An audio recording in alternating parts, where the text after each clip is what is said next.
able to...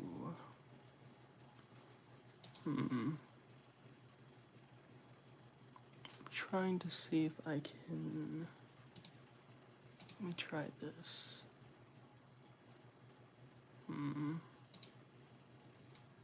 There we go. There it is. Okay. Let's see here. Okay.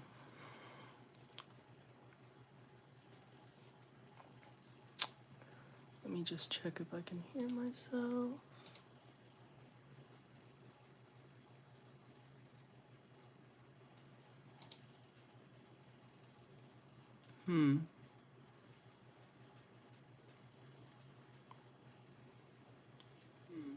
Okay, I can hear myself. That's fine. All right.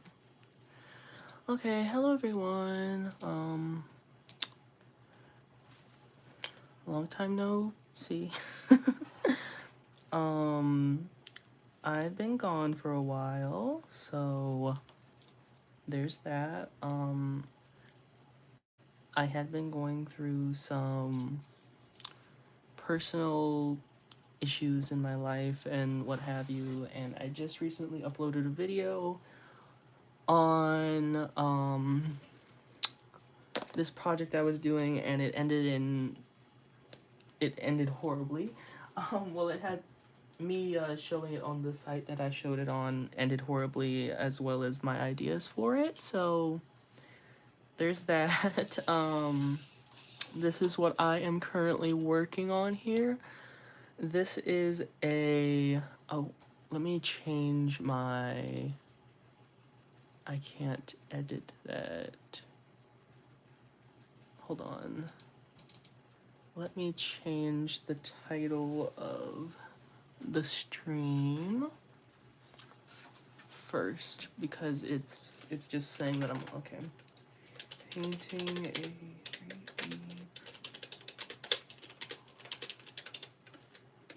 Okay, let's do that. I don't have a thumbnail, so I'm just going to save that, so... Okay. There we go. So, the title is changed now, so I am painting a 3D printed doll I made from that video I uploaded, which, yeah, that's... I was going to make it available for people to download. A lot of people kind of like... I got a lot of backlash for saying that because it's based off of a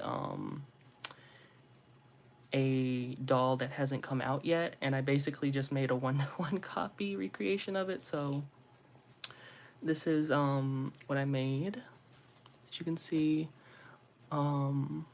she's not done. She needs a tail, so I need to edit her body sculpt that I did on the computer, my tablet actually, but I need to edit the hole in her neck to make her neck head not fall down. Her head is basically just glued on right now because this is like a prototype of a prototype, someone else's prototype, but yeah. I really wanted one, so I made one, sculpted it and everything, so here she is. I am going to be painting her face to, if I can find my tablet, there it is. So this is what her face is going to look like. It's a Wild Child's doll, if nobody knew that before, or knew of Wild Child's. This is basically what she will look like once I am done painting her face, at least. As you can see, it's fairly, if you can get in there, it's fairly similar. It's not exact or anything, but it's pretty close, so yeah. I edited this head so many times on my, while sculpting it, it's just insane, but yeah. And test printed so many parts of it, but yeah. Anyways, I'm going to be, I first did a prime layer with a spray paint that I got from Walmart. It's the Rust-Oleum brand. It's a buildable, sandable paint and primer combination. So yeah, I spray painted her with that. I sanded some areas and filled in some areas. So she had a couple holes right there from where I printed it. With some resin. This is made of resin, by the way. She's hard, but it's basically a hard plastic type thing when it's cured, so Yeah, anyway, first I'm gonna be painting her ears, so I'm going to get a paper towel so she's not rubbing against the hard surface. It's gonna hopefully pad it a little bit. Here's the brushes that I'm using. These are nail art brushes I got off of Amazon. They're pretty decent. These I also got off of Amazon. This one right here, I got it in a pack. It's very fine. It's a 10 I don't know how to read brushes, so it's a 10, it's a 10-0 or what have you. I'm not sure what that means, but bigger brush for painting the bigger areas. I'm probably going to do a coat on her body with a little bit of white paint because I just wanted to try and paint her. I didn't want to do multiple layers of the primer that I was using. And then a blushing brush because I am going to be blushing her as well with some, I got these recently from my local Walmart. They are chalk pastels. Yes, I've been wanting some for a long time and I just never caved and got any, but I finally got some. So yeah, they're by the King Art brand. They're pretty decent. Probably not the best pastel that you can you can get, but it does the job. This is also some fabric type. What was it? It was not poly. I think it is polyester, but I think it's like a satin type lining for a quilt or something. I forget.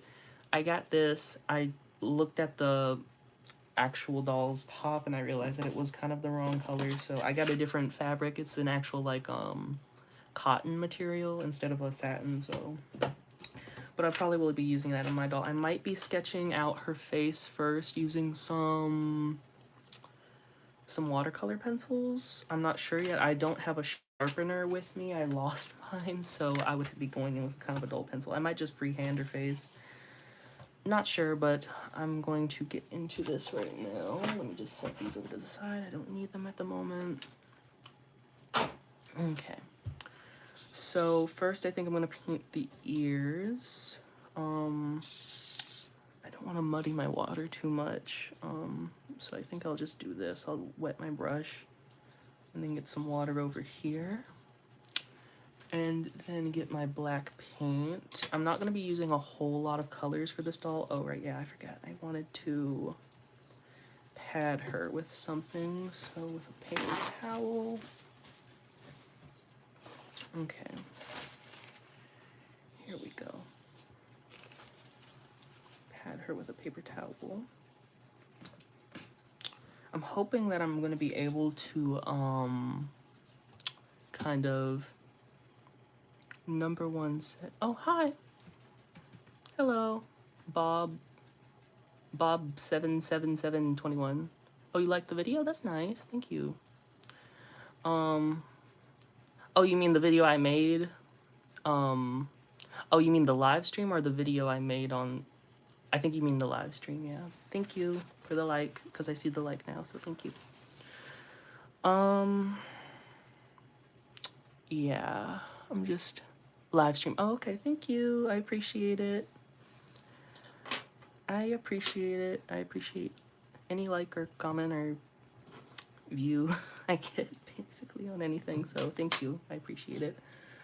So I'm going to be painting the ears first to kind of get that out the way with my black. I'm using Apple Barrel for the black. I have a mix of brands. This is Folk Art, but mostly Apple Barrel though. That's just the brand that I gravitate towards. Maybe I just like the name, I'm not sure, but basically any craft paint will do for the resin.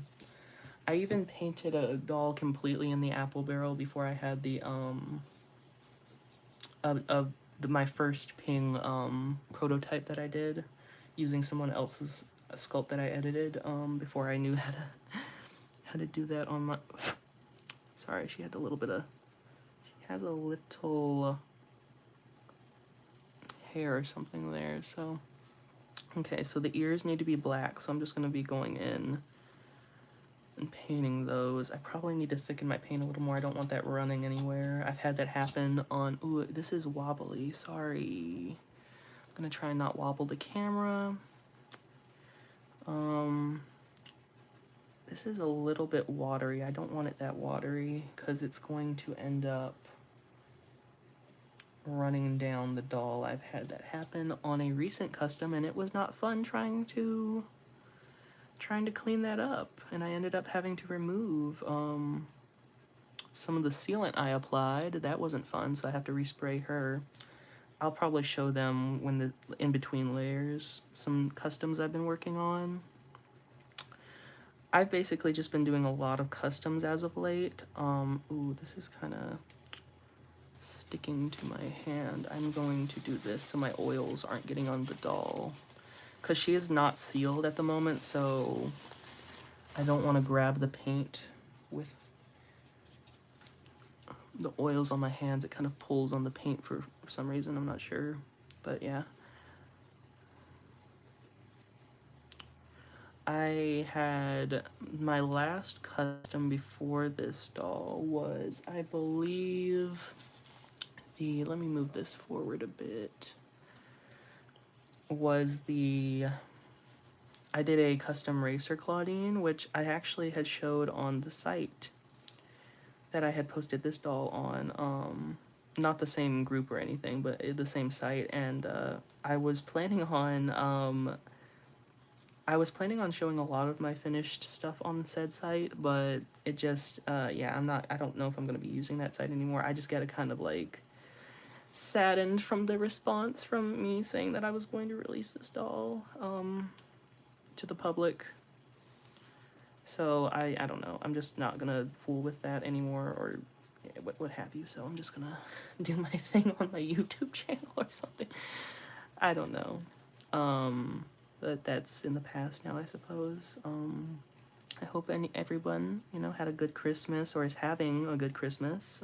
Hopefully, if you are celebrating it, you're actually celebrating with your family and not watching little old me on YouTube. But, yeah. My Christmas was quick, simple, and over in a flash, so that's how I like it. I don't like it to be prolonged for too long because I like doing little projects and such, but I do like hanging out with my family and whatnot. But this is my comfort, just playing with my dolls, customizing them, painting. Really have been getting into painting recently. Making replicas, which is why I made a replica of her when I got my 3D printer. My resin printer, which is my first 3D printer, I knew then and there I wanted to make my own dolls. Well, the own doll. This is my own doll, but it is based off of somebody else's that has not released yet, and I do not know if or when it shall, so that's why I made this. But yeah, I'm not gonna worry too much about the black getting on the white since this is going to be covered by hair eventually anyway, so. And this is like a test doll anyways, it's not going to be, I don't know. I just like testing things in between to make sure that they're proportionate and whatnot, and when printing, so.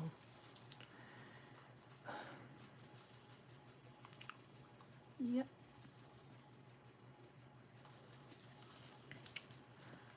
Hopefully I can get inside of here. See, this is why I shouldn't have glued the parts together, but I really just, after the whole fiasco, I just wanted to glue her together and get her, I don't know, made me feel better, a little bit better, I don't know.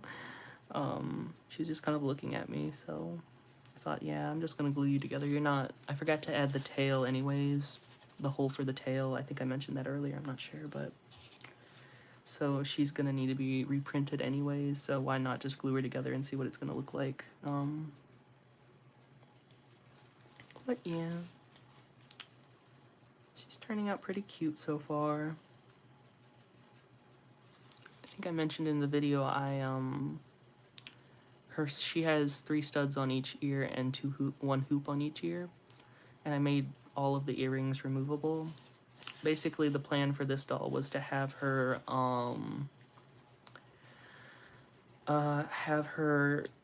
wig cap or pate removable for stringing. She has pegs on the front and back of her where her paint situates at for it to clip on and stay without needing glue. Then her ears were going to be removable for easier hair application. So you could make her a wig and then, you know, could just like poke some holes into the wig and then stick them into those holes and glue them if you want, you know, that kind of situation. And then her tail, which I still need to do, is going to be removable and was. Then she was going to either be strung or I was going to attempt, emphasis on attempt, making her a mechanically jointed doll, which is basically a doll that um, has you basically print off the joints, insert them into the limbs, whichever limb that I would insert that into, and then you would insert that into the doll's torso, wherever it would be needed to be secured, etc. And you would not need to string her. There are issues with that, obviously, especially with like the type of resin that I am printing her with. That it's ABS-like resin, which is a very solid resin, a very difficult to break resin, but it does not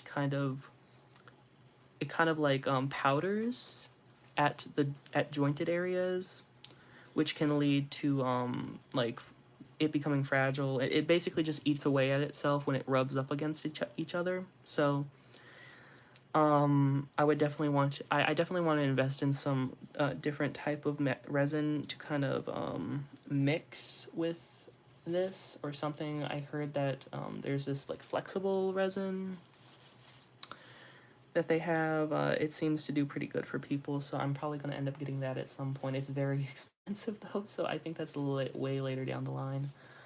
So yeah, I need to get some more paint on my palette. Yeah, so where's my black? There it is.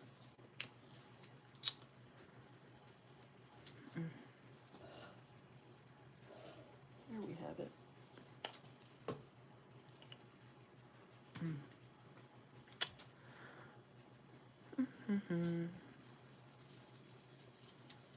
Probably make that thicker than the last coat I did since it's just a teensy bit too watery for my liking.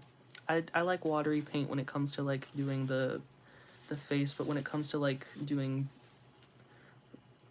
larger sections of color, I like using a kind of thicker paint because it doesn't, if you're doing just a flat color, it's not going to be too bad. Typically, when it comes to like getting like gloopy, at least the brand of paint that I use. Yeah. I'm debating whether I want to blush her before or after I do the painting. Because, I don't know. I've noticed when I blush after I do the paint work, it kind of like layers on top of the paint and then causes like a hazing effect with the color. So I don't know if I really want to be dealing with that, having to go over that or not. I still have some time before I decide. So. Yeah.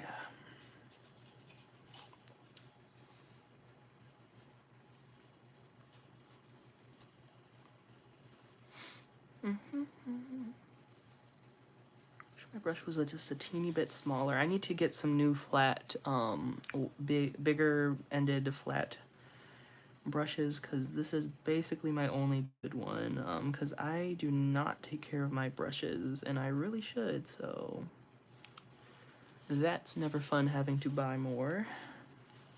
I never seem to learn my lesson, it seems. So just gonna pile that on there.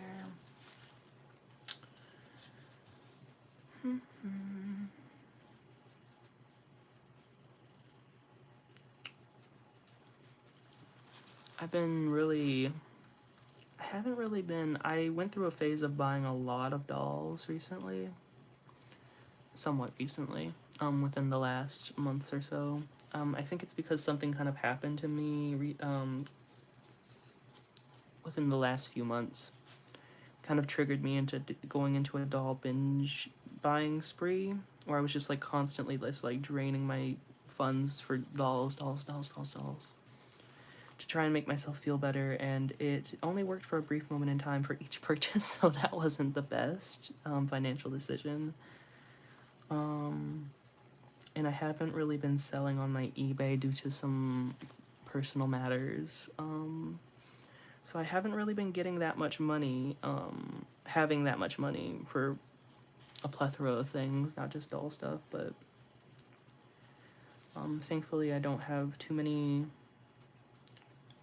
bills or anything like that to worry about, so it's just, you know, you would rather have some money put back for an emergency and or something you want, you know what I mean? Just like put back in general, but that is not something that has happened to me as of late.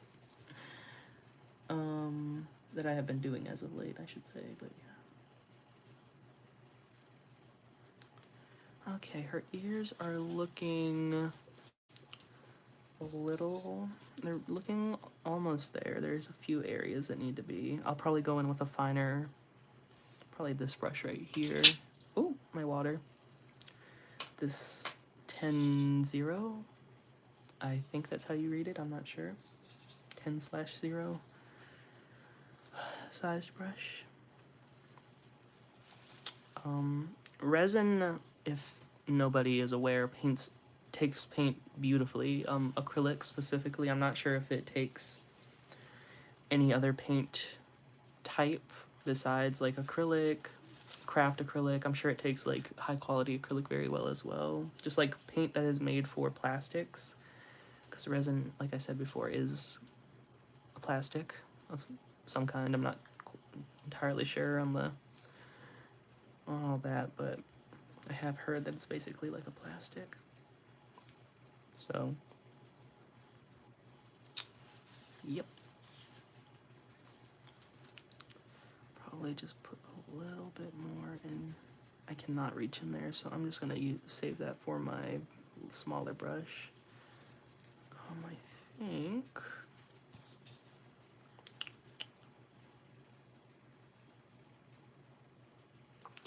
There we go.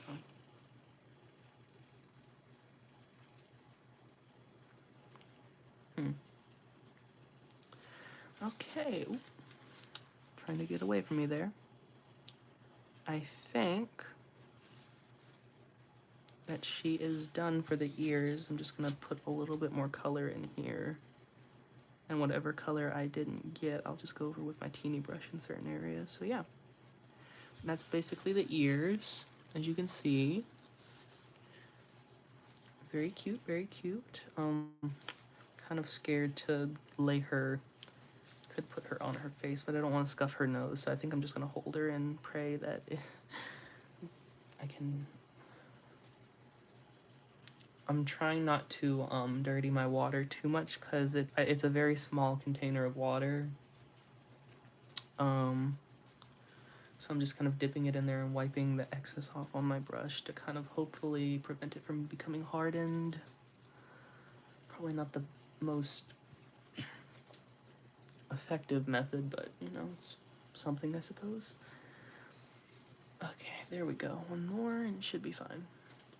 Okay, there we go.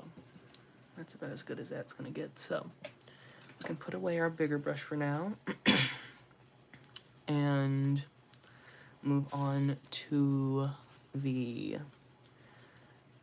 I think I am going to blush her first before I do start painting her, because I just do not want to deal with the, maybe if I lay her like this. Okay, I think I am going to blush her so I don't have to worry about the hazing. So where, okay, there we go. So this is the colors that this is the colors I have. So we'll put that in there. I'm going to basically be using this. I'm going to be using these three to blush her. primarily these two, maybe a little bit of that to give it a little bit of an orange tint. As that is what the doll has, the official doll. Okay, there we go. Let me lay that there. And put my tablet here with my reference image. I would use my computer, but I am currently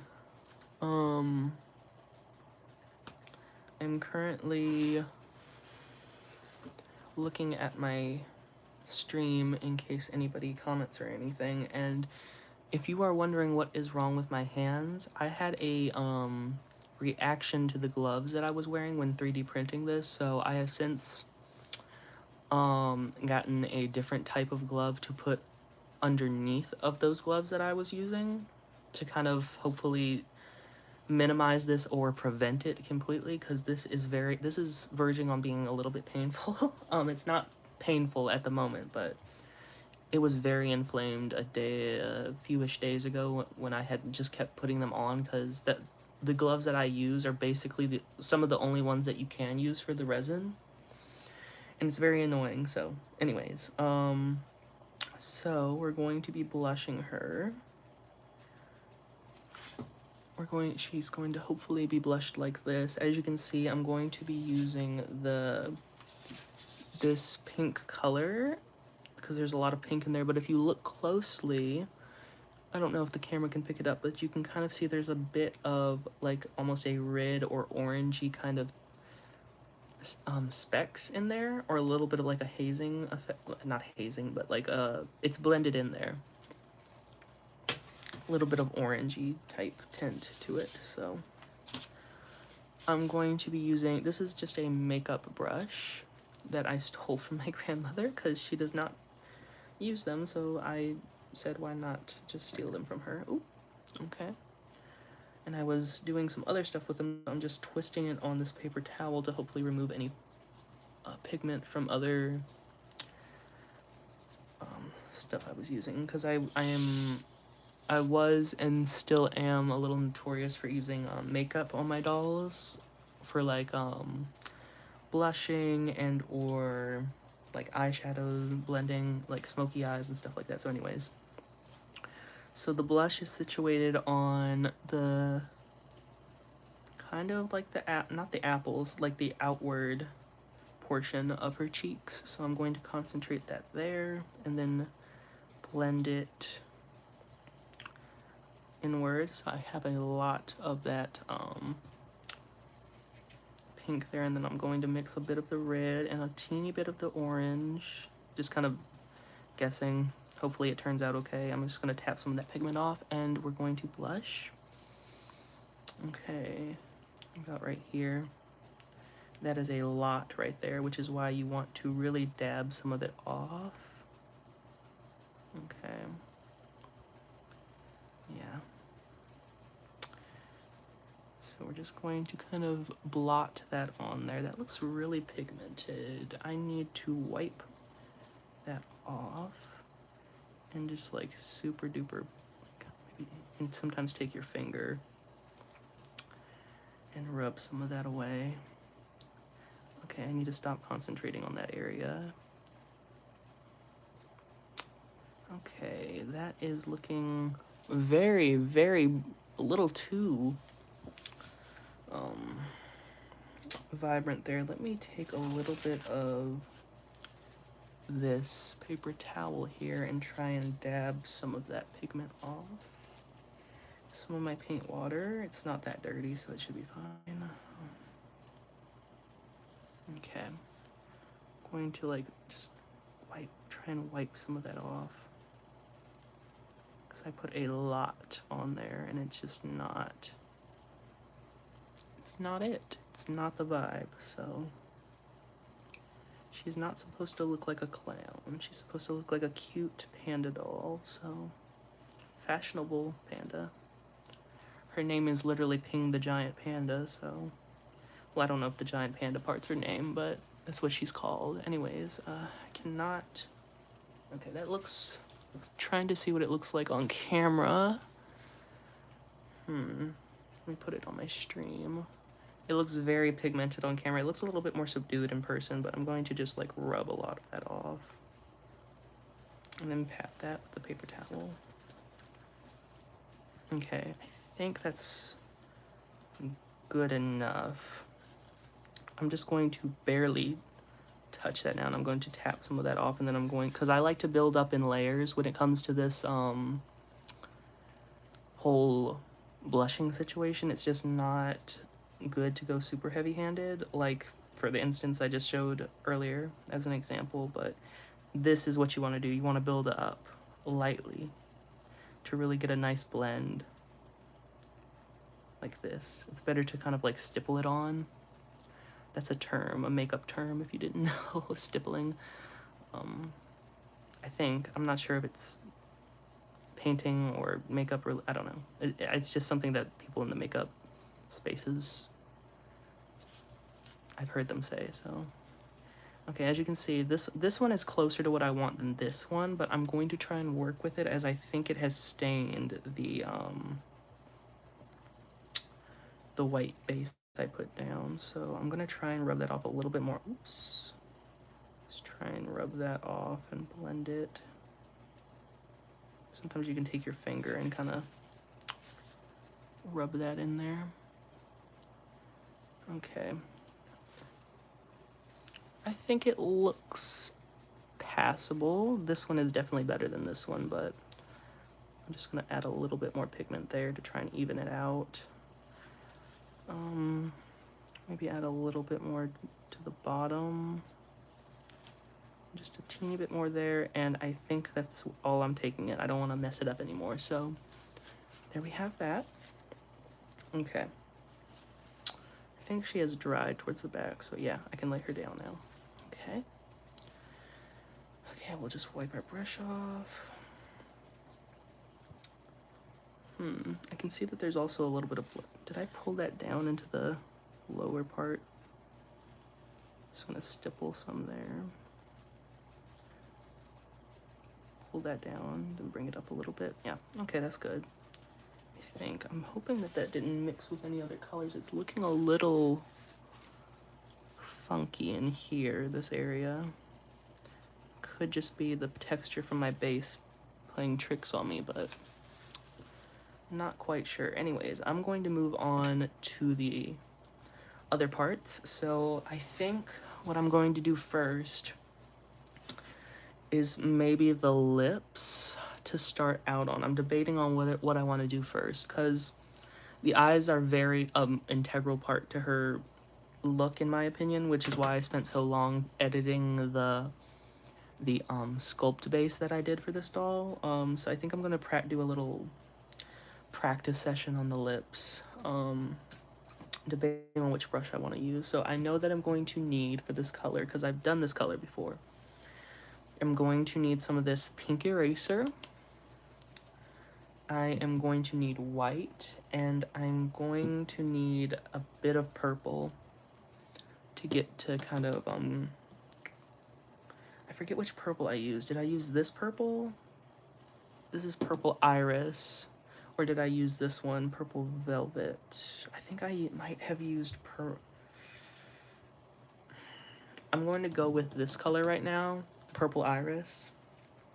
I have had this for literal years, and it is still like, it's still usable, so that's why I really love the Apple Barrel brand, because it is a very, very, it has a lot of longevity to it. So anyways, I'm just going to sprinkle some of this in my palette, which is just a plate, a styrofoam plate. Put some of my white. Probably a bit more white than the pink, since this is quite a light color. And then some of this purple. And then if this isn't the proper purple, I'm going to switch the purple up and then just remix the colors. So probably gonna be, do I want to use this brush to mix? I'm not sure. Yeah, I think I will.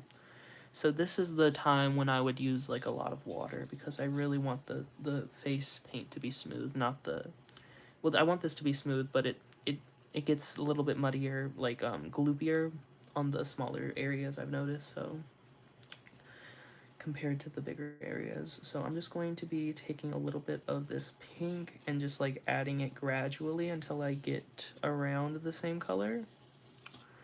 It's not going to be like a true one-to-one because I really just do not know what color they used or what color they mixed or what ratios and such like that they used. So I'm just going in, mixing that together, and then for the purple I'm going to do very, very teeny tiny little, I'm going to add just teeny tiny little dots of it until I get, yeah, I think it was this purple I used. I don't know if you can tell by that, but it's starting to turn into like almost like a cooler. It's almost like cooling it down, which is what you want because this is a cooler pink on the doll that I'm painting this after. The artist that did this is very lovely. They're called Oscar Magic Doll, I believe, on Instagram. Very talented artist. I follow them. I don't think that they post that often, but they do some wonderful, fantastic doll face-ups, so. Alright, I think that this color is actually very, very close to what I want, so I'm going to just start going right in there with the color. I'm actually going to be adding a bit more water to really try and thin that out. I'm just going to try and freehand this, so wish me luck, please. I'm going to need it. Alright, let's start out with the inner part to kind of get a grasp of the sculpt. I'm also might have some trouble because I am painting, I'm trying to get it on camera what I'm doing. And this is typically, I usually have the doll really, really close to my face, so I'm wondering how this is going to work out.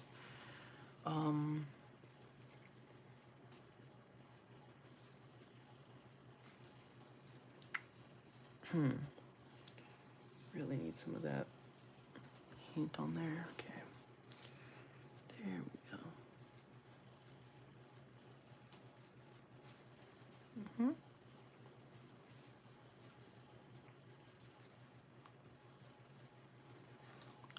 So I think for my doll that I did, I put it right underneath of the sculpt of the lip for the painted, the lip color. So I'm just gonna do that on this doll. Okay, this is too pink, I think. I'm thinking this is too pink.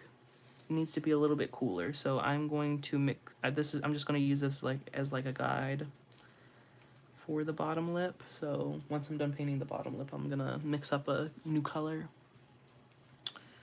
to get it a little bit closer to the, yeah, right in there. There we go. I'll do that on either side.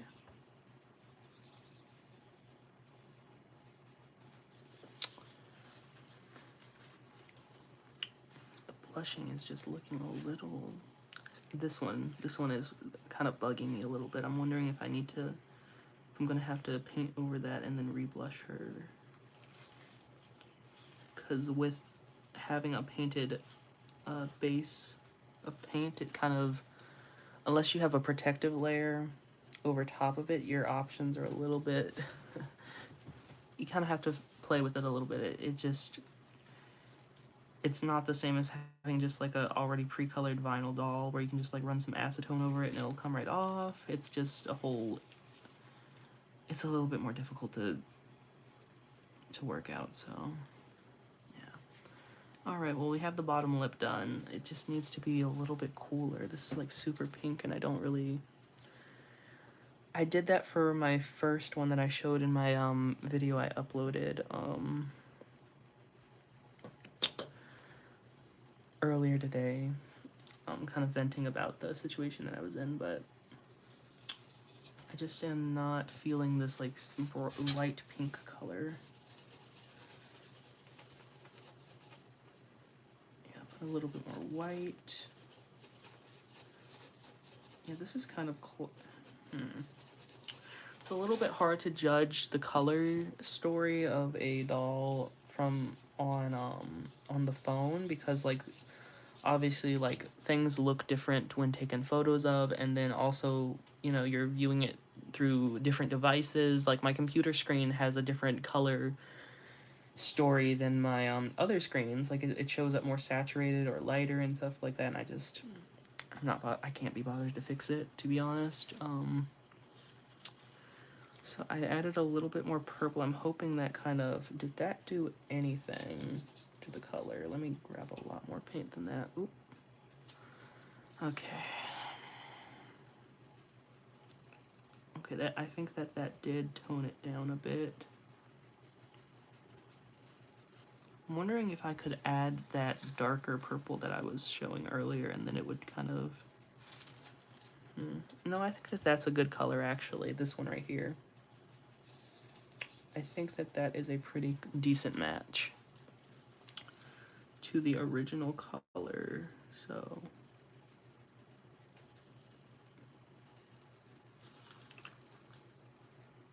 They have, for these dolls, they have the, I'm basing this off of the prototype, but they also have some production samples, I believe, at least, that they're production samples, or test sample dolls.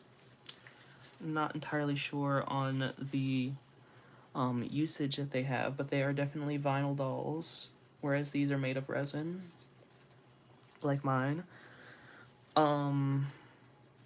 It is just... The faces are different on the production sample dolls, if you want to call them that. I think that they are, but I'm not 100% positive. The faces are different. Even the sculpts, they revised the sculpts on those dolls. So I'm going to attempt... Actually, let me go over the color under here a bit to kind of even that out. Ooh. I don't know if you can kind of tell from what I was talking about on this camera. The paint is definitely showing a little bit more streaky than the ears were, which is what I meant by that. I think it's because of using a smaller brush. It just... And going over it so many times, trying to refine it in a smaller space, it just ends up clumping together and just like it's a little bit more streaky than in larger areas for me. So that's why I was wanting the paint a little bit thicker here, since I don't know. So my paint is drying up, so I'm gonna have to mix a little bit more. Hopefully I can get about the same color. Add some pink, and then add some purple, a little bit more white, a little bit more purple.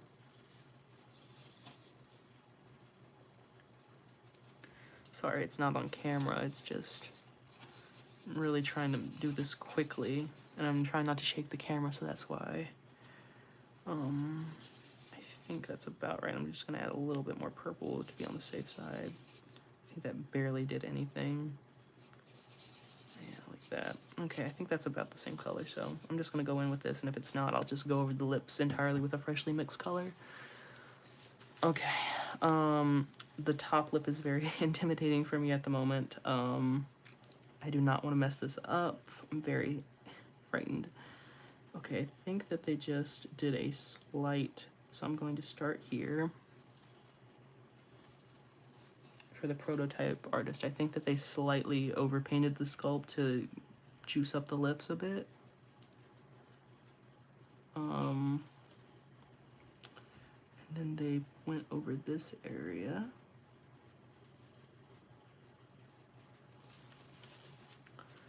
Okay. I hope that this is interesting to somebody. I'm not entirely certain if anyone is interested in this. I didn't really... I've been working on this, and I don't know. I've just been really obsessed with like printing my dolls and such. Printing dolls, I should say. This is a little bit darker than the rest, so I think I'm going to have to go over the lips entirely, but yeah, I hope that this is somewhat enjoyable. I enjoy when people do doll painting videos. There's not a whole lot of them on YouTube. I used to watch a YouTuber. She was called, I believe it was Selena's Glamorous Dolls. She changed her name multiple times. I'm not sure if that's still her name, but I used to watch her a lot. I haven't really watched her in a long time, but I did rather enjoy her videos. I probably should look her up and watch some of her videos again. It was very, I really liked her paint work and such. And she was very entertaining. Wonder how she is doing. Okay, I really need to outline the okay, so this part is really scary. I've done this so many times on so many different dolls practicing, and it's just still scary. The outer portion, so I'm gonna take that downward. Try and give me a little bit of a base to work off of.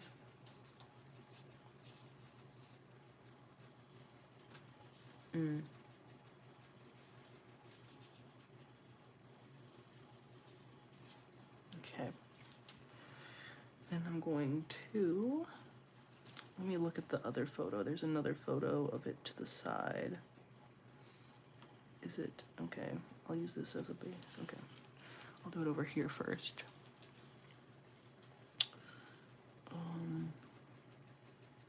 Okay, it's pulled upwards.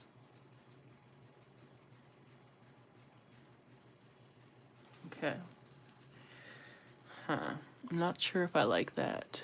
I'm not sure.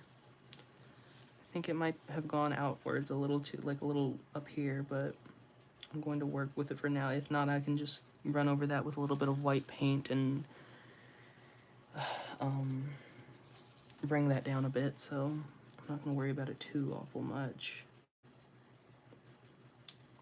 And then something that I always forget to do when painting my dolls is connecting the bottom and the top lip line right in this area, so I try to do that as soon as I am aware of it, so I do not forget.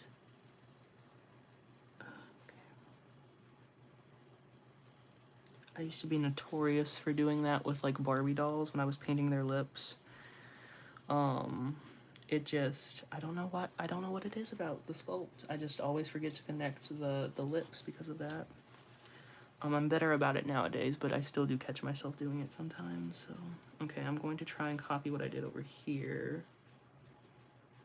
Okay, like this. Okay, there we go. I don't think I like that either. I'll be honest, I don't think I like that. Oh, hello, Amber.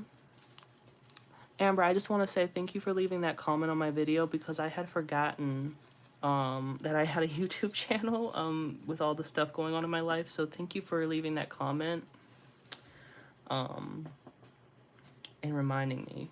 So that's the reason that I had uploaded recently. Oop, the dog has went outside and they are barking. So please do not mind that if you can hear that. Okay. Yes, so, oh, also, since you're here, Amber, this is a doll that I sculpted on my tablet and 3D printed, so, oh, thank you, thank you. I don't know, I'm just trying to do, I don't know, I guess I just got caught up in, like, especially this, I was getting hyper focused on printing and making accessories for my dolls and sculpting dolls and stuff, so. Yeah, this is a 3D printed doll that I had sculpted on my tablet and then put on my printer, and then it printed it out for me, and now I'm painting it, so that's what this is, in case you were wondering. So yeah, that's what this is. But anyways, the lips. Yeah, I'm definitely gonna have to go over the lip, whatever this is called, the edges of the lips, the upper lip. So let me mix some more paint. Actually, before I mix, yes, I sculpted it. I would have, so I had attempted to sculpt like with clay before, like actual clay, sculpt my own doll because I was trying to like make my own doll. And I'm not patient enough for that. I like, that's why I like acrylic, it just dries instantly. So that was not the type of sculpting I wanted to do. So I ended up using an application on my tablet. And I ended up sculpting, let me actually show you on the application I did. So let me open it. Open, yes, open that, okay. So this is the doll that I sculpted. As you can see, let me do that. You can kind of get a feel. So yeah, this was a recreation. Oh, thank you. Thank you. I was actually really proud of it, and something I had uploaded it somewhere because I had planned on it's a recreate. I kind of understand why it was a little bit ridiculed a little bit online because it is a replica of this doll. Let me see if I can find the image. It is a replica of this doll that has yet to come out. It's been many, many years, and I really wanted a doll of her. So this is the doll. As you can, it's fairly similar. It is Wild Child's. It is a I made a sculpt of a Wild Child's doll because I really wanted one. And I was planning on uploading once I was done with it all, uploading it online for people to print, and people kind of were like, don't do that because I can kind of see because, somebody made, the artists and the creators behind it and whatnot, but I had gotten some comments on it that kind of made me really upset. So I just like deleted all the posts and everything and just kind of like decided to just keep it to myself because I don't know. Anyways, that was a whole situation, but yeah. I'm actually quite proud of this, especially where she was at the beginning. Um, I had spent sculpting her head alone around give or take 7 to 8 days, and I had completely at one point completely resculpted it to get it to look closer to the actual doll. Because I just really just has been dying to own one of these dolls for so long, and the thought of them never being able to own one kind of like unsettled me. So I just really wanted one for myself. And if I can't share this with anybody else, that's fine. At least I have one. Yes, exactly. I'm glad that you understand that.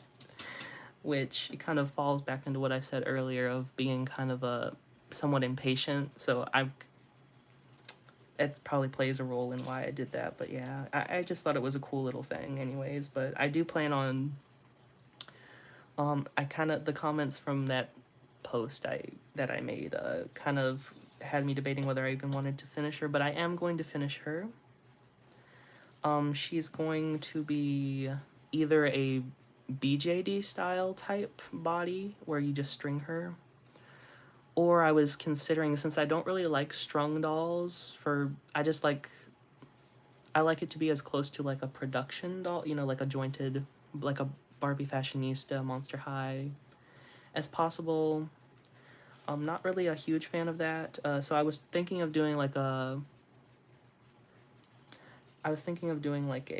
mechanical joint, which is basically like just a regular joint that a Barbie, like a articulated Barbie or Monster High would use to kind of snap the joints in there and have it move and function like that. But yeah, it seems like a really difficult task for somebody that just got into sculpting and stuff on the computer. So yeah. Exactly. Exactly. that's why I really love the idea of 3D printing, because it allows people to kind of basically make whatever they want, whether it's like a very hard to find thing that's very expensive, and not just doll communities, but just like things in general. There's a lot of things that I'm sure a lot of people want and they just can't afford for it being so expensive, on the secondhand market. So yeah, and or something like this that just, yes, exactly. I do prefer like the plastic joints versus the strung. It's just a different vibe, I suppose. I actually was considering, because so this is printed in a resin, which is basically like a hard plastic once it's cured under UV light. They do sell I've seen people make their own custom mixtures of resin, which consist of a flexible resin, and this specific resin is called ABS like. um and they basically it's used for prototyping dolls, for when, because companies do this, they 3D print dolls. um they 3D print them to for the prototypes, which is what this Wild Child's doll is, a resin print. um they sell the flexible resin, and I think I'm going to end up purchasing that and mixing my own concoction to create a more like vinyl, a more, it becomes more durable for functional prototypes, or what have you, where it can be like moved and played with easier without risking it breaking or snapping on you from it, the friction of the joints. That's kind of one of the reasons that I was thinking of doing the strung, because the mechanical joints on this specific type of resin, it really like grinds away at it and causes it to it's called powdering, where the resin is basically just grinding up against itself and causing it to like be whittled away, which can lead to the joints becoming loose or the resin snapping the resin joints, since they are so like small and fragile. But yeah, it's a whole thing. I've been obsessing over it for a long time. So yeah, anyways, so I've been looking into that for this doll. And I've also been considering, since they sell a flexible resin, I've never seen anyone do this for a doll before, a printed doll, but I think if I can mix the correct ratio of the ABS like or the flexible, or maybe just use the straight up flexible resin, I might be able to actually like root hair into the doll head. I'm thinking about that. I don't know. I would like that because I prefer rooted hair over wigs, because I'm just better at rooting hair than making wigs. I guess I could learn it, but I also just prefer it rooted into the doll's scalp. I guess just like the thought of like a layer of hair being like glued to the doll just isn't like, I don't know. I don't like it as much, so. Same. Yes, yes, yes. Yeah, a lot of people prefer rooted hair, I've noticed. That's why I don't understand when people, I saw somebody online once. They said that they were like they were making a wig for their doll because they didn't want to reroot her or something. They were like rerooted. They were too lazy to reroot. That's their words, not mine. But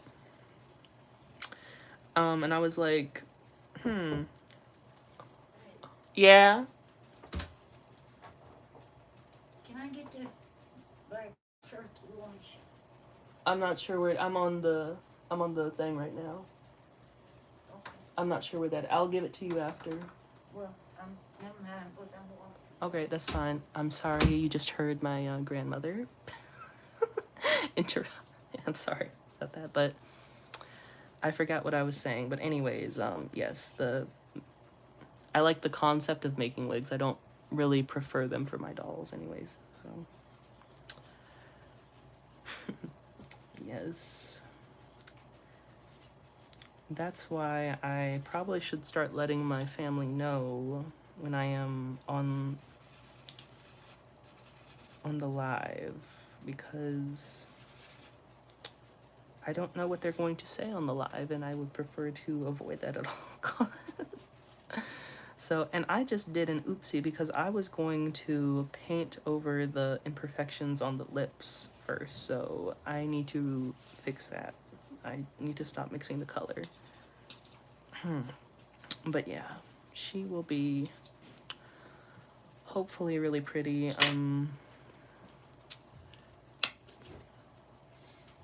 I was also considering, since I really don't think I'm going to be uploading this for people to print themselves. I was thinking about heavily editing or like just completely like resculpting her.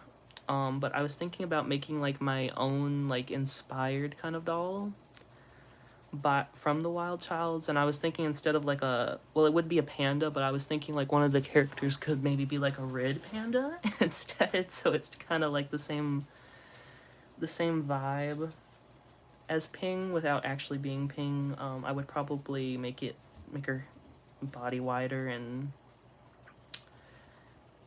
I don't know. I would probably keep the hit. I would probably keep the proportions about the same, but I would probably like get rid of the curvature of the back, straighten that out, maybe make it a little bit more on the Monster High type side. I'm still deciding. I really do want to make my own like completely original doll at some point, but it's kind of it's hard. It's a little hard doing that from your own images, I suppose. But yeah.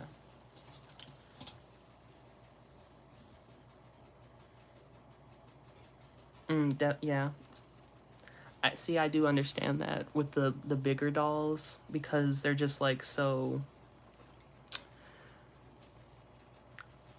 It's different because like on I don't know. I guess like the hair it like lays differently. Like you have to do the wig on a fashion doll a very certain way, or else it can look really bulky in my opinion. But for like an 18-inch doll, it tends to be a little bit more in proportion from what I've seen, and everything like that. And like just like the sheer size of the head, you can get away with using like a wig fiber versus a nylon, because it's so large, like the thickness of the fiber kind of matches the proportion versus like this type of doll. But I don't know. This doll is going to be wigged because oh, there's just no way to root this for this specific one anyway. Exactly. Exactly. They're so much more bigger in scale. It's just not really feasible to do it yourself, at least on a machine. Yes, uh, that's actually why I prefer the dolls from what is it, Walmart. I think, what are they, My Life or something like that, the American Girl like alternative brand that is much cheaper. I like them a little bit more because they have the rooted hair. My Life as Dolls, yes, that's the correct name of that. um I like those a little bit better. Maybe not in like the sculpt of the face, but I like them better in the fact that they have rooted hair versus like an American Girl doll.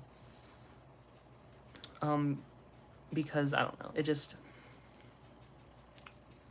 I don't know. I think it's also because I have so many American Girl dolls that don't have wigs because I was a very destructive child and I was unfortunately blessed with a bunch of American Girl dolls. And I kind of can't, I don't have the ability to make them wigs because I don't want to buy the hair specifically for them. I would prefer to like use hair I already have, which I would have to make my own wefts, and it's just a whole process. I love those, and yeah, our generation is really good too. I honestly really, I think that the off brand, I call them alternative to the American Girl because they really are their own doll line. It's not like they're just trying to like copy American Girl. They were definitely probably very much inspired by, maybe not very much. It's not like they're very historical or anything, but um, I like them better because it's like they're more affordable. They have arguably like the same level of quality in like the fashions and stuff like that. I remember when I was little, would go in there to buy my American Girl dolls outfits, the My Life As dolls or the Our Generation doll outfits. I forget which doll brand it was, but it was the ones in Walmart, and they fit and were perfect for an American Girl doll. I love that they have, yes, nylon. Nylon is such a good fiber. Actually, since you mentioned nylon, I had purchased recently um, two newer Monster High dolls, and they had polypropylene hair. They were the budget dolls, and I decided to completely reroute them in high quality nylon that I harvested from different dolls. So here's one. I was really proud of this one. She's the Twyla from the Buried Secret Series 3. I rooted her in the. This was from a Kylie Jenner Bratz doll. And then this was from an LOL OMG doll, the blue. I believe it was what was it called? A Snowlicious? Was that the name of it? I think that was the name of the doll that this came off of. It was a Disco Snowlicious or something. I have a lot of the LOL OMG dolls because they just they're the only dolls I can find in the wild that aren't like a Millie Barbie doll, so I just pick them up, so, and they're fairly inexpensive, so. Oh, thank you. Yes, she turned out really cute, and I curled her hair. I heated up a metal crochet hook, and I like heated it up with my flat iron, and I individually wrapped each hair around that and created this like curl pattern. So I thought it was pretty cute. It's kind of reminiscent of her original style. I wish I had I have two. I have doubles of both of the ones that I'm showing right now. And then this is Laguna. She was the first one I did. I did a little like, I think this is called like a spit curl or something in the front. I didn't like her original style. But yeah, it's just the nylon is just unbeatable in my opinion. It's probably my favorite hair fiber because of how the high quality nylon is what I'm speaking of, by the way. It's just such a, I like it a lot better than, I think it's my favorite fiber, I'm not gonna lie. I'm thinking of buying some pastel. Honestly, splurge and get it. Definitely, that doll is definitely worth it. I'll be completely honest. When I rerouted mine, I enjoyed her a lot more. Um, she is definitely worth it. I actually watched your review on her. I don't think it was a review. I think it was a video of you showing some, I think it might have been a thrift haul, or I forget the video what it was about, but I saw you show her in the video, and I'm glad that you're on the Dream Besties train because they're very good dolls in my opinion. It's kind of a shame that they aren't, I don't know if they're doing that well. I think that I feel like they might be canceled at some point in the next year because like they kind of stopped promoting them on the channel, and I haven't really seen people talk about them in much commercials and stuff. I just hope that they're not discontinued because I really do like them, and I want more characters. Why am I mixing another color when I need to... I'm sorry, I'm getting a little sidetracked here. I'm gonna turn this off. My tablet. But yeah, the Dream Besties Daisy is such a pretty doll. Such a pretty doll. I actually got the Dream Besties Ken as well. He's sitting right here next to me. He's a stunning doll too. He's probably one of my favorite boy dolls that they've released in a long, long time because he has actual rooted hair. And not the molded on. I don't really care much for... Watch Peach reviews. There's supposed to be more coming. I hope that they're... There are actually the they did the I forget what it's like a refresh of it's like more core dolls. I think it's like a core refresh for the Dream Besties is what they call it. They have the Barbie Malibu and the Barbie Brooklyn so far. I think that they're cute. I think that they're really cute and I want to get them eventually. Um I'm still missing a few of them. I want to get all of the You want the swimsuit dolls? I do too. I mean, I do too. I actually have 3 of the 4 swimsuit dolls. The one that I am missing is Brooklyn because she apparently is a Ross exclusive, which sucks because I do not have a Ross that is in my proximity. Well, I do have one that's somewhat close. It's like an hour or so away, but it's just a hassle to find a ride to get there and such. So I might end up having to buy her off of like Mercari or eBay or something. Um, which is a shame. I really wanted her. She's probably one of my favorites from the swimsuit dolls. Um, but I have Renee. Renee is probably my favorite. From the swimsuit dolls. My second favorite is probably why did I say it? Teresa. Um, I think it's because of the long hair. Barbie is might be my least favorite just because I'm not sure how I don't know. The way her bangs look, I'm not like vibing with it 100%, but I still think it's cute. Oh, really? Dee Dee's discounts.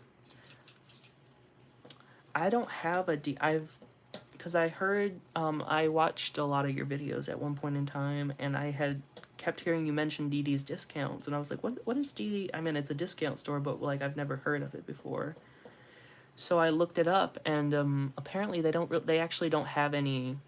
I think they might only have like one in my state that's like hours away. It's like it's probably like 2, 3, 4 hours away. It's just very similar to Ross. Okay. Okay. I do. It's been years since I've went into a Ross. Even years. I'm trying to think. It might have been about a year ago. I went into a Ross to look around with my sister because I hadn't been in there for so long. But I would love to go into a Dee Dee's discounts. To be honest, I love discount stores. We do have discount stores. I think we have one that's about an 30, 45, 55 minutes ish away. That's called Super Dollar or Super something, I think. I'm not sure. And then we have like Family Dollar and Dollar Generals and stuff like that, but they don't carry a whole lot of the things that I want that I see other people finding there, so that's a little bit not the best. Yeah, so that's her right now. Now I can mix up the color, I think. Yeah, I can do that now. This white that I'm using is a little bit off from the base coat I put down, so. But it's fine. This doll isn't going to be my final one for myself anyways. It's kind of just like a test to practice the face. I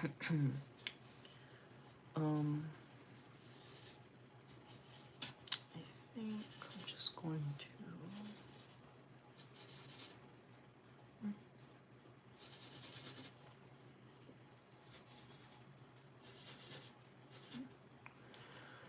So, I think I need more white. Yes, I need more white.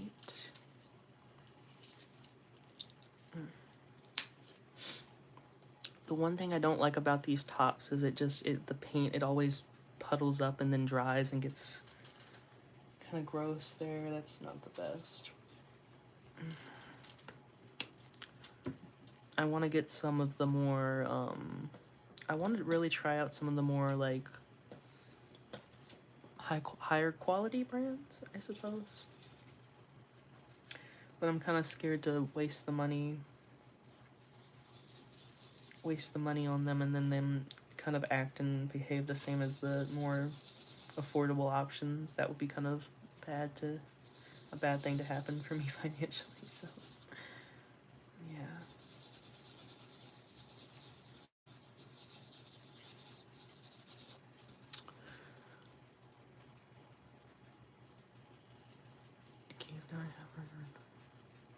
That's so cool.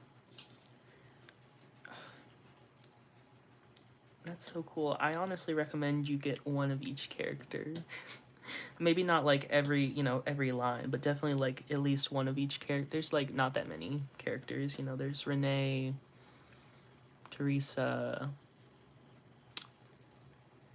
um Brooklyn, Barbie, Renee, Teresa, Daisy, Ken, Zia. I want Zia. I haven't got Zia yet, but all of the other characters, each one I have is very, very beautiful and very, very good quality too for the price. I obviously don't know how much they are near you or if they're on sale as well, but if you do find them on sale, definitely think about picking some up if you're able. If you like them, of course. I don't know if you care for the designs or whatnot, but I really love them. A lot of people weren't like a fan of the bigger heads, which I found very like strange for me personally. But I guess I understand, especially if they're um, if they're like a regular Barbie collector, because the heads are very much different than that. But coming from someone who like collected mostly Monster High and like Ever After High, like I prefer the bigger heads personally. Well, the Dream Besties I saw Daisy on the roller skating Malibu version. Okay, that doll is gorgeous. I'll be completely honest. That doll is gorgeous. Love, love, love her. I have her too. I have her and the Barbie Brooklyn because they were my favorites, but I really, really want Renee.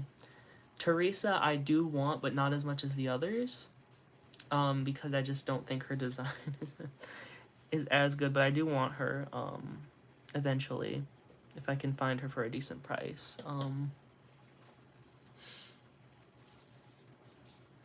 Yeah, definitely.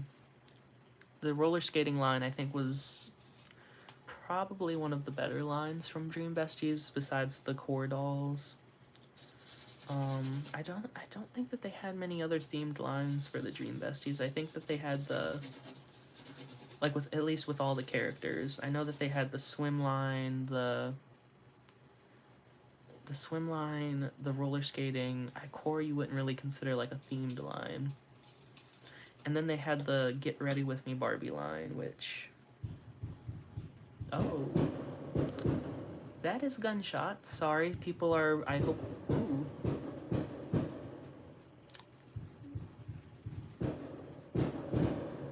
No, oh, no, not gunshots. That might be fireworks. Oh.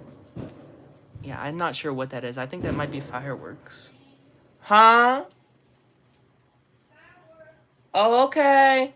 I hear them. That was fireworks.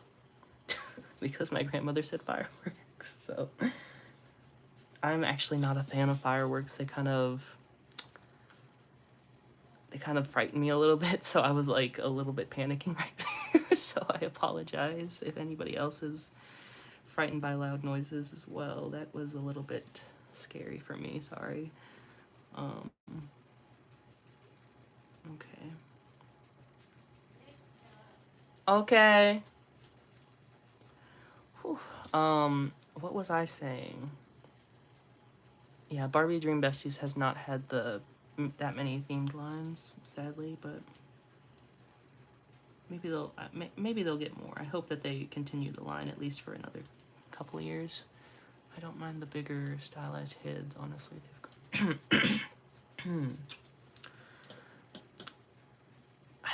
Yeah, I do understand why, especially like if you're like a hardcore Barbie collector and stuff like that. It's definitely like a, it's different, you know what I mean? But I guess since I like grew up, cause I did collect Barbie like a lot when I was younger, but when I found Monster High, like my like the kind of like what I liked, I don't know. It kind of shaped what I liked, so I kind of that's why I love Wild Childs, because they have like these really big heads and the small teeny waists and the longer legs, and it's, I really like the stylized proportions, but I do kind of like the other Barbies as well, so I can see why people might not like that as much, you know, or it takes time for them to become accustomed to it. Um, definitely, definitely.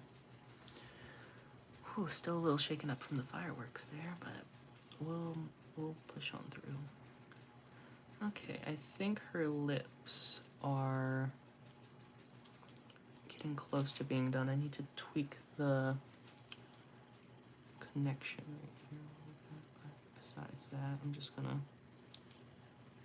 throw a little bit more paint on the bottom. Exact. Another reason why I really liked the Dream Besties, that they did a lot of things, they are doing, did and are doing, a lot of things that the regular Barbie line isn't, and I just find that weird, you know? Cause like why, like, okay, so for the Millie sculpt, I have joked in the past, I don't know if I joked about it on the channel, but I've said that I don't really like the Millie sculpt. What I mean by that is like I don't like that they don't do anything with the Millie sculpt, because I do actually, when it's they put like some makeup and don't give her the same screening for every release, I think she's gorgeous. Like this doll right here. Let me move my Clio. I recently got her from Walmart, and I had been wanting her. I wanted her and the Steffi doll version of her for so long. It's the deluxe style, the first deluxe style Barbie. This doll, the closed mouth Millie with the side glance, is just breathtaking to me. Like I don't even notice the pixelation. I'll be completely honest. She's so stunning I can look past the pixelation. And the outfit quality, like it's very cute. It's very nice. She is a little simple for $20 in my opinion, but I still paid like, I think I paid like 15 for her. So, but she is gorgeous, absolutely stunning. I want another one to reroute or something, do something different with the hair. Maybe give her longer curls or something. I don't know. Um, I also wanted to reroute her because I saw somebody do a review on her, and her hair is like a different length up here from when they styled and then trimmed it. So I don't really care much for that, but I'm tired of them recycling. Yes, honestly, like the same old screening is just, it's tired, it's done. We need new vision. We need the screenings that they're giving the Odile doll. We need that on a Millie doll, like ASAP.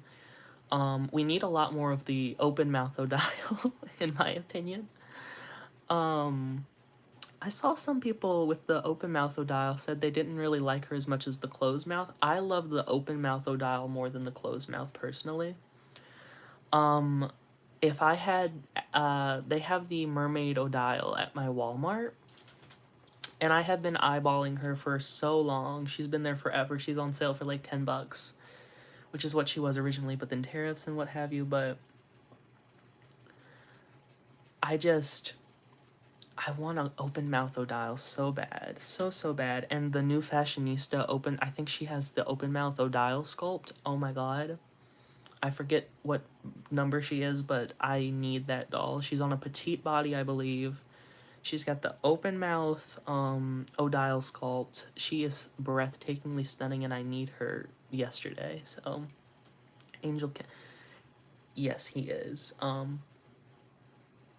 don't know if I don't know if I've seen many of this, if he's many of the designs that he's used with the Millie sculpt. I'm not sure which ones. Did he design the did he design that fairy Barbie that's kind of has the Fairytopia vibe? Like the older Fairytopia vibe. I think she has like bubble wings or something, like a bubble wand or something that she came out recently. Well, okay, then he's doing a fantastic job because I love that doll and still want her.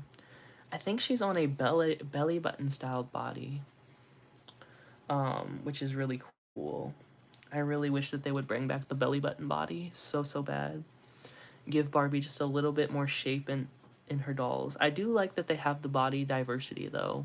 Like that each Barbie kind of has like almost like a different body type and stuff like that, but I also I wish that we had more of like a um like they kind of like they give them different sizes but they all look almost like a little boxy looking to me, the newer bodies that they have. I wish that we got like variety in how they were shaped a little bit more, a little bit more shapely in some of the releases. Mermaid Millie. Really? Oh, the longer haired one? I think I saw a leak of her. She is stunning. If she's the one I'm thinking of. He is that man knows what's up. He knows what the fans want. I'm gonna be honest. He knows what the fans want. My tablet is dying. A bubble fin. Ooh. So that's giving me very like I think they did this a lot. The bubble features, did they do that a lot in the 90s for Barbie? Because I feel like I most of the bubble Barbies that had the bubble play gimmick were from the 90s. It's channeling very like Barbie peak era, which to me is like the 90s, like early-ish 2000s is like when Barbie was like at her peak in terms of like I don't know. When I think of Barbie, I think of like 90s to 2000s Barbie, but um especially like with the totally hair Barbie thing, like that's kind of like one of my go-to thoughts when I think of Barbie. There was Bubble Angel, but oh, okay, yeah. See, I think of when I think of 90s Barbies and play gimmicks, I think of bubbles. Um, I think the Bubble Angel doll. I think I have a lot of the Bubble Angel. I'm gonna be honest. She's a really pretty doll. I don't think I have many with the clothes, or the wings or anything. I think she had wings. I'm not sure, but uh, I I really like the bubble feature. I really like the bubbling mermaid Barbie. I wish I had her. Not gonna lie.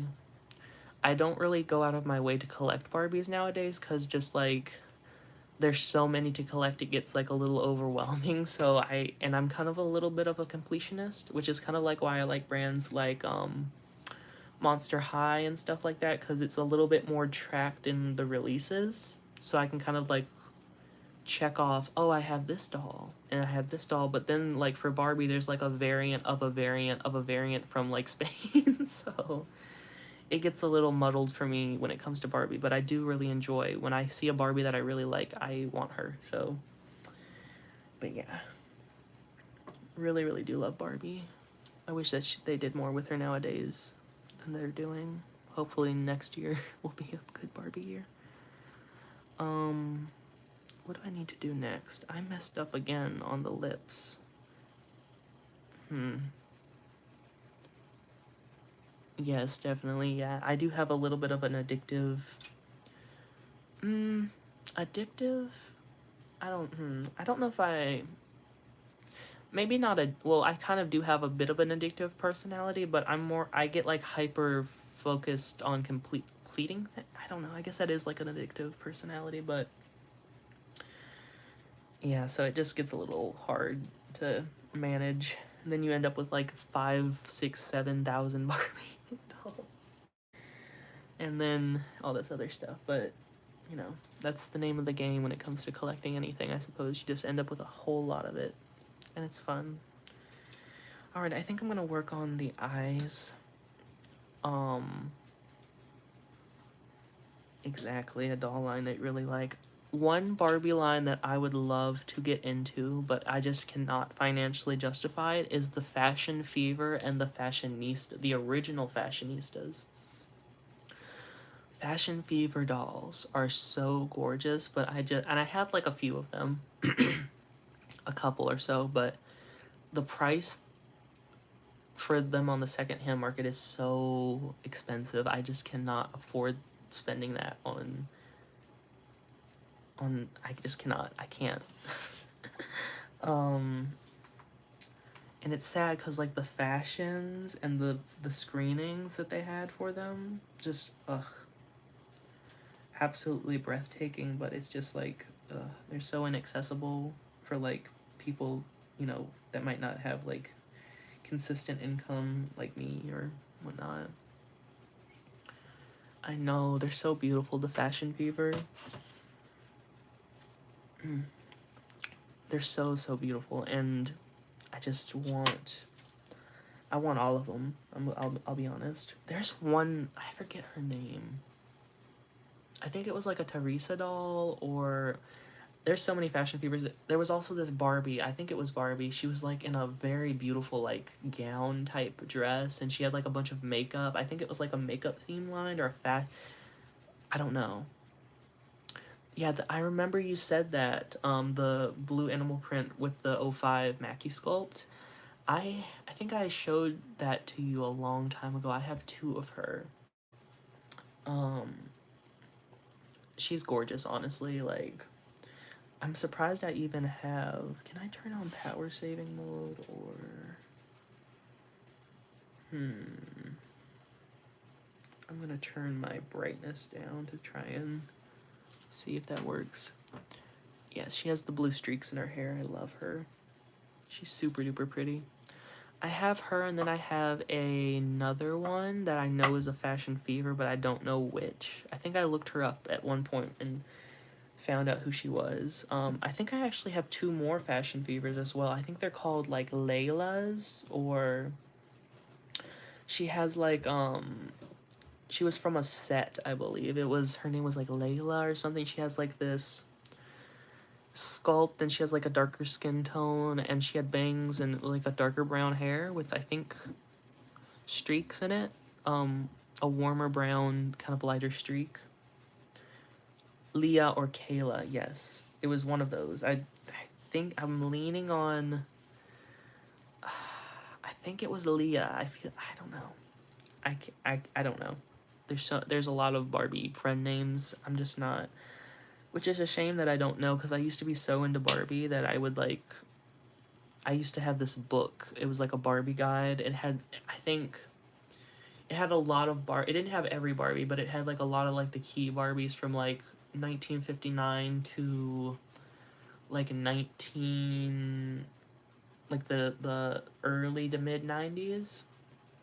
I still have it. It's just missing a lot of its pages, sadly. So I would like to get a new volume of that because I remember like flipping through that.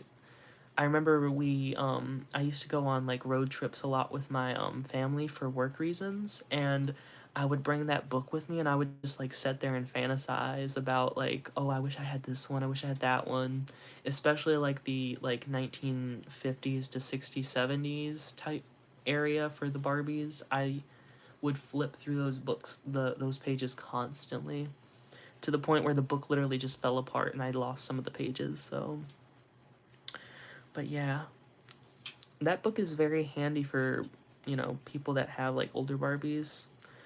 You're usually gonna have like a Barbie from that book, you know what I mean? It helped me identify a lot of Barbies that I otherwise wouldn't have known how to identify because of it. So Leah and Kayla tend to use the same. Yes, right, because I remembered from the what was it? The I know that I don't know which one it was. I think it might have been Leah or something. Wasn't she like in the Palm Beach line? One of those names in the Palm Beach line. I remember because I used to own her, and I knew that this Fashion Fever doll I think used that same sculpt as that doll. I think. And I really like that sculpt, but I don't know the names of a lot of sculpts. The only sculpts I really know the names of by heart are the Millie sculpt, the superstar, obviously, you know, just like those type of general names. Leah in the purple swimsuit, okay. Then I think this doll must have been Kayla because she has a darker skin, so she's like trying to be a different character, I guess. Maybe. Or maybe Leah went through a severe tanning session or something. I don't know. But yeah, I love that sculpt. She's so pretty. She's one of the Barbies, the Palm Beach dolls. I just want the whole collection because I remember owning like them a lot, and I still have the Midge. I have, I think, two of the Midge, one in like pretty rough shape and the other one in like less rough shape but still kind of rough shape. I'm really scared to do the. Let me paint the nose first. I added a bit of a bridge when I was sculpting this to kind of make it a little bit easier to paint. So Palm Beach Leah is gorgeous. She is. I remember you in an older video you were rerouting a Palm Beach Leah, I believe. And I don't know, it was something about her when I saw her. It just like sent flashbacks from when I owned mine, and I've been wanting one since, I'm not gonna lie. She's just such a pretty doll. I wish I still had my Palm Beach Barbie. I technically do have a Palm Beach Barbie, but she's like, I made a video on her a long time ago of me trying to like fix her up. And what have you, but I just kind of neglected her. I haven't rerouted her or anything. I was trying to do like a custom doll with her, but I honestly might just like, since my repainting skills have gotten a little bit better since then, I think, yeah, she's the one I repainted. The one I made a video on a long time ago. I honestly might go back and like repaint her again, because I don't know if I'm vibing with what I was trying to do nowadays, you know? I liked the idea then, but I don't know. I'm debating. I might make her the because I think that she was the China version, the China variant of the Palm Beach Barbie. I might try and repaint her as the Indonesian one because I really like the Indonesian one screening more than the China. So since my repainting and replication skills are a little bit better, I might be able to kind of like vaguely replicate that, and I would prefer that over the China screening anyway. So maybe it's a good thing that she has no paint.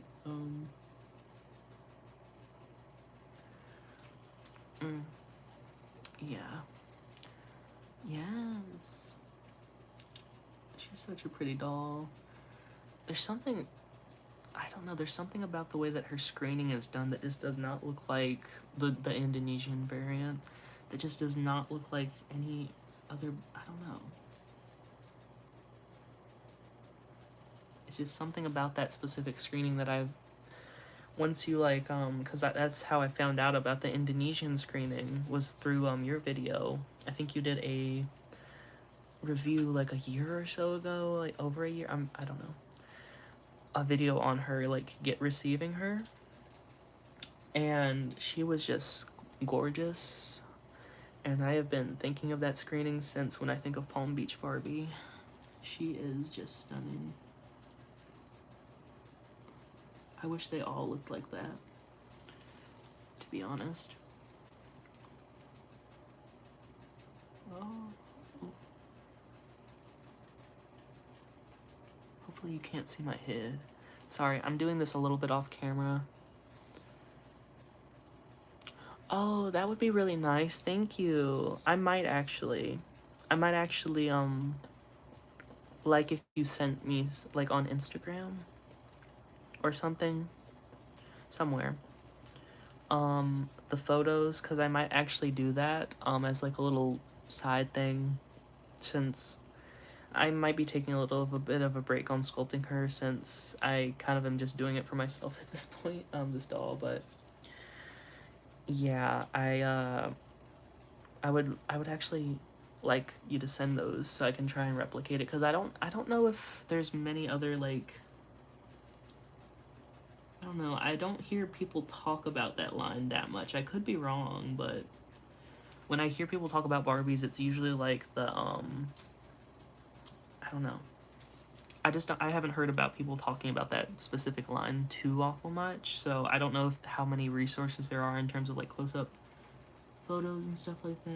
And people, oh, okay, the nose is starting to kind of travel outwards a little bit. I'm scared that I'm gonna mess this up if I keep. Okay, let me just be very. Okay. Whew. Okay. Her nose. Okay, it needs to be brought out a little bit more on the sides. Yeah, so I'm going to just. Okay. Alright, that's nearly how it's supposed to be, so I just need to do a little bit more. Okay. That's about as close as I think I can get. I think I need to just put a little bit more black. Ugh, they are. They really are. I wish that the swimsuit, they did the swimsuit dolls like that nowadays, where they had like the printed, they did like the printed thing, but they made the swimsuits actually like pretty instead of like one pieces that are like have like weird prints on them. I don't know, like ugly. Not ugly. I don't know. I just don't. I think that the swim dolls nowadays look kind of cheap in comparison to the older ones that they used to do. Um, I remember for this one, I forget what it was specifically, but there was this line of beach dolls, I think in like the late 2000s. Um, I cannot for the life of me remember it, but there was this one doll and she had like an orange like swimsuit with like flower prints, and she had glasses, and she had the bigger feet. And I think she had, I forget what sculpt it had, the doll had, but she I remember having that one when I was younger, and I remember her very vividly. She had bendable legs, etc. And her very nice swimsuit and whatnot. And I remember that I had messed mine up, and I wanted a new one from the store, and they were still around. And I found one. We were out of state, I believe, and we got that doll for me. My parents did, and I opened her up and I was like, why don't her legs click? Like, it's the exact same like doll style and everything, but the legs, they don't bend like they used to. I think it was like they repackaged the doll and like cheapened it down, and that's, I hated when Barbie was doing that back in the day, and I was like a young kid. So like when people are like, "Oh, well kids don't really care that much." I'm like, "Well, I cared when they were changing them, like cheapening them." I don't know. Maybe that's just me when I was a kid. Easy for me, 1, 2, 3, Barbie. Maybe. It might have been. I think it was, I don't think it was Barbie, though. I think it was one of her friends. She came out in '06. It maybe? I could just look at that up on my tablet really quickly. Even though both my tablet and phone are dying, so let me just clean my brush off. Easy for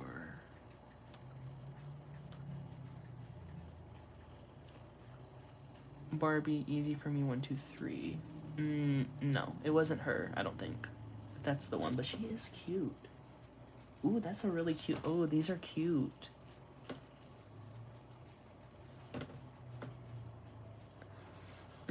No, these dolls had, they were a swim line Let me try and find her really quick. It might have been Teresa I think that they used this specific sculpt for Teresa in like the like mid-ish to late-ish 2000s. Let me see. Teresa swim doll. I think it would have been like 2006, 7 maybe. Let's see. Oh 07. Oh, I think this is the doll right here. It was the Barbie Bath and Play doll. But I remember this doll. So it was the Barbie Bath and Play, I believe Teresa, which is right here. Very beautiful doll. I still wish I had her. Yeah, okay, right here. You can see she had the click legs right here, but at one point they cheapened her and like literally it might have been this doll, I'm not sure, but I remember vividly that the one that I had growing up, my first one, had bendable legs, and then later on when I got my new one to replace my old one, she had the hollow cheap plastic legs and I was really upset. So oh, you have her. I'm not surprised. You have like what was it, like over 2,000 Barbies, I believe. I know you at least have like 1,500. I believe you at least have like 2,000, 1,500 to 2,000. You said once, but yes.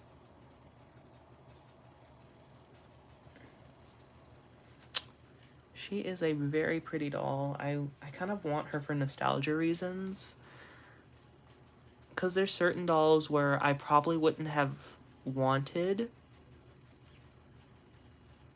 Both of yours have the hollow legs. Yeah. I don't know.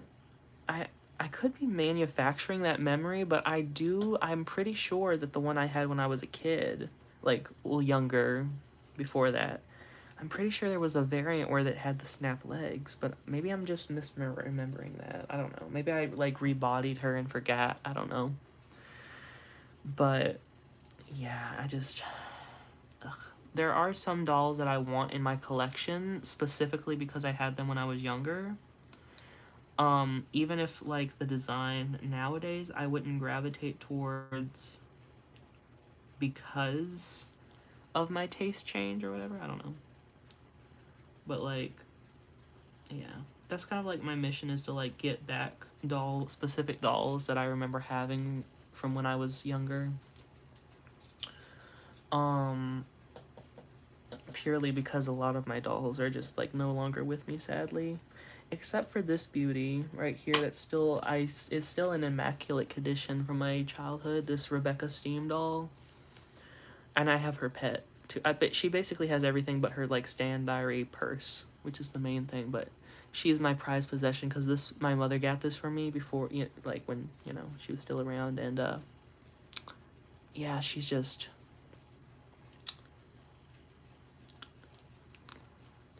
a very special doll to me. Very very special doll to me. This doll and my G3 Gulia are some of my most treasured dolls because, well, Rebecca because she's a beautiful doll and from my childhood, but also because I remember the day that I got her. My mother bought her for me from Walmart. I wanted her and she got her for me. And Gulia is because she's the last present my mother ever gave to me. So, and I actually don't like that Gulia's design that much, but that specific Gulia will always hold a place in my heart because that was the last doll I ever got from my mother. So yeah, I regret not getting Rebecca. Well, there was a Nikki version with bendable knees. Ah, okay. Yeah.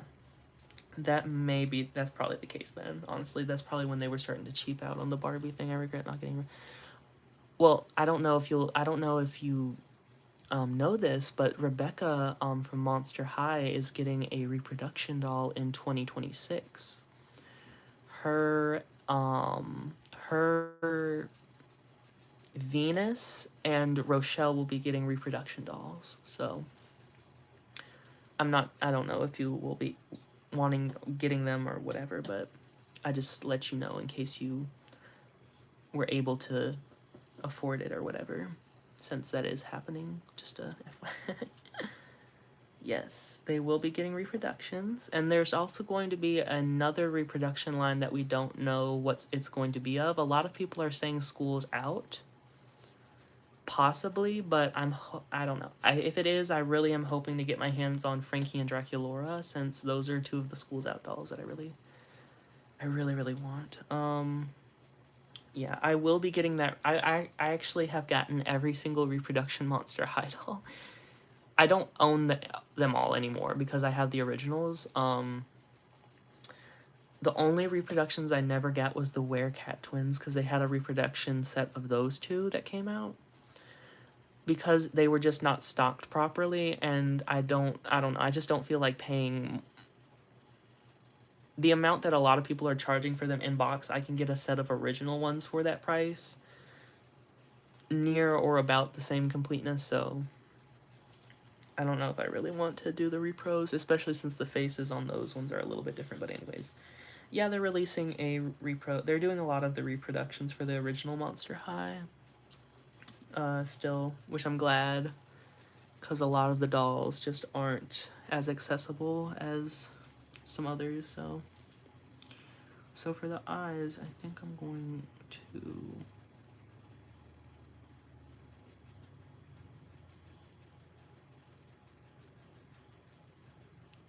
that. School's out Frankie, but she doesn't have anything original, but she's gorgeous and no. Yes, the School's Out Frankie. I have her too. I got her in a lot of 3 that I got for a specific doll that I no longer have, but mine had cut hair sadly, so I had to scalp her to reroot her eventually. Mine didn't have any glue in her head as well. I don't know if that was common with the School's Out Frankie, but I'm so over the moon for that because she is in immaculate condition because of that, like no staining or like discoloration of the head at all from it, and I'm so thankful for that. Because I actually rerouted my I have the original, the Wave 1 first release Frankie, and I had to reroute her hair because so this is mine. I rerouted her in Kanekalon. It's basically the same color. It's like a blonde color because I don't have like straight up white. But it's like closer to her original hair anyways because it was like staining her vinyl, which sucks because like I don't know. I like keeping the original hair if I can, but like her hair it wasn't like it wasn't seeping out cuz I had like did a baby powder treatment for her hair, her original hair.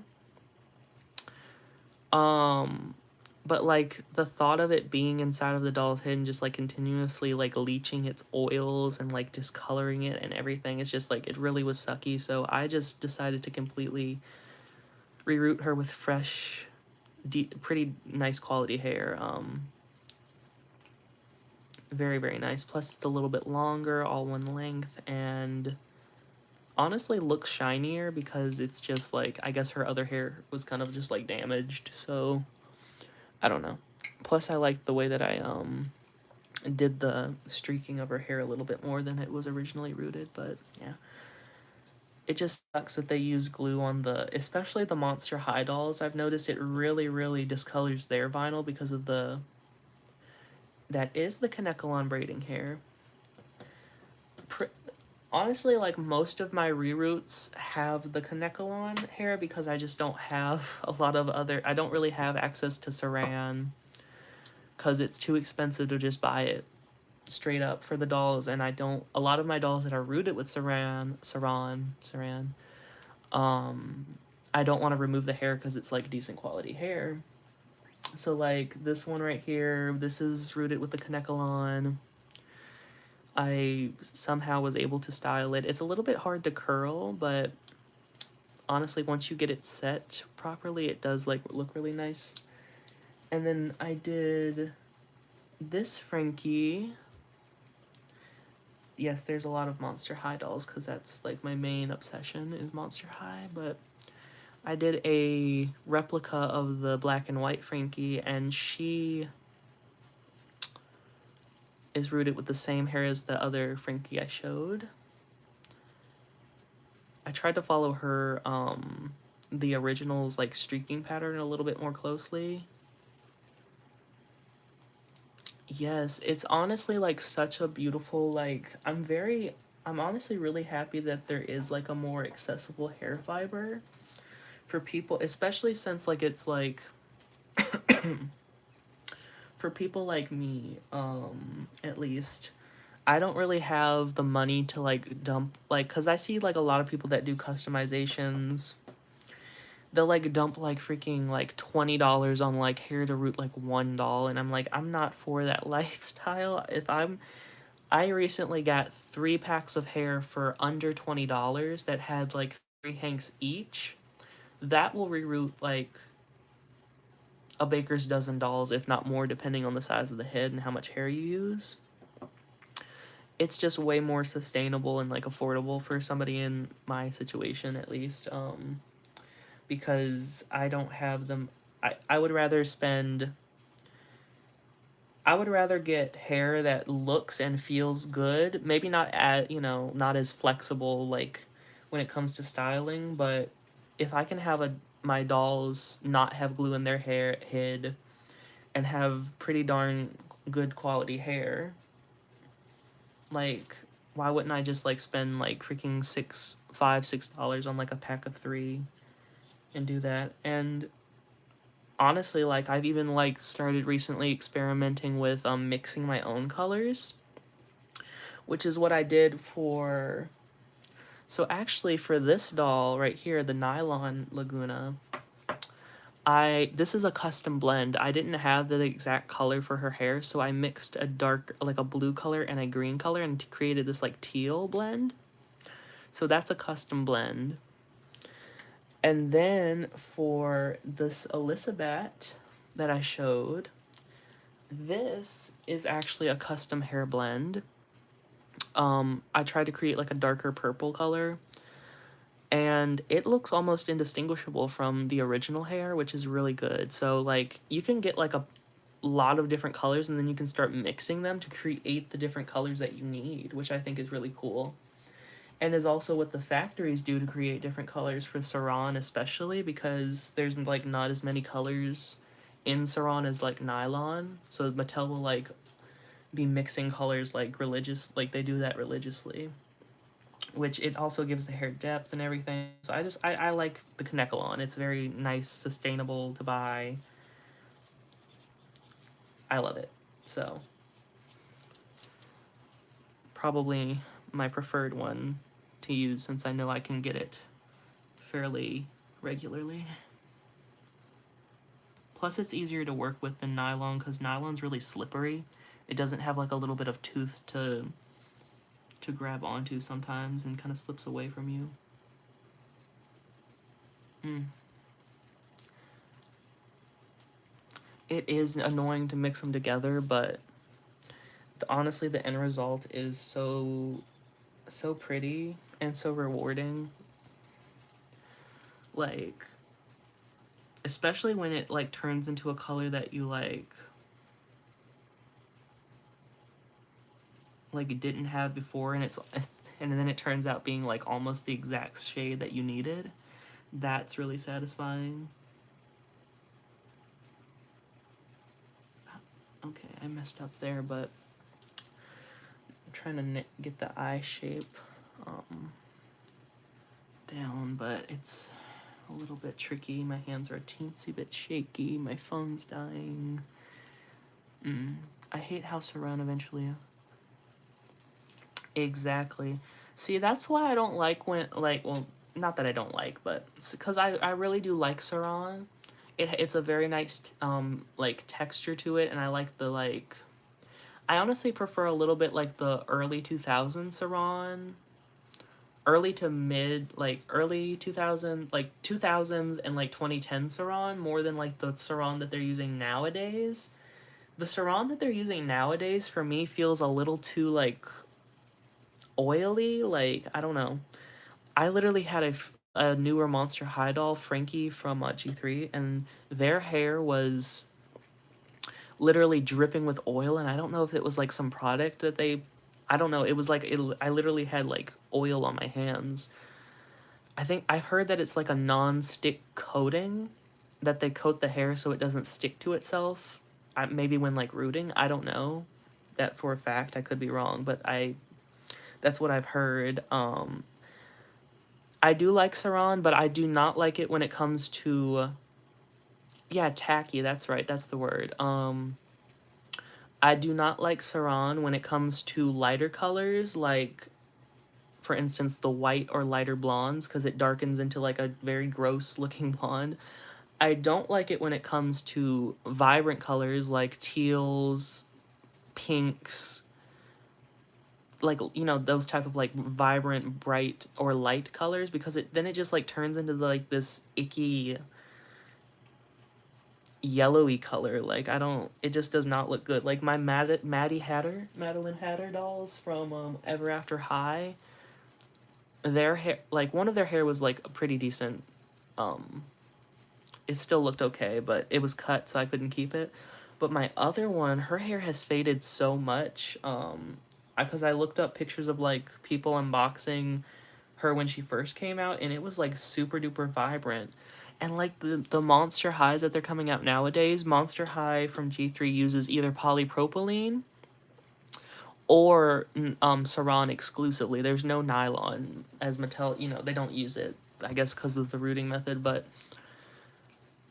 I hate that they use Saran because I'm just gonna at some point it's just gonna like turn into this really ugly color, especially for like the Twyla dolls. They because she's in G3 and she has the vibrant the mint, yeah, the color like a swamp watercolor. Yes, that I saw somebody can because somebody was asking I saw this somewhere like will like Twyla from G3's hair turn like this kind of like yellowy color, like kind of gross dingy yellowy minty color, green color from like G1. And I saw somebody use that exact same Barbie doll.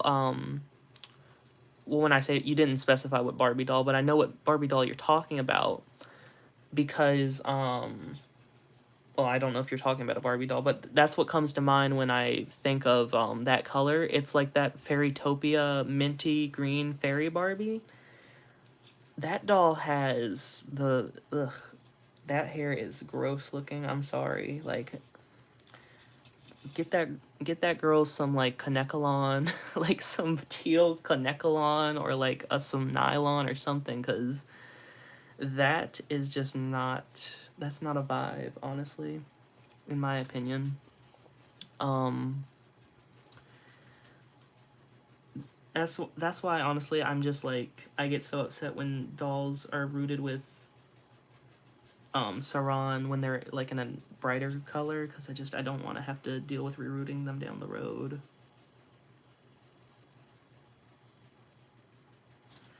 Oh, I hope that I got that somewhat decently. Okay, let's see. So then we will go into this.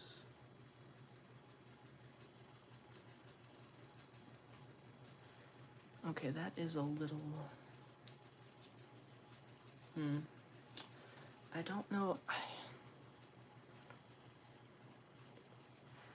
Yeah, that's the one that I think of when I think of that mint color hair. Her or Twyla from G1, because ugh, I think they had about the same hair color, and it just looks really really bad. That color in particular, I don't know what it is about that color that makes it discolor so badly, but it is just raunchy looking. I really wish that they have this hair fiber on AliExpress. It's called Milk Silk. Um and I really want to try it cuz it has some pretty colors and I've heard that it's basically like a nylon. But it's really cheap and affordable, but I'm kind of scared to use it cuz I don't want it to end up being like some sort of variation of polypropylene or some fiber that just like deteriorates over time. I don't know. I'm kind of just iffy to root that into a doll's hair, put all this work, and then like 10, 15 years down the line, all of the hair just falls right off. Or like it discolors like a sarong, because I heard it has like, it's like a mix between sarong and nylon. I don't know. I don't know. I really do want to try it out though. Um, yeah, I definitely understand that. It's definitely not. See, I think of longevity when I try and do my dolls because, like, I don't want to have to reroute the same doll multiple times. And some of these places will literally, like, sell, like, polypropylene hair fiber, like these places, where you buy the doll hair. And I'm like, why are you selling polypropylene? Like, you don't know for a fact if it's going to deteriorate or not, right? Like, it's notorious on older dolls for doing that, so, like, why wouldn't... Which, honestly, like, Saran deteriorates over time. It deteriorates this, like, over time as well, in my experience, on, like, more vintage dolls, unless it's, like, a different type of Saran. But I've had dolls with Saran hair, like, their hair literally just, like, fall out. Like, I have a bigger, like, life-size doll from, I think, the 60s, and she's rooted with Saran, and her hair is literally, like, falling out in clumps. And I just, like, am never touch her because, like, I don't want to have to reroute that giant head. um, and I honestly would have to if that happened, because I'm not spending, like, that much money on a wig.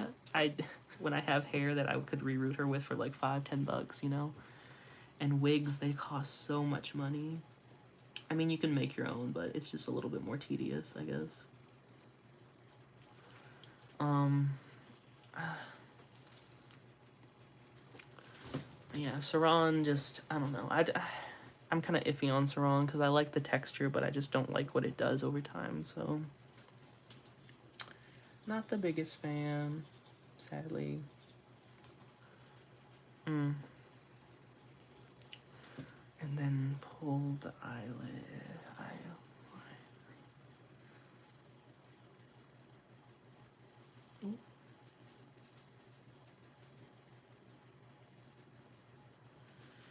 It'll look worse before it looks better, so hopefully it'll start looking better here shortly. I'm honestly hoping that my phone can hold out until I'm done painting this doll. I'm wondering if I can... I'm actually going to go grab my charger real quick and see if it will reach from the spot. So I'm just gonna mute really quick.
Okay, I got my charger, so hopefully this will reach. I'm kind of in a makeshift electrical situation at the moment, so I'm hoping that this doesn't... Hopefully this plug works. Ooh, don't fall on me, please. Let me just... Alright, that works. Ooh, okay. I can't stand when people use real human hair for rooting, because, like, not only is it gross, but it can also disintegrate. Oh, really?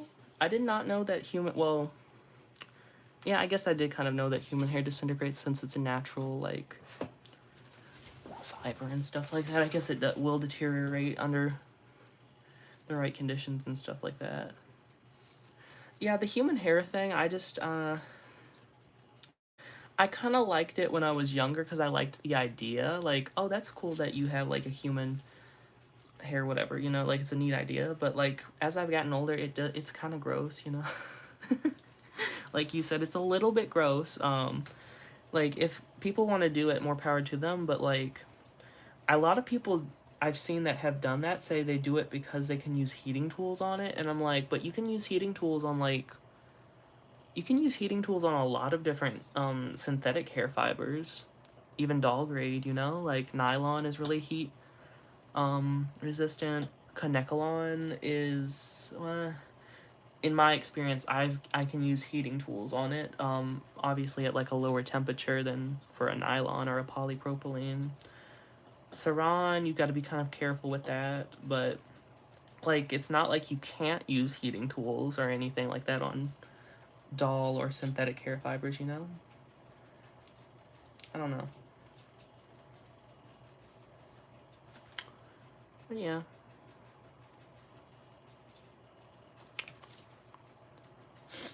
Okay. Alright, since I've got the basic eye shape here, I can probably get away without using my tablet. Okay, so I'm gonna.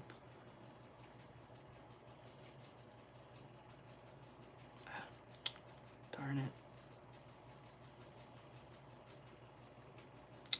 This is why. Oh, that's awful. I'm sorry that's happening. Sorry that's happening to you. I don't know how you would go about putting new hair in there, because, like, you honestly, that might be a wig situation, since I think that they're rooted, like, very finely with, like, a actual, like, needle end or something, like, a very small holes or something like that, so it'd be very hard to, like, shove any other hair in there, so you might actually have to wig them or something. That's awful.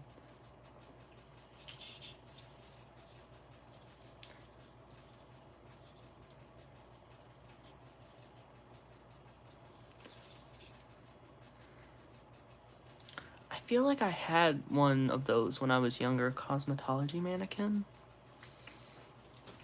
I have a vague memory of owning one, but I could be mistaken. I'm not sure. I always wanted like an, yeah.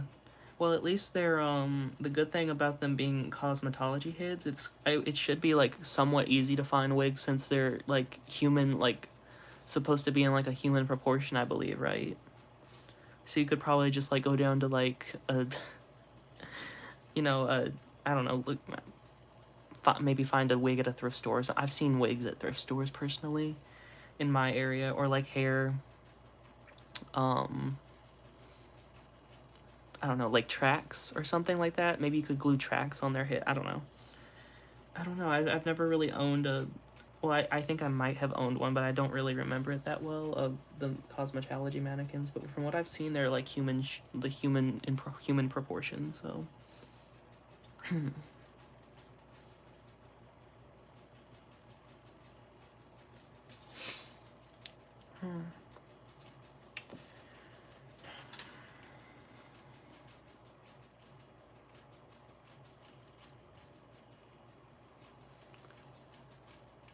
Halloween section during the year and buy wigs. Oh, that's cool. Yeah. I was gonna say Party City, but I don't know. That seems like, I don't know. Like that hair fiber seems kind of. I mean, but I guess you could use heat tools on it if you're careful enough. I've never owned too many wigs myself, so I don't know the quality of them.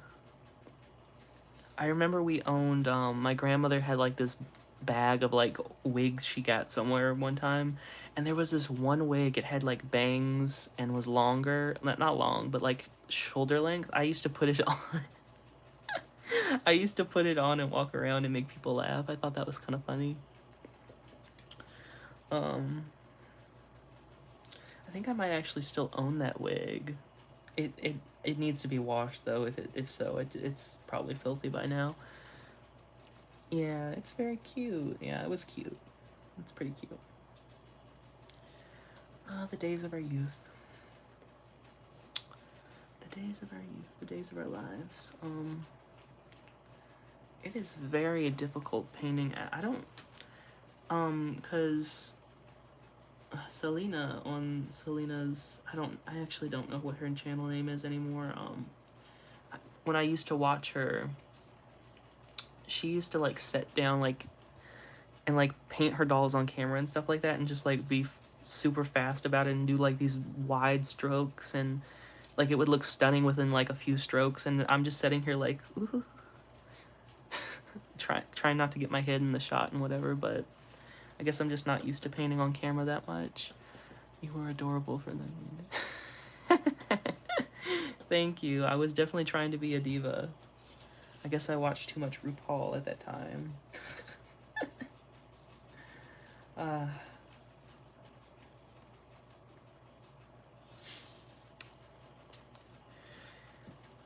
mm-hmm. Need to thicken.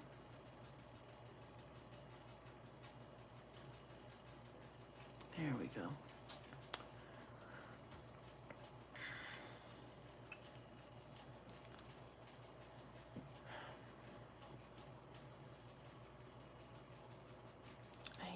Okay.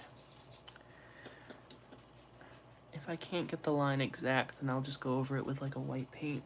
I mean, her eyes are, her scleras are already white, but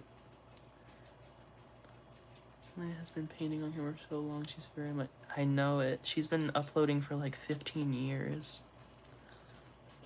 I, you know, when I was like young and collecting dolls, like super young, probably like 11, 12, 10, somewhere around there.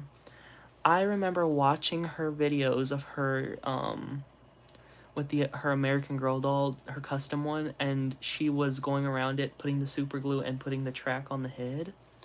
I remember that video so specifically, but I didn't realize when I found her much later through her Rainbow High videos. It was her that was reviewing a Rainbow High doll.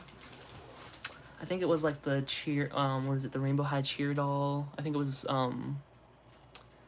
I forget which doll it was, but anyways, she was reviewing that, and she's actually who got me into Rainbow High, at which got me back into doll collecting, because I had stopped collecting dolls in, well, I was kind of like a teenager, you know, to my mid-ish teens, like late, early to mid-ish teens, I kind of stopped collecting until like around 20, I want to say like 2020, around there, that era, mid 2020. And she just got popped up into my recommendation, and I had heard of Rainbow High, but I just didn't think much of it. But when I saw her like doing that doll, I was like, oh, that's a really cute doll. And then, you know, I had went to Walmart and I was like, let me just pop by the toy section. It's been years since I've gone there. And I went to the toy section, and I forget the name of this character, but she was so gorgeous that my grandmother always asked me, is there anything you wanted or needed or anything? Because I didn't have money at the time. And that's the first time I had been like, yes, I want something. And I grabbed that doll and I brought it home and I played with it for hours. That doll started a whole collection, my newfound hobby that I still have to this day, because that was wild. So I am really thankful for Selena for doing that. Thank you, Selena. I haven't watched her in a while. I need to maybe look her up again and watch her. Oh, you remember that? Yeah. Yeah, that was, I really loved those videos. It was I think I showed this when I was showing off my Rainbow High collection. It was like, oh, so long ago. It was, what was her name? Rosie, or something Rose. She had the hot pink hair, the darker skin, blue eyes. I think it was series 3. It was that one. That girl. I have trouble remembering their names because I'm not as into Rainbow High at the moment. Well, I kind of am, kind of not. They're just not a lot of the dolls recently, they haven't been like innovating as much as they had been, so it's like I have less incentive to kind of buy the newer ones and keep up with the names, yada yada. Anyways, yeah, she got me into doll collecting again because oof, that doll was gorgeous. I don't really see a lot of like darker skin, like that level of like skin tone with those like those bright like piercing blue eyes, which I get, maybe that's what drew me into her. I don't know, it was something about her that just really sent me over the edge. I have the oh really, the budget version, yeah. The budget versions are cute. I really wanted. I went into what was it? Not Walgreens. CVS, and they have the budget versions of Gabriella Isley and I believe Bella. I really wanted Bella, but they wanted like 17, $18 or something for her. I was like, no, absolutely not for a budget doll. I remember when budget dolls were like 10, 12, $15 max. That was like on the high end of being a budget doll back then. But now they're like verging into being like as much as like a deluxe doll is nowadays. I'm like, no, no, thank you. I'd rather not, personally speaking, anyways.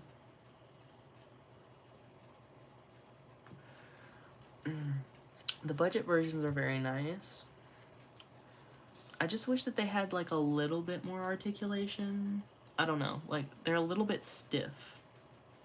Like I wish that the knees were at least articulated or something, because like Rainbow High, with how like bulky their bodies are, it like kind of, I don't know. It feels weird, I guess, because I'm so used to Rainbow High having such like extensive articulation. It's very strange. Oh, the Moxie Girls were only $10. I didn't know that. And I was into Moxie Girls for a little bit. Not like super a lot, but I did have them growing up. I didn't realize that they were like a replacement for Bratz. Um, yeah, they're. I really do like the Moxie.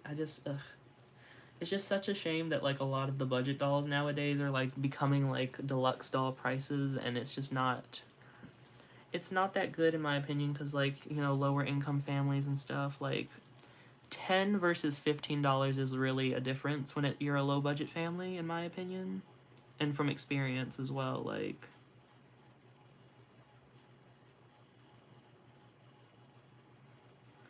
mm,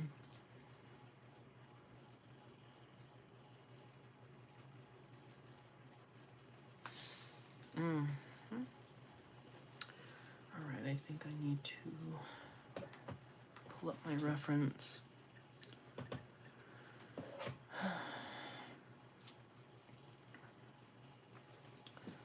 The Moxie was the dreaded. Oh, the polypro. Yeah, they had awful hair. Them, and then when Bratz went through that like kind of horrid era where they were putting polypropylene on literally like every doll.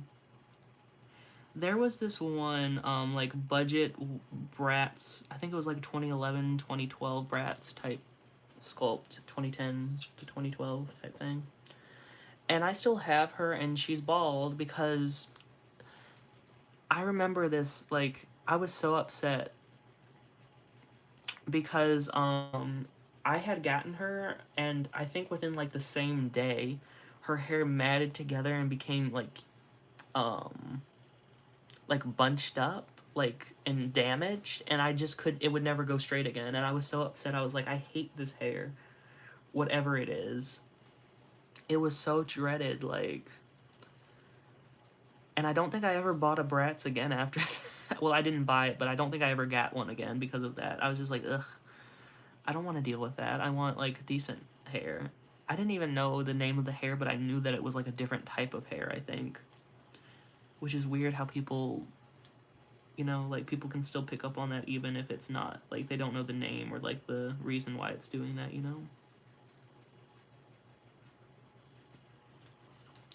Mo- hmm. I didn't know any Moxie girls had Saran, not gonna lie. Um,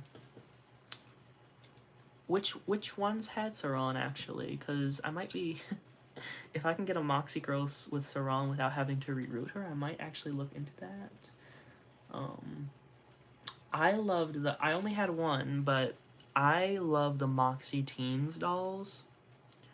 I want some because I think I still have like a pieces or something from my original one, but I got her, I believe, second hand, I want to say, and she was a gorgeous doll.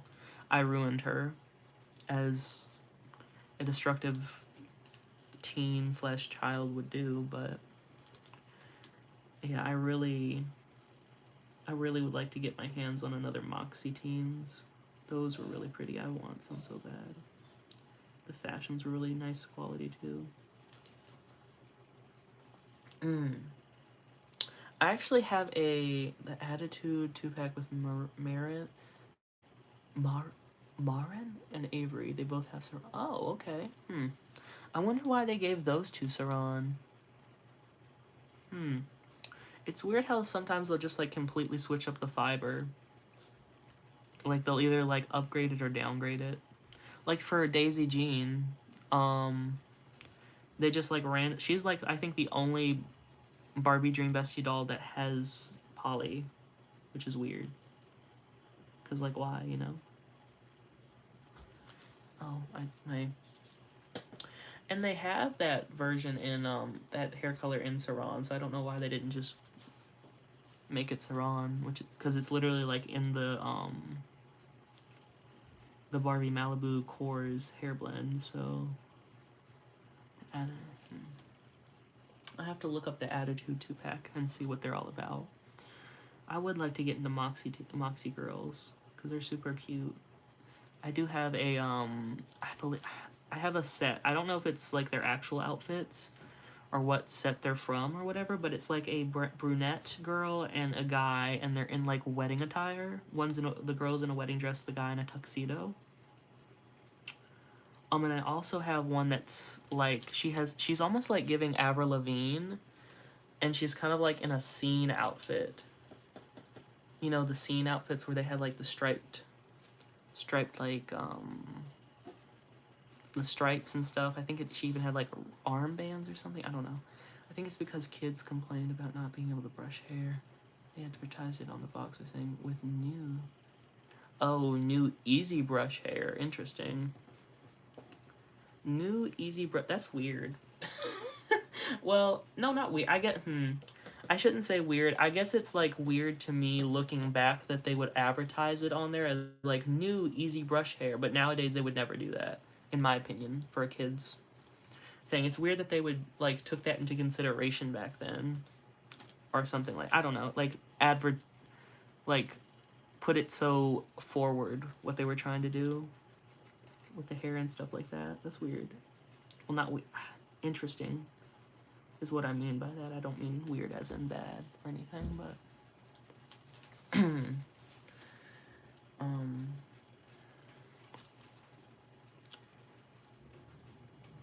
easy, exactly.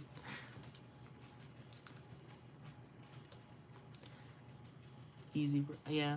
It's kind of interesting seeing how they have to reword things for like different people that might not understand what a sarong is or whatever. Like you literally would have to call sarong an easy brush hair to somebody that doesn't know what the word sarong means, you know?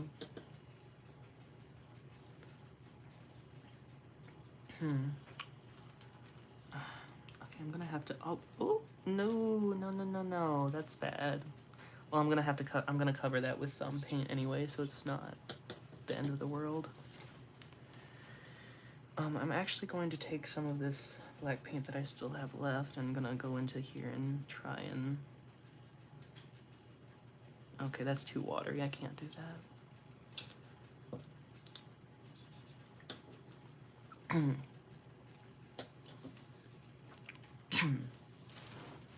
Okay. They used to do that a lot with doll brands, I think in the 60s and such. They used to be like with new so and so hair. They used to advertise it. But nowadays they don't really do a lot of like cuz I guess back in the day they used to like do like advertising with like oh, new easy curl hair. Like I think Saran even like originated as like a curling fiber. but I knew what hair it was when I felt it for the first time, even though I didn't know the types. Yes, exactly.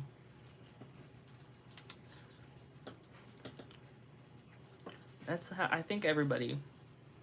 I don't know. It's just I just think it's cool that nobody knew, like when they were younger, they didn't know the names of those things, but they were like, "Ooh, this is the like kind of coarse fiber," which would probably be like poly. Oh, this is like the soft fluffy fiber, which is like Kanekalon. Ooh, this is like the the like I don't know, more realistic fiber, which is Saran.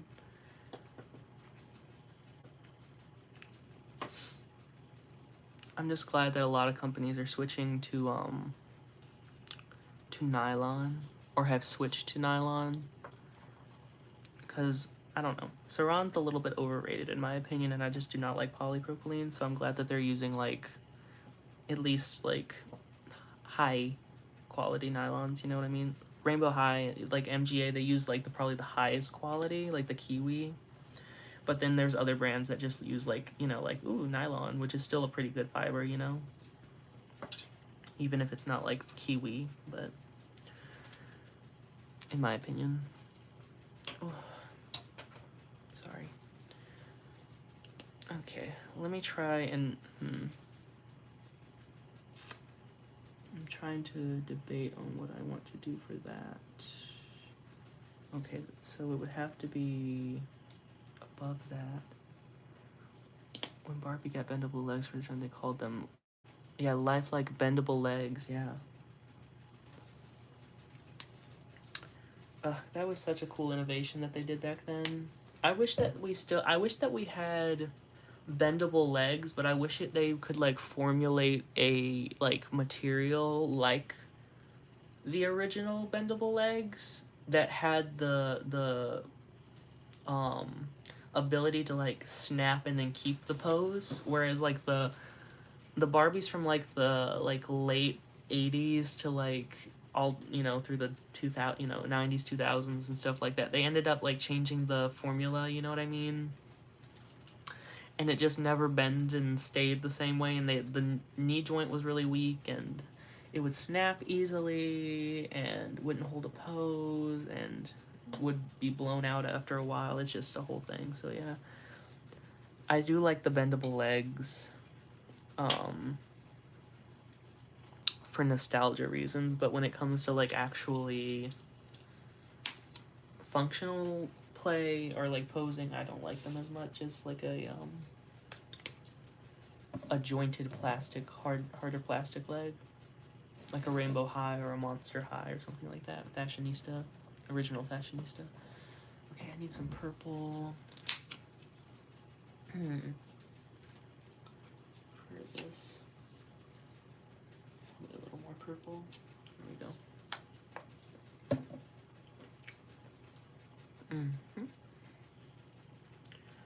Okay, get a little bit of this.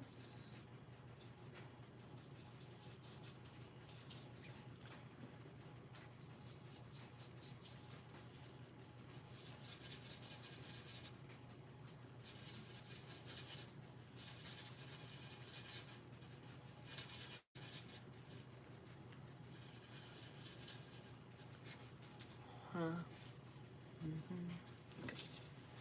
It's a different vinyl, and most you could click the knees like twice, or like the 4 times.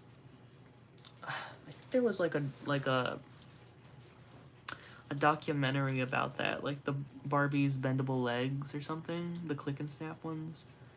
And it was because of like environmental concerns from different countries, so they just ended up like reformulating the vinyl completely instead of doing it for like individual like country makes or whatever. They just were like, okay, we're just gonna like change what it's made out of entirely for every doll, which kind of sucks a little bit, but I don't know. I would like for them to like maybe revisit it, especially since we have like more like I'm assuming they have like more knowledge on like the materials and stuff and could probably like experiment a lot more. So I don't know, because even the LOLOMG dolls, the And even the Bratz dolls nowadays from MGA, they do the click and snap, for most of them at least. But they don't click, they don't like last. Like I have some that like I played with like for a few minutes and their knees just like gave out and wouldn't snap it further or stay in position any more than like one snap, and it's kind of irritating when posing them or wanting to make them set down and look natural. So I wish that they would just like go back to the drawing board and just like reformulate the material entirely, personally. So that's what I would do if I had my own doll brand and I could had the option of snap knees. I would be like, we need to like innovate. We need to innovate this material and make it user friendly. Yeah, at least made the internals stronger.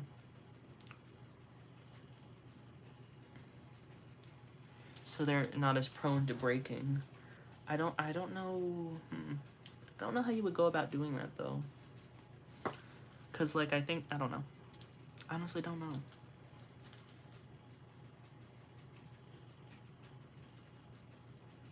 Oh wait, I should have painted the green then the pink. Oh, that's what I should have done. Oopsies. Well, we have to deal with that now. Sadly. You are not seeing any of this. I'm so sorry. I just looked up at the stream and did not see what I was doing, so. Okay. We're just gonna try and copy this over here and then hope that the green doesn't go over it. Okay, I'm gonna go down.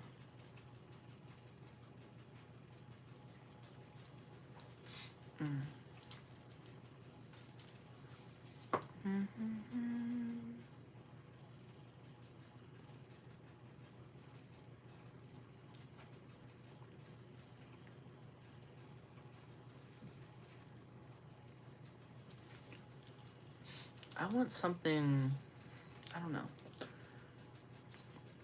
I want like a different doll brand to come out.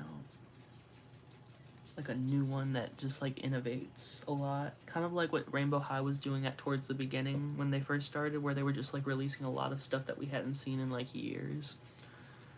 From any doll brand really. Even Barbie, like the biggest one, you know. For Playline, I just want them to like somebody to innovate and do something new and exciting.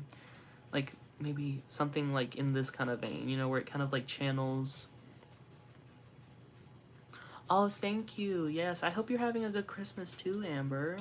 Hopefully you got to hang out with your family and eat good food, and hopefully you got some good presents. I got a lot of cool presents. Well, maybe not a lot. I didn't get a lot. I got a cool present from my grandmother, which was my 3D printer. um, and then I got some money from my sister, which was enabled me to purchase a curing station to cure the stuff from my printer. And honestly, and with that money, I was able to get some more resin for printing. So I can make a lot of stuff with this, so I'm very happy with that. That's basically all I got for Christmas wise. But like, quality versus quantity, am I right? Yeah. I was debating on whether I wanted a printer. Because I was like, oh, there's so many dolls that I want.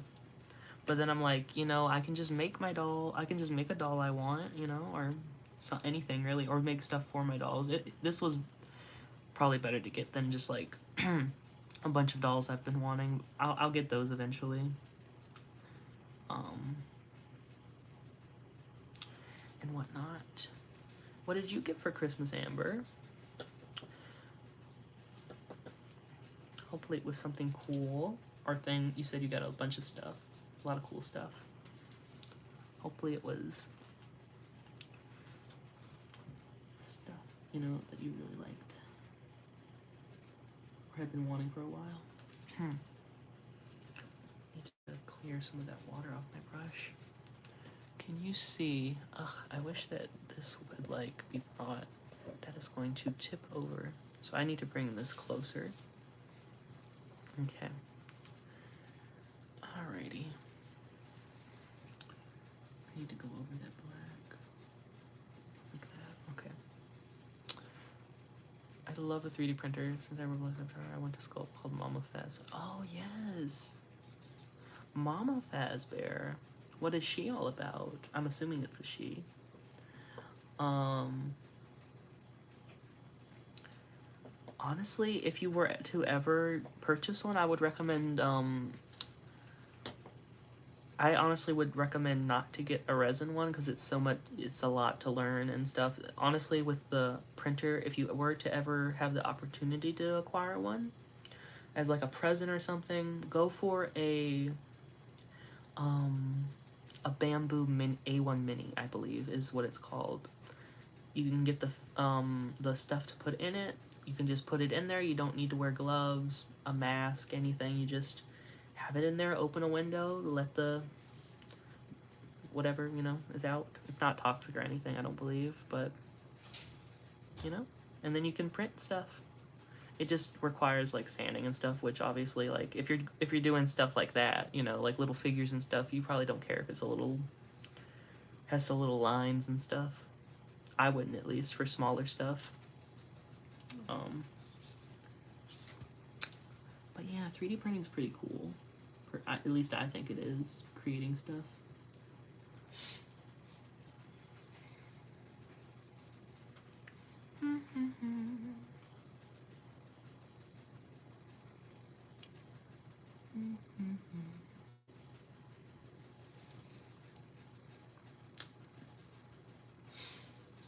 Though you would have to probably, I don't know if you have a computer or not, so that would probably determine what kind you would get. I'm not saying, I'm not trying to be like, oh yeah, you're getting one. I'm just being like, letting you know in case, because they have the ones where you can just basically like send it over Wi-Fi, the thing that you want, make or want, or can like find online and download. Whereas with the one that I have, you would have to like plug, it comes with a USB thing, and you would have to like plug that into the thing, transfer it to that, and then plug it into the machine to then select it for printing. So yeah, that, depending on whether you had like access to that type of situation, it would determine. I need to stop rambling about 3D printing. I've been obsessing over it since I've gotten my printer, actually. My tablet is, okay, it's not dying as quickly, so that's good. So I probably could. So for the eyes, I have a green color, and then I need to mix some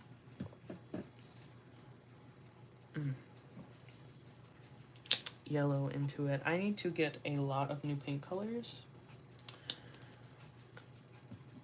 I need to get a better blue, a deeper blue, like a more navy blue for richer blues and stuff like that, because I try and make my own, but it's a little difficult. And then I need to get, I probably should do the black. I should have done the black first to get a basic outline of it, so let me do the black first. Okay,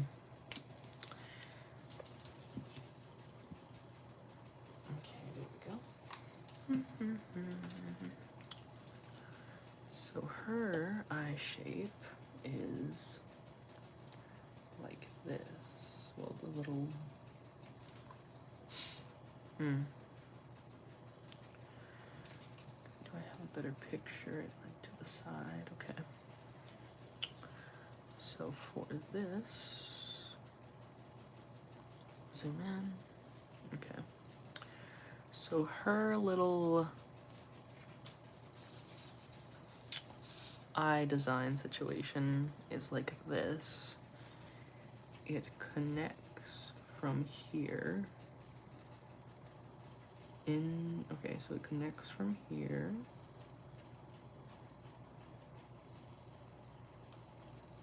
into here. Okay. And then it goes into like almost like a point, downward point. So, okay, I do this. Need to make sure it doesn't. Let's go here. Ooh. Downward.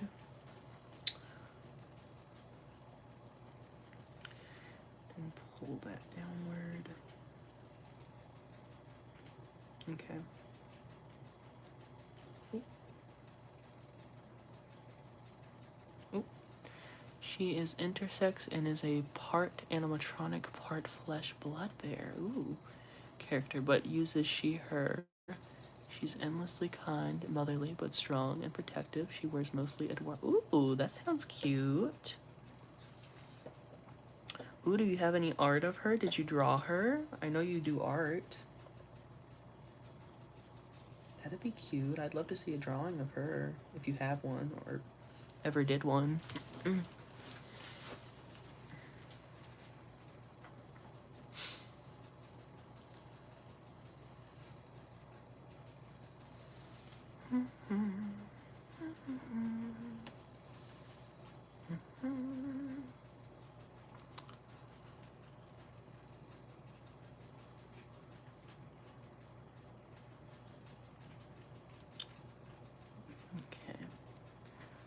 I'm just gonna grab this and then pull it inward.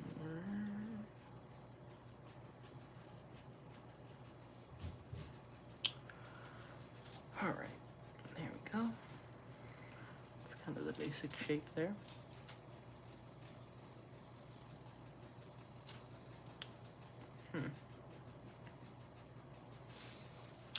I need to try and copy that shape to the other side. Oh Lord. Okay, this is gonna be difficult.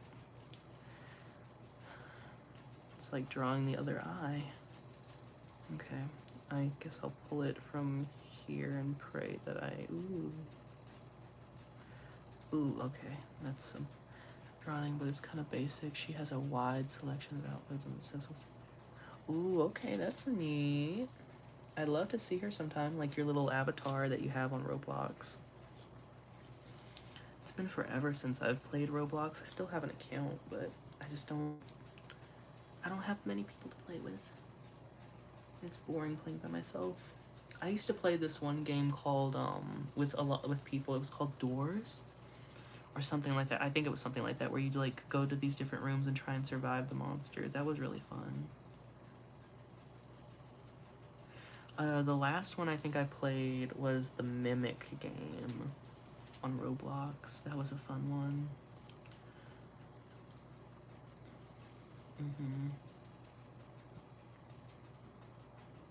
Okay, there we go.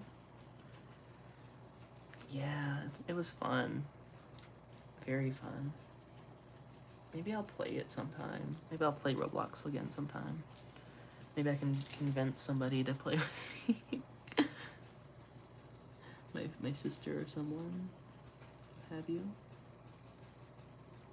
Okay, pull that downward and there we go. Okay, that's actually pretty close. All things considering, I don't know if you saw. Yeah, I think you saw that.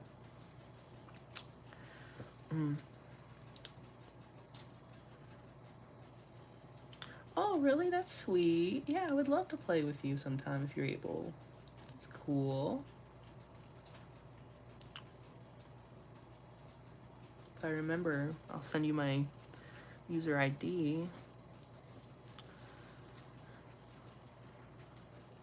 Oh, cool. That's nice. I'd love to. You could recommend me some games or something. I saw you uploaded a while ago. I still haven't watched it. There's a lot of, I have a little backlog of your videos that I need to go through. You uploaded like one where you did like a let's play on this Five Nights at Freddy's, like, oh no, it was it used to be Five Nights at Freddy's and then they changed it to like a Chuck E. Cheese game, I think, or something. along those lines. That one seemed kind of cute.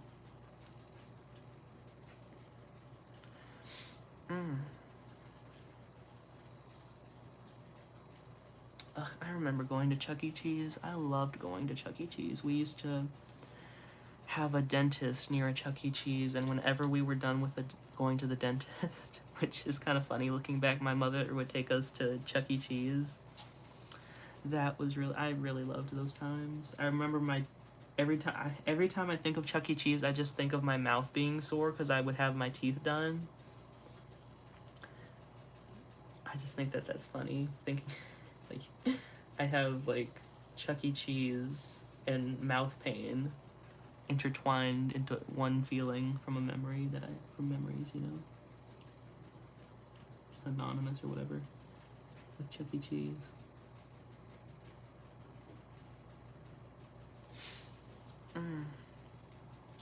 Ooh, that would be cute. I had an idea for a doll. Maybe I could use with this base in mind. Maybe I could make like like a rat, like a Chuck E. Cheese inspired Wild Child. Like with the Wild Child's base, that would be cute. Since I don't plan on like sharing this with anyone anymore, I just might as well play around with it, you know? That'd be cute.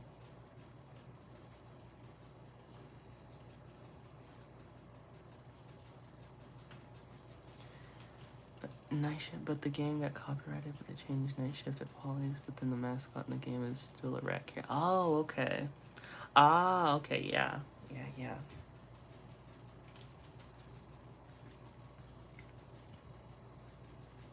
That's nice. At Polly's. Night shift at Polly's, okay. That one looked cute. I'm gonna have to look into that game. I don't do too well with scary games, which is why I do like scary games. Well, I don't know if that's like scary, but it's like a little bit startling. Startling games that startle you. You have multiple Chuck E. Cheese avatars. Oh, okay. Like in the game, or is that where you have them? Or did you mean like something else? Mm.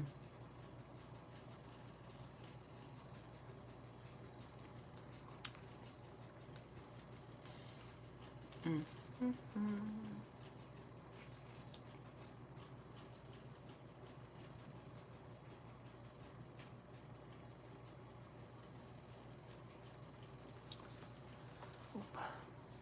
Okay.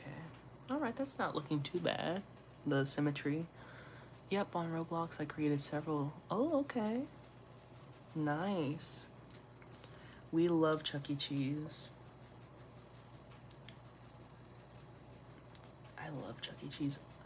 They have the I don't know if they still have it, but I remember one time I got like this like Chuck E. Cheese pizza from like Walmart, the store. Faz Mama, but in different outfits. Oh, okay, yeah, because she has a lot of style. She's a stylish girl. Stylish bear, I should say.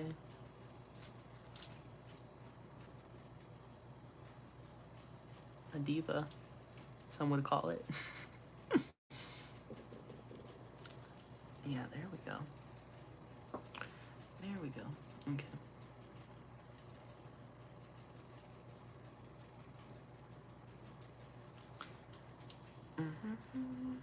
Alright, there she is so far. I'm gonna thicken up the outer line once I get the green in there, because there's no point in doing that when the green will just like overlap and cause it to yeah, they weren't that bad. It was good. I think it might have been a little bit on the, I forget how much it was. I feel like I remember when I ate it, I was like, this is good, but like the price they were asking for it, I was like, do I really want it? Just for the Chuck E. Cheese name, you know? But I did like the box and everything. It felt very nostalgic. Like I'm a little on the younger side, but even um I remember, I don't know, I just remember the Chuck E. Cheese commercials. I guess it was like towards the tail end of when they were still kind of like somewhat relevant. I don't know. I guess it kind of just isn't as popular nowadays as it was. Like, I guess like there's like the fandom and everything, but like mainstream, I guess is the more proper word. $6 or $7. Oh yeah, okay. That's not too bad. I usually get like the very cheap pizzas when I get them, so maybe that's why I felt that way.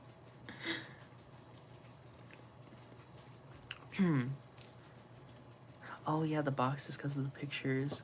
I honestly would have, but I have this habit of like hoarding like doll boxes to put stuff in, and I just and I end up never like putting them on my wall or anything like in a scrapbook. I always made these plans to do that and I just never did it, so I just like had to stop myself from keeping the boxes of anything unless it's like something really special or like like rare or collectible or something like that. But I have a habit of like accumulating everything. Like I will literally just like hoard everything in my immediate vicinity.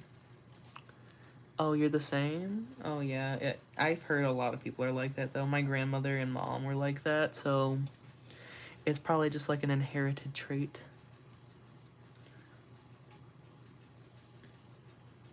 It's like you never know when you might need it type thing. Or like the thought of getting rid of it is just kind of like not the best, so that's probably why I hang on to it. I know. I tried doing that for my Rainbow High dolls, but at the end of the day, I just got so lazy that I just never cut the box art out. Um, and I would just like keep the whole boxes, and they just kept piling up, and it got to the point where I literally had like 20 to 30 boxes just like laying in my closet, and I just could not. I just couldn't. I had did it for some of them and had them on my wall, but they ended up like falling and getting messed up, and it kind of discouraged me, so I just stopped doing it. I don't know. I do love the art though. I've thought about maybe like printing off or making like a collage of like some like doll box art, like Rainbow High or something like that, Monster High, just like box art that I like from different doll brands. Some of the oh yeah, I seen that in some of your videos where you like hang them on. That's very creative, actually, hanging the boxes from the walls. That's a very like nifty, like creative thing to do, honestly. It's like good, especially good if you like want to keep the doll clean and stuff like that. Have her in her box, but then have her like maybe not secured or anything in there, so you can just like pull her out whenever you want or something like that. Actually, thinking back now, I don't think you had them in the box. I think you just like put them on top sometimes. But it's still a neat thing to put them on the wall, I think. Makes for more room. Mm-hmm. Okay, I need to like water this down a lot more and then spread this color out. Yeah. I definitely understand it a lot more for like the older boxes because like they're not in production anymore. So like it's not like you can just go to the store and buy a like Palm Beach Barbie box from like the early 2000s, you know what I mean? Like that's something that you can only purchase from like get lucky at a thrift store or find it somewhere or get it offline and stuff like that. So I understand like keeping those like older boxes for dolls or anything really. It's like a part of history type situation. So here we go.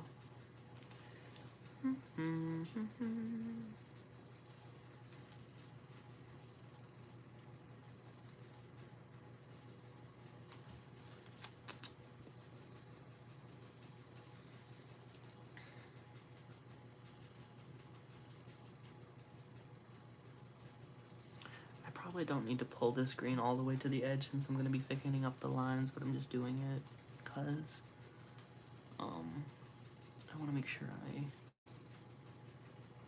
I Mermaid Fantasy Barbie box is one of my most coveted. Oh yeah, I really like the Mermaid Fantasy Barbies. I have one with I think she's the Mermaid Fantasy one with the hot pink hair, and she's missing her fin and everything like that. But I really like her, and I low key want the It was I think it was like Mermaid Fantasy Leah or Kayla. I think she had that kind of sculpt at least. I don't know if it was the same character, but I think she was like orange colored. I really like orange colored dolls. I don't know what it is about that. It's not even like orange is like my favorite color or anything. Yeah, Kayla with the orange hair. Yeah, she was gorgeous. I saw a YouTuber named Zombie X Corn. He does this thing called like a doll spa, and he rerouted like a Mermaid Fantasy Barbie and a Kayla on there. And I've been wanting like a Kayla ever since because he like rerouted her so pretty. And I think he rerouted them with color changing hair, which was fun. I kind of have been wanting to reroute a doll with color changing hair. But it's kind of hard to find in the colors that I want that changes to the colors that I want. Cause I remember I had done some custom vintage color magic inspired Barbies. And I had been rooting them in like this yellow colored hair, and I wanted the hair to actually be able to maybe like be changed with like maybe like temperature or something like that from like a yellow. What was it? A yellow. Yeah, her hair would go from like a yellow to like an orange color or something like that. And I was looking for hair that like went from a yellow to an orange that could like be changed with like temperature or something like that. And I could not for the life of me find any. I found yellow hair, but then it would turn like to a pink or something. I'm like, I don't want that. I want like orange or something. Or yellow or whatever. I'm gonna have to look those videos. Yeah, you should. He's done it a lot. He's had mostly Monster Highs on there because he is like he collects a lot of dolls, but he mainly makes like Monster High videos or like Rainbow High videos and stuff like that. But he's done like Barbies in those videos, like vintage Barbies. He's done like I think modernish Barbies, yeah, kind of vintage modern Barbies, like the Mermaid Fantasy. He's even I think one time done like a Winx doll. He does a lot of different dolls on the doll spa. I love those videos. I wish more people did those types of videos, but it's like almost, I don't know. The only thing that I kind of get, like gives me the same vibe as that is Stevie Aaron, is that his name on YouTube? He does like the little midnight dolly chats on YouTube, and I used to watch his videos a lot. Especially after I like rediscovered his channel from, because I watched him a lot when I was younger. I grew up watching him and watching him like fix his chatty Cathy, like showing his chatty Cathys. That's when I was like like really obsessed with chatty Cathy. So I would like I wanted to fix mine so bad, but I couldn't get the O-rings until much later. So yeah. I should really look him back up and watch him again because I don't know, like, because of all the stuff that I've been going through, I just kind of like a lot of YouTubers that I had been like would put on in the background and like watch while I was doing stuff. I just ended up not. I'm one of his mine. Oh yes, yes, yeah. Oh, actually, I had forgotten that because I was in his live stream one day chatting with him, I think, and I saw you in there, and you're his moderator. Yes, that's so cool. I think it's cool that end up we ended up kind of like grew up or like just like generally watch the same YouTubers or doll creators or what have you. It's like a little small community. I like that. It's cute. Oh, he is super fabulous. He's very cute too. I like Stevie Aaron. I wonder how he's doing. Ugh.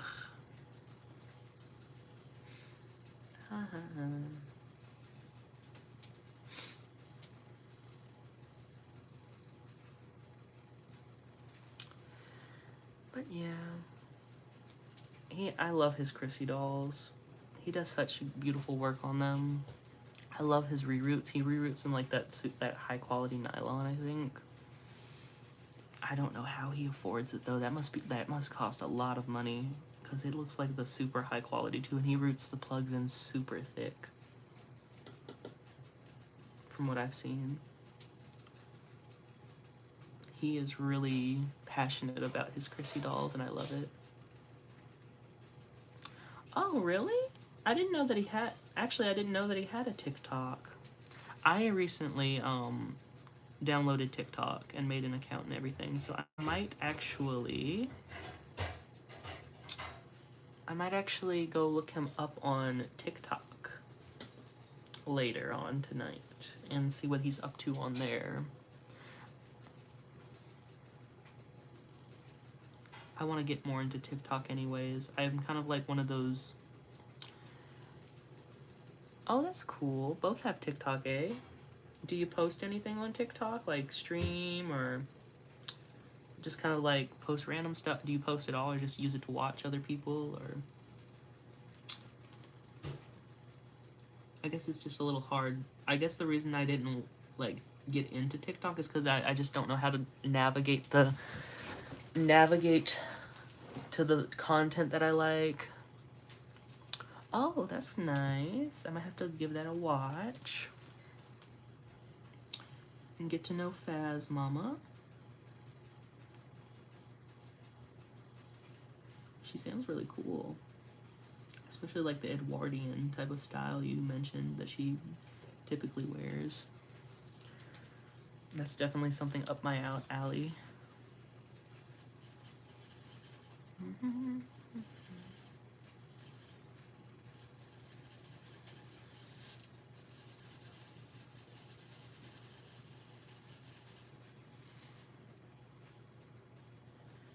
So I do upload. Oh, okay, nice. I'll look that up.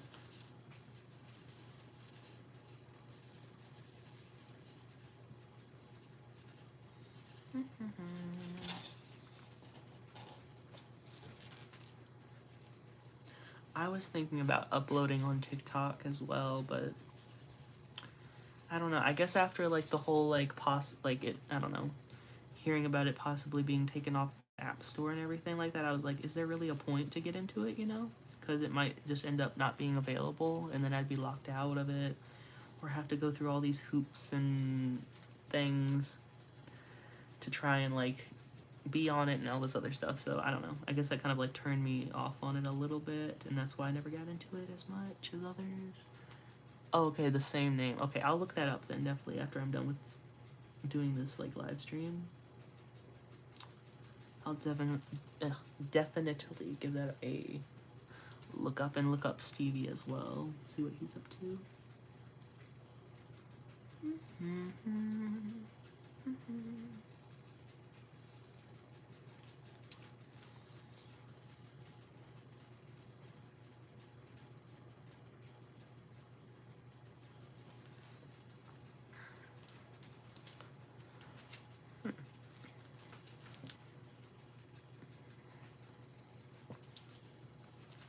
I wish I had a bigger brush.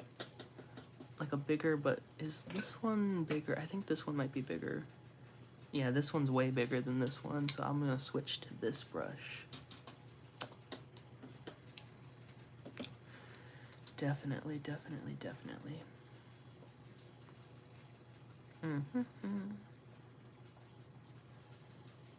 hopefully that goes by. I also really love Edwardian Victorian style of Roblox. Think to I have Edwardian and Victorian styles, and I have Roblox to thank for that because of my Titanic. Oh, okay. They have a Titanic game on Roblox.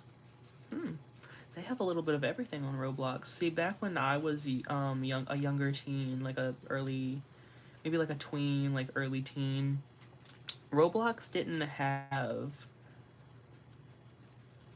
they've like really branched out in what they have on there compared to when I was younger, because like it used to be like a lot of like parkour or like those natural disaster type games, but now it's just like simulation games and like stuff like that, and they're just like, I don't know. They even have a Winx game, a Monster High game, like where you're in the Monster High world and everything like that. Like they have a bunch of, and they're all in different styles too. Now it's not just like the little Roblox character avatar. It's very cool what they're doing with the game. Ooh, hyper realistic model. That's cool. And I like that because it's like on mobile and I don't really play on my computer because it's hard for me to control. I'm more of a mobile gamer myself. Mm.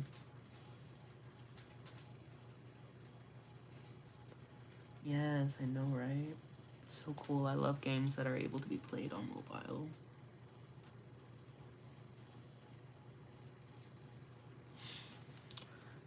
Mm. Oh, really? I tried creating my an avatar on Roblox, and it looks really bad. I'm not that good at like picking from all these different options and everything like that. Um and also I don't have any Robux or anything like that to buy the pieces that I want, so it's like a little bit, I get a little bit frustrated trying to find pieces that are like free or that I own or whatever to like style with, you know?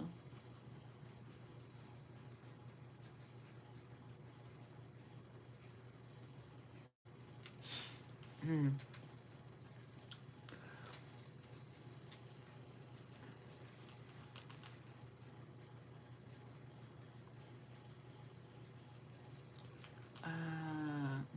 Okay. So we'll just pull this down a little bit.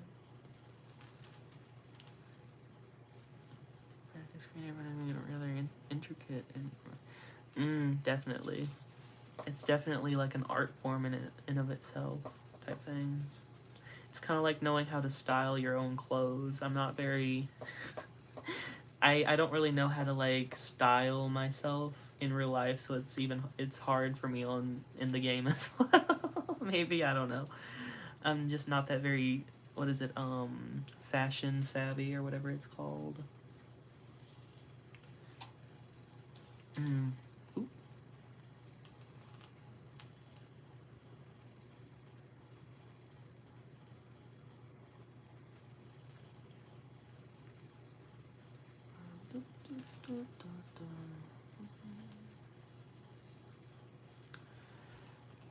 Hmm.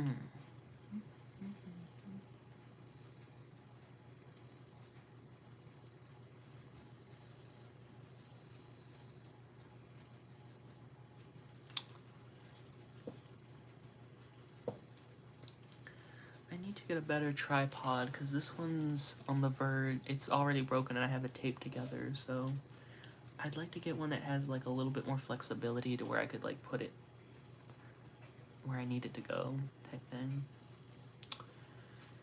Okay, let's see. I just need to layer this a little bit more in certain areas and then I can go on to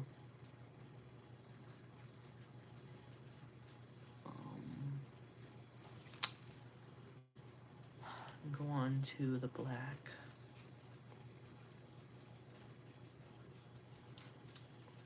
Mm.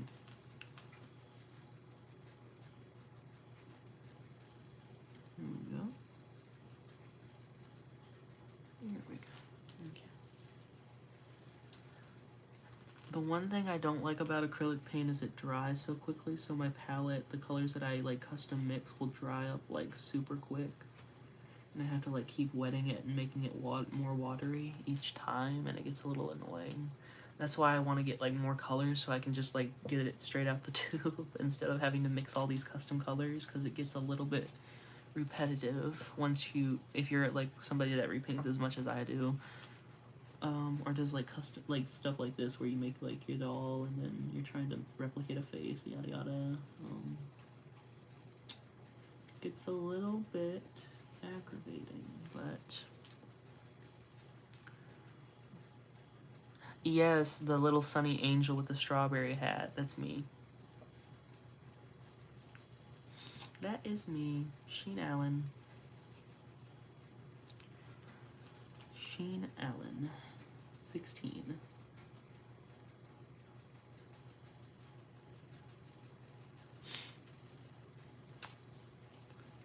I honestly was thinking of changing my profile picture to something, but I don't know what. Because I've had that for like I don't know, I've had that for so long, like years, or maybe not years, but like maybe like over a year. I don't know. I just really like the little sunny angel. What can I say? Plus, I feel like people are, when you have a profile picture for so long, people just like use that as like, um, they're like, oh, that's that person. You know what I mean? Like, it becomes ingrained to people that that's you. You know. At least that's how I am for people when they end up changing their profile picture. Mm. Oh, okay. Alrighty, getting closer to not needing any more coats for the green. Just checking how much it's charged, my phone. As my charger is not the best, so I don't want it to like my phone to just like be on 10%, you know what I mean? Um I don't know where I was going with that, but yeah. There we go. Okay, let me put this closer to the camera. Paint.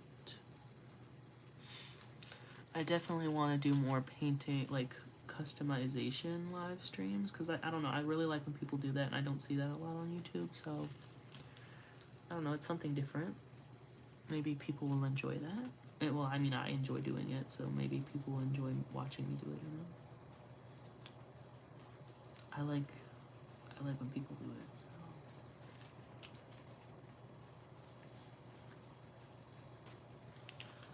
Okay,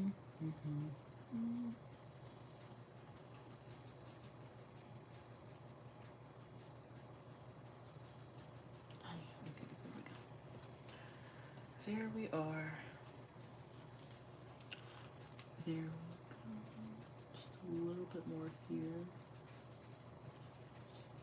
Oh, you can't even see the lines. Huh. I didn't even realize that well, I know that the primer I use fills in the holes of the. So when you're 3D printing it, basically this prints in like layers, so you'll see layer lines like on the chest right here. I don't know if you can see that on the chest, but she had layer lines on her face, and I had sprayed her several times with this spray paint primer that I have.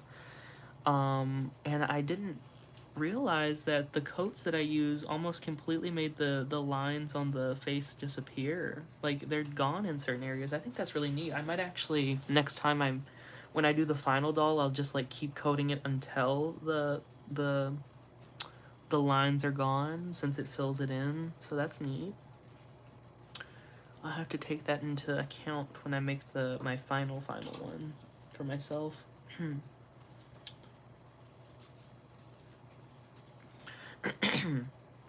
Ooh. Just a little bit more here. There.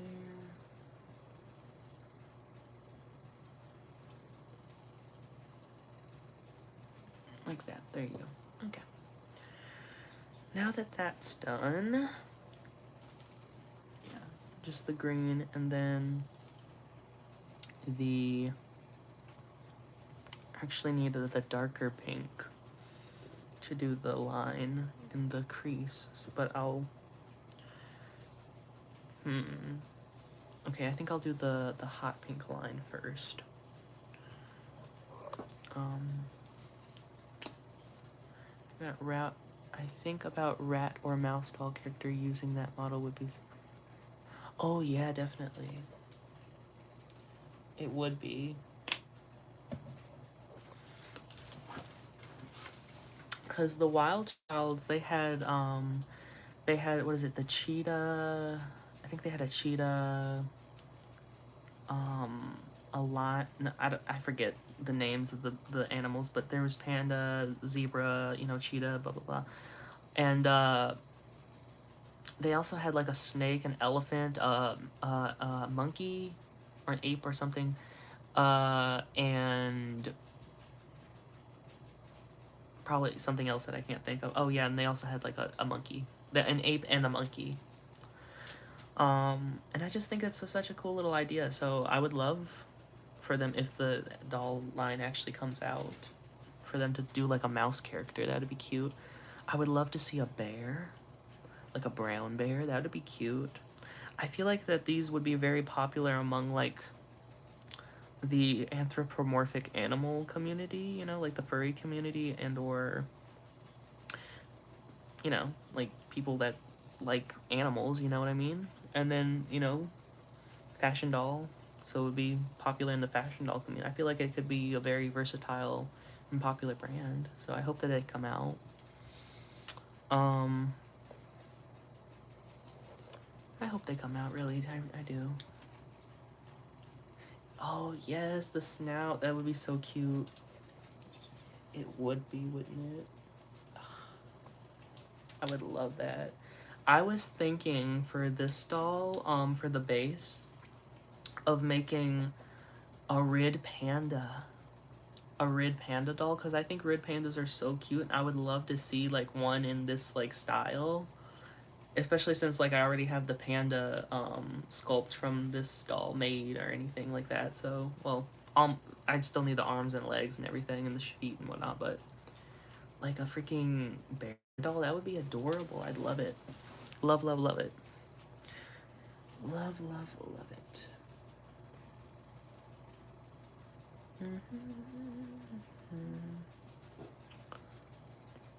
The only part that I'm a little bit iffy on me being able to do it is the clothes, because I'm really not that good at sewing. I've tried so many times, and the only thing I've sewn recently is like a skirt, and I don't know. I'm kind of scared on making the outfit for the doll, because I want her to have like an accurate outfit for the character. But I don't know. I'm gonna have to look up some more tutorials and stuff and be guided maybe on how to make the pattern, and or you know, if I can get away with not making a pattern, that'd be cool too. But I feel like with how intricate their outfits are, I might need a pattern. Okay.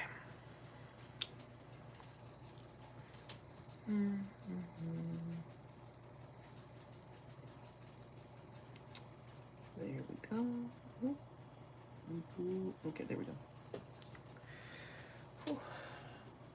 These black lines are pretty thick. Okay, 16%, not bad. Let me go to the front now that I have this. Front. A bear fashion doll is kind of my dream. That's mostly why I want a 3D print. Oh, really? Okay, that's cool. Well, maybe when I finish this doll, I can make one for you, paint it, and then just like send it to you or something if you want. Since I can't really like release the model or anything, I could probably just send it to you if you wanted. That is, you know, make you a mama factor doll with the sculpt. Mm.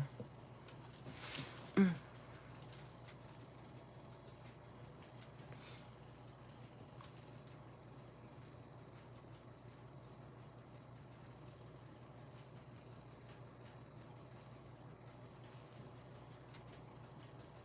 Yeah, no problem. It would give me some like practice and stuff, you know? I mean, since the base is already there and whatnot, it wouldn't be that difficult, since I'll be making more of this.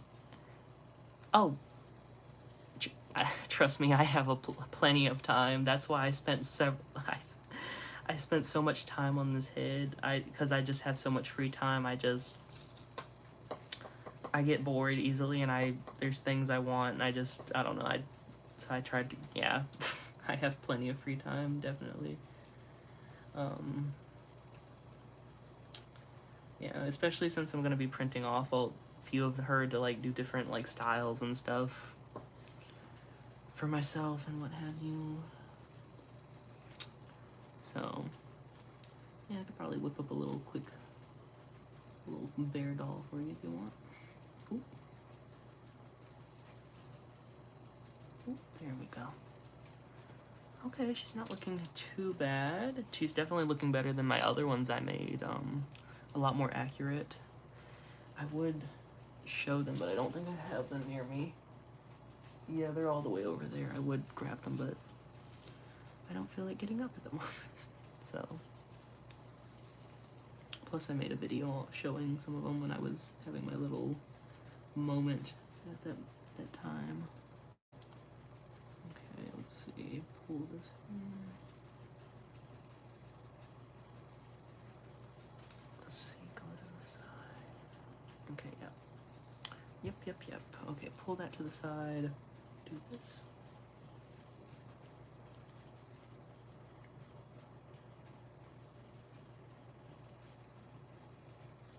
Okay. Need to be careful. See, that's why I like doing the black lines first, is because I can kind of like clean them up if I'm not that steady with my hand.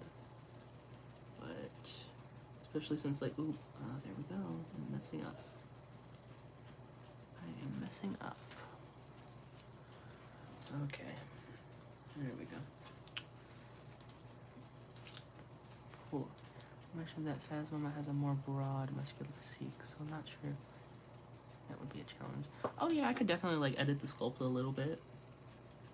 It's not that difficult to, because you basically just like, I don't know if you draw digitally or not. It's kind of like that where you kind of like you have like the, what is it called, the mad what's it called, like the tool where you kind of like drag the picture around. You can kind of do that with the shape on there. So you can kind of do that and then just like, you know, for certain things. But, you know, if couldn't be Mama Faz, then it could just be like a generic bear. If her physique is like too different, you know what I mean?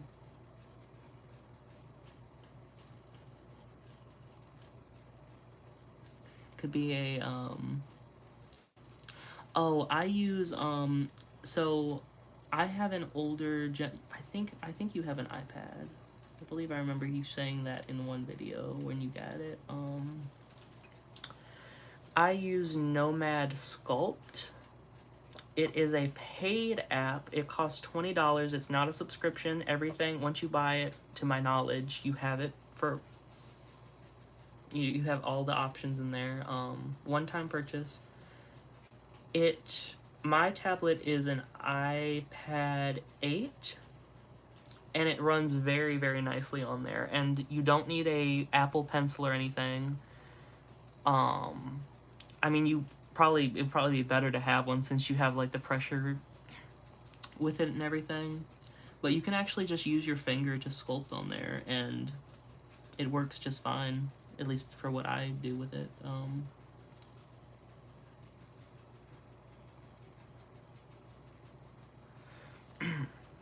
I guess if you were doing like super duper intricate, like detailed, like minuscule things, then it probably wouldn't be the best because like a lot of it probably takes up like a humongous amount of RAM. But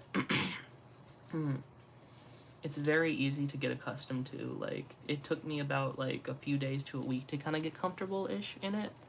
I guess since it has a very similar layout to like drawing, like Ibis Paint, like that type of drawing software. Very user friendly, definitely more accessible, like beginner friendly than say like Blender. That I could not use Blender. I tried several times to sculpt in Blender. It did not work. Yeah, so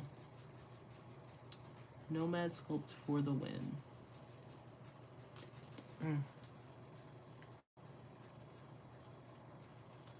have an iPad and a Samsung, so I can try. Yeah, definitely. I think it works. It probably work fine on either one of them, actually.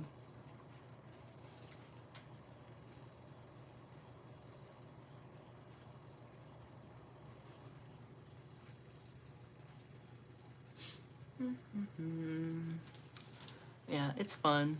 Even if you just do like 3D models and stuff, like it's still fun to do it if even if you're not 3D printing, you know. It's just fun to sculpt something and have it like in a 3D space or whatever. It's neat, in my opinion, at least. Okay.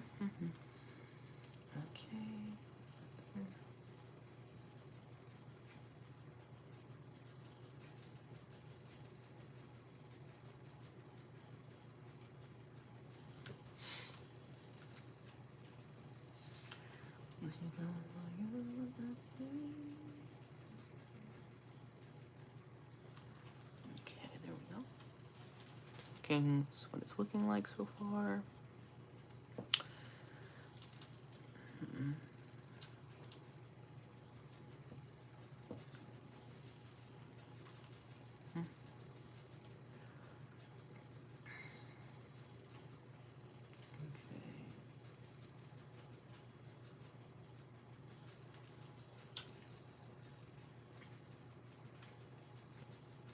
Ooh, I have been streaming for like 4 hours. Ooh.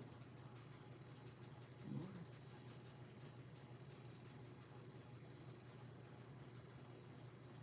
I'm gonna try and finish her on the stream. Hopefully I'm able to. It's taking a lot longer than the other ones did. I think it's because I'm on like with this positioning.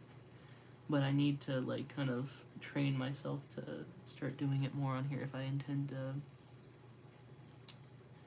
to do more live streams doing something like this. Since I've been printing so much, it'd make for something, I suppose. Dabbled a bit in making UGC. UGC. What is UGC? User something generated something? Oh, user generated content. Is that what that stands for? Okay. Yeah, that's cool. I think that's what that stands for. I could be wrong. Oh, okay, good. Good. I knew I had heard that term before, but that abbreviation, but I just could not. It's been a while since I've heard that, so. Yeah. Ugh. It's super, I don't know, it's very fun. I don't know, I just am a very creative, I like doing creative, like, crafty type things, so I guess that's why I'm always, I don't know. Because, like, I see people, and I think it's super cool that they're able to, like, use like, dolls, like, Monster Highs or Barbies, and, like, make all these different customs, but then I, like, when I look at it, it's almost like it's in the back of my mind, like, that was a different doll, and, like, I can never get that out of my mind when thinking about that, unless it's like a doll trying to, like, for instance, my black and white Frankie I showed earlier, like, she's trying to mimic the SDCC, and, like, for stuff like that, it's fine, like, but, like, when it comes to, like, making, like, let's say, like, like a goat doll or something, like, I feel like it's a little bit hard to capture that goatness if you use just, like, a regular, like, playline Millie, you know what I mean? Even if you, like, did all these modifications to it, it's just, I don't know. It's just something that's in the back of my head, so that's why because I had tried to make a ping doll before using a Monster High as a base, a Draculora, but she, it didn't feel the same. I don't know, like, the proportions weren't right, and, you know, like, she had ears on the side of her head, and I was like, ugh, I don't know, and her face looked off, it was just, eh. So I was like, you know what, the only thing that's gonna satisfy me is gonna be sculpting one. So, I don't know. But yeah, I think I think people are very talented when they can, like, take something and, like, make it something new, but I am just not one of those people that I have the skill for that. You know what I'm saying? But maybe it could just be a me thing with that. I don't know.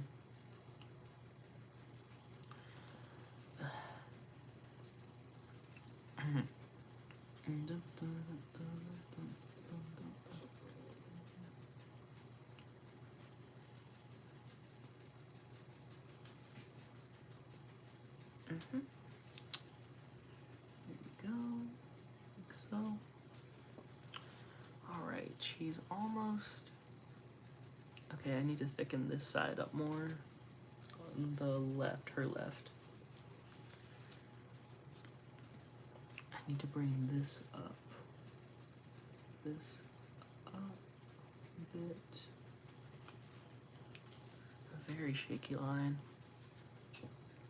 I see so many people do these very like intricate lines with brushes like bigger than this, and I don't know how they do it. I've tried so many times, and like I can never get the fine like brush strokes that they get. No matter what brush I use, no matter what like way I hold it or try and flick it, it just never seems to.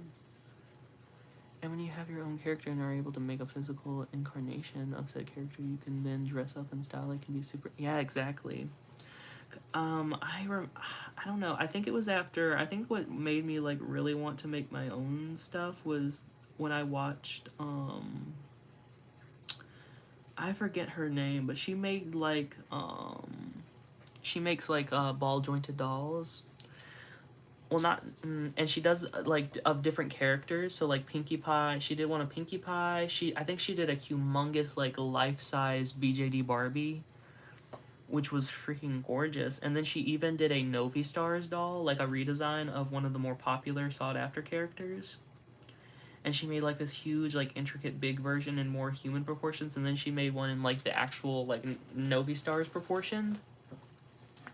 I think that really inspired me with and like made me become aware of being like, oh, you can really like make anything you want if you can like do that. You know what I mean?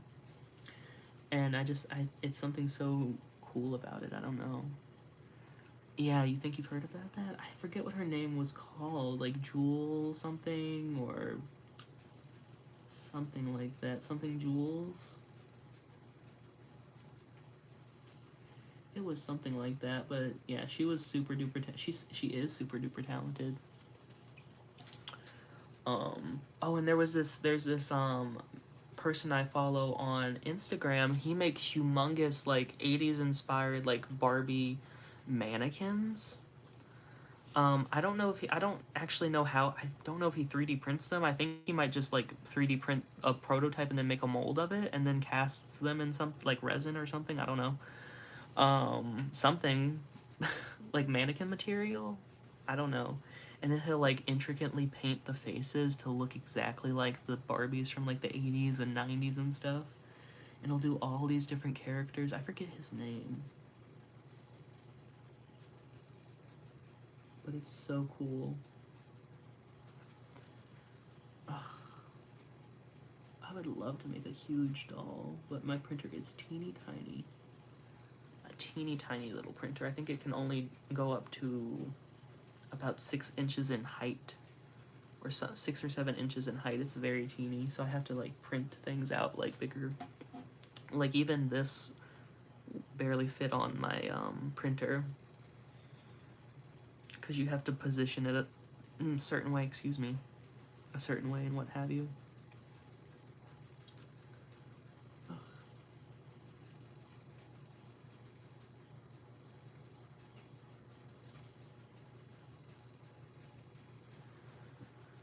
Oh, okay, I need to just add a little bit more of a layer here, and then I think the black is done.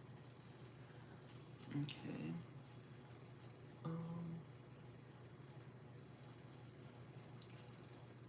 On the eyes, definitely not on the eyes, but the design part definitely. Ooh, okay, went over a little bit.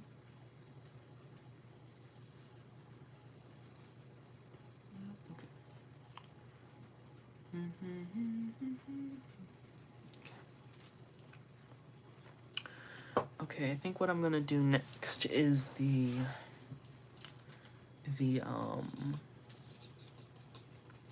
the iris. So then I can just go over it with the black. And so I can get that down. Since my tablet is kind of on the... getting close to dying here. Where is my... there it is. I think what I'm going to do, instead of mixing a color at the moment, is I'm going to take this green and I'm just going to kind of block out the where there's positioned and everything, the size. Okay. See, this is where when I painted all my... Now, is the head frozen in place or is there so, okay, so I think I mentioned this earlier in the live stream. I don't think you were here, but the head is intended to have so before I do that, let me just explain. So the doll is supposed to have full articulation. So she's supposed to be able to move her head up, down, side, side, you know, like a regular doll. Her ears are supposed to be removable. Her pate or scalp cap, whatever, is supposed to be removable, have pegs front and back. Her arms are supposed to be movable at the shoulder, elbow, and wrist. She is supposed to be able to have, you know, movement at the hip, knee, and maybe feet, depending on the articulation I decide to do for her, the way I intend. If she's mechanically jointed, it depends. I don't know. I don't know for the way I'm going to do it yet, but I was debating on having the bust articulated, but that's for later. I don't know. The reason her head is fixed right now is because I messed up on... so this was a test print for the body. This is the first time I've ever printed it. And I realized that there was some error in the way that I did it. And it kind of like... I had to basically carve out around there for it to fit. And it doesn't have anything to keep it from sliding down. So I have to go back and edit the neck where the hole... basically how it sets on the neck, because it just plops right down. So I had to glue this in order for it to be like, you know, painted and everything. So, and the only reason that I'm painting it right now is like to get in practice for when I do like my final one of these. So that's why it's like fixed. I even like glued the ears down and the cap because it was falling off everywhere. So yeah, but she's also going to have removable earrings, so she's going to have studs on either side as well as hoops. And I intend on eventually modeling, maybe when I get to the finished doll, I intend on modeling the little tassel things for her hair.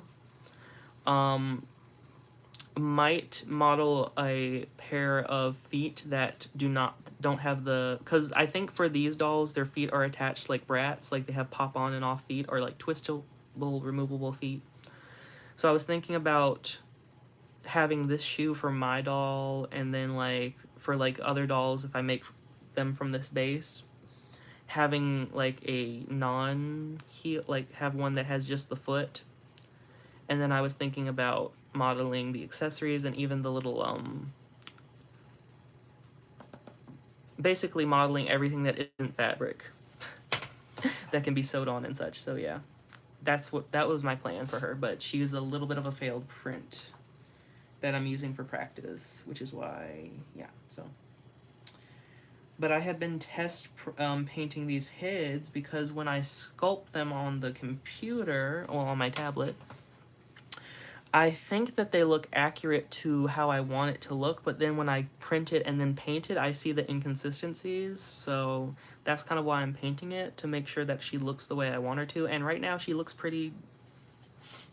I mean, she looks pretty close. Like, the eyes probably could be further apart, but honestly, like, that's such a minute thing. I don't even think it's worth bothering with, so...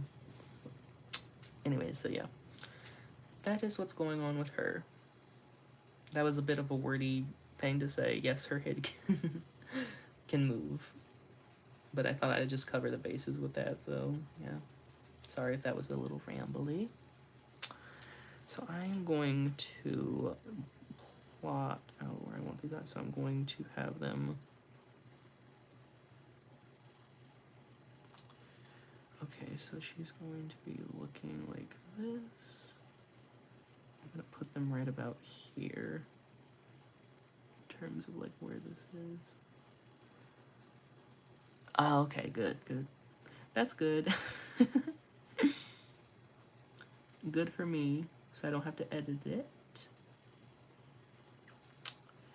I had one, so I have so many hits that I actually am going to go get them and show you the progression of her. So I will be right back after I mute.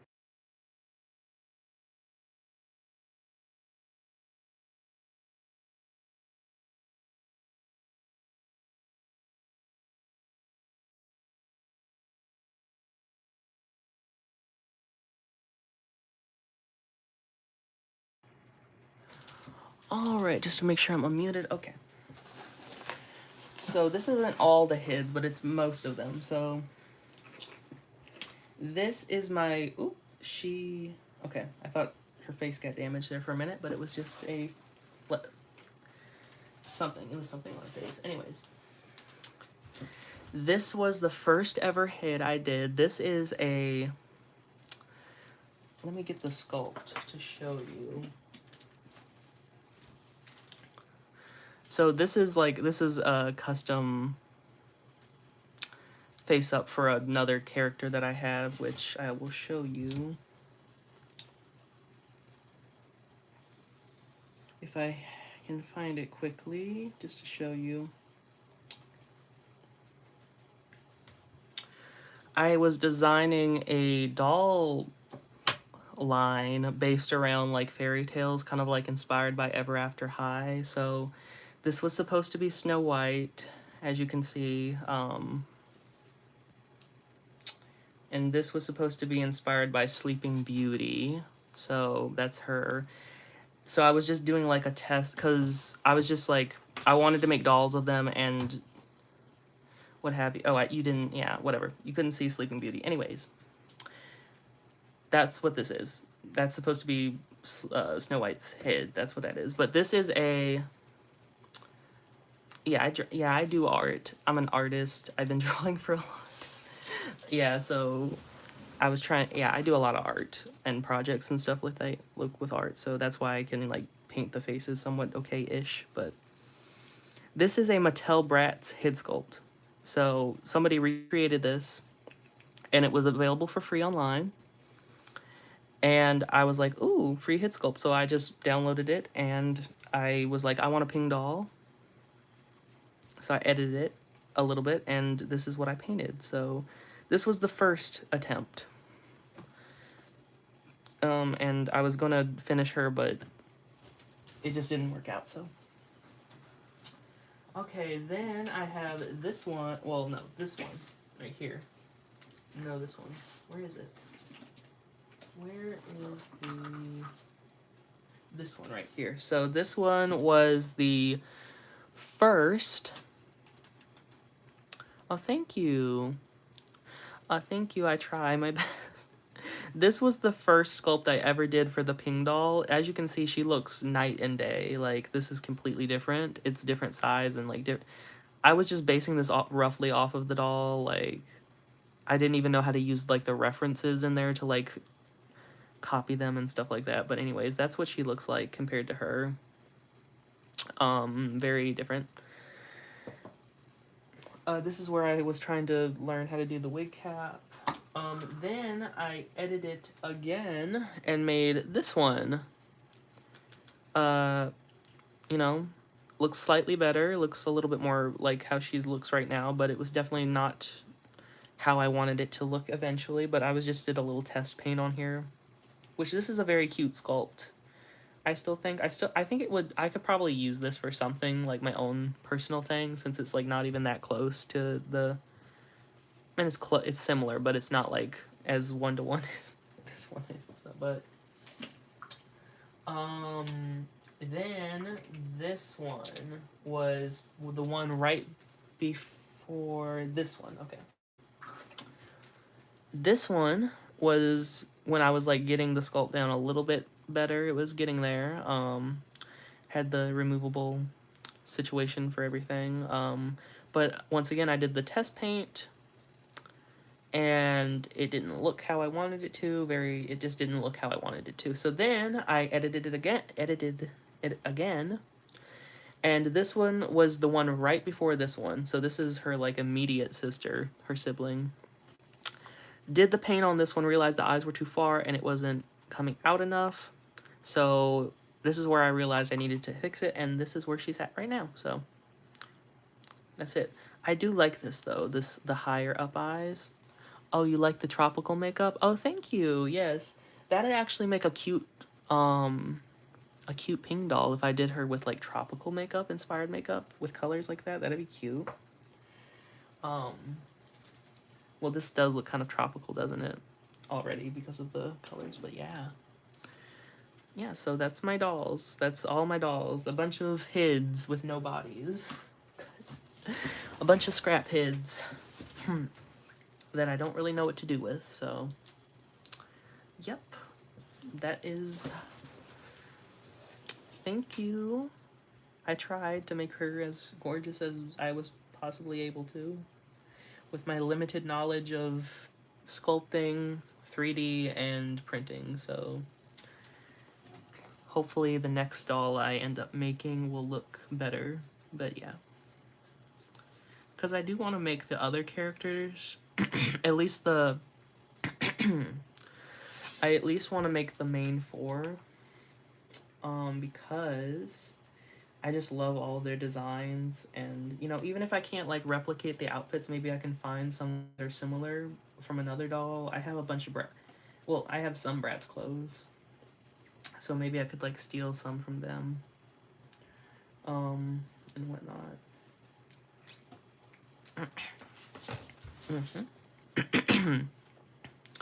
Ooh, sorry. My throat was a little blocked there, but yeah. Okay, so she needs to be.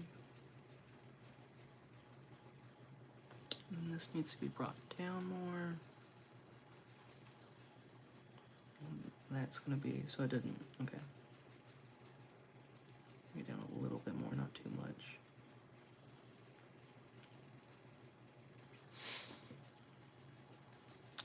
True, true, it will.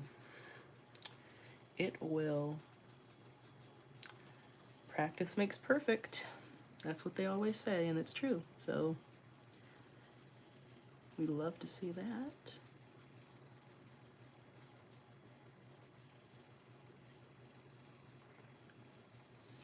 I'm very infamous on starting projects yet never finishing them, so that's not the best when it comes to wanting to make your own doll.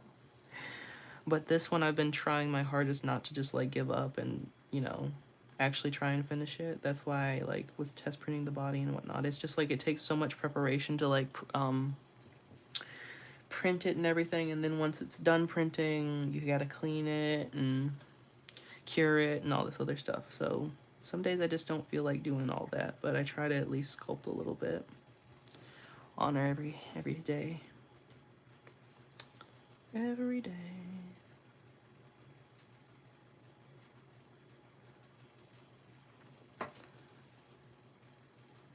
Oh my goodness, don't even get me started on the reroute projects. I have oh my goodness, this Frankie. This poor Frankie. I had taken her hair out because I'll do like this weird thing where I'll like take out the hair and I'm like, I'm gonna reroute you. And then like, I'll just like throw it to the side and forget about it for like months. She was setting bald for months. And I just like couldn't get the motivation or energy to like reroute her. And one day I just was like, you're gonna get hair. And I just like rerouted her in one night. Like, because I've kind of like been using the reroute tool method because I learned a way. I basically realized that unless you're like like pulling at the hair, like unless you're like being rough housing with the hair and stuff like that, doing like super duper like pulling on it, trying to get the style tight and whatnot, it's not gonna come out from regular like the way that I play with my dolls. So I've kind of just like been using the reroot tool method for a lot of my dolls, like, and because like the reason that I didn't like the reroot tool method was because it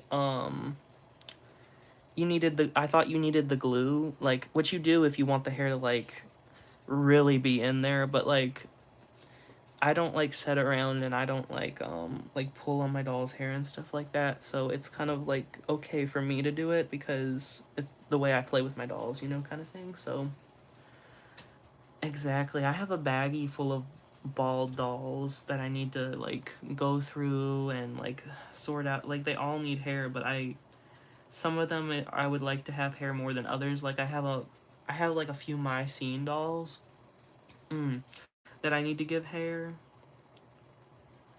and it's just like, ugh, I don't know. It's hard getting the motivation to do it sometimes, you know? And then I'll go through phases where I'll like do nothing but reroots. And I'll get like a bunch of reroots done. And then I'll go through phases where I don't do any reroots and I get 0 reroots done. I don't know. Excuse me. Sorry. My water is starting to get a little murky here. But it's fine as long as I'm not using like, as long as it's not darker, gets much darker, then it should be okay. I need to make the color. I need to make the lighter green color for her eyes quickly as my tablet is dying on the verge of death. So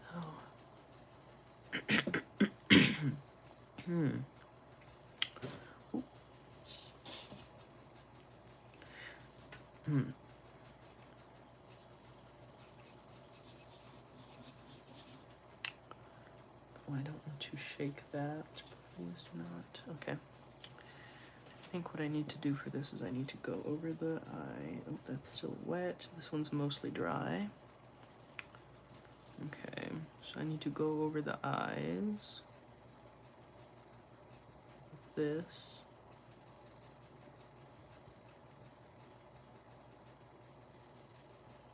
That is not very pigmented at all.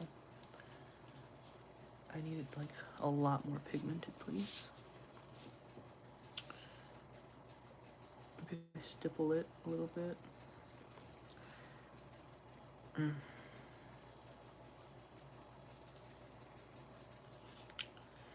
Yeah, just so many projects and so little motivation to do it is not a good thing, you know?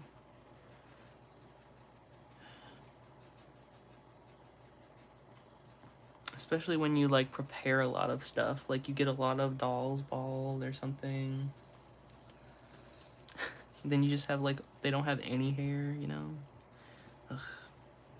That's why when I'm trying to get out of the habit of like doing like big balding them like in batches and just like doing it on one by one instead of like throwing them, balding them, throwing them into a bin and be like, okay, I'll reroot you, and then I don't know, it'll just like start piling up. An 88 Superstar 3 years ago and a few months ago, I finally completed her reroot. Oh, okay, really? Was that the one that you did a live stream on where you were rooting her? I think that was the one that you're talking about. You got her at, I think Goodwill, and you didn't like the way her hair was, or something like that? Oh, okay, cool, yeah. Ugh.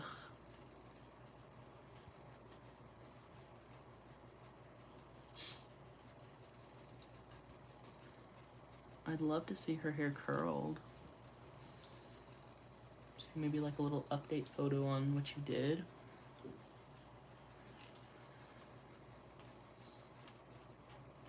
I'd love a video where you'd maybe just like sit down and show like a bunch of your reroots.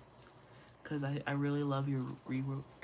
Sorry, I'm starting to mess up my words. I love how you reroute dolls. So I would love a video where you were just like setting down, or like a lot, you know, like a video, a live stream, something like that, you know? That'd be cool. Show off some of your work.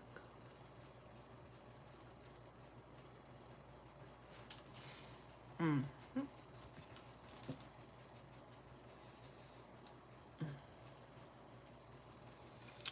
let me do this really quickly. She needs the... Need to do a rewrite collection video. Oh yeah, that would be really cool. I'd love that. Love, love, love that. That's why I used to do videos of me showing off my reroutes, because I love when people do that. Well, I don't know if a lot of people actually do that now looking back, but it's something that I would like for people to do, you know what I mean? I just love seeing people's reroutes. I don't know. It's very satisfying knowing that somebody like took the time to like completely like give the doll new hair. I don't know. Very satisfying to me, at least. Did I just scrape her butt? No. I don't... What is this? Some sort of piece of trash or something. Definitely. I agree. It's very satisfying. Very satisfying. I think the first person I ever saw like do a reroute doll stream was Stevie Aaron, actually. Looking back. Was it Stevie Aaron? I might have been Selena's Glamorous Dolls, to be honest. I don't know. It was one of those two. One of those two. I'm leaning more towards Stevie Aaron.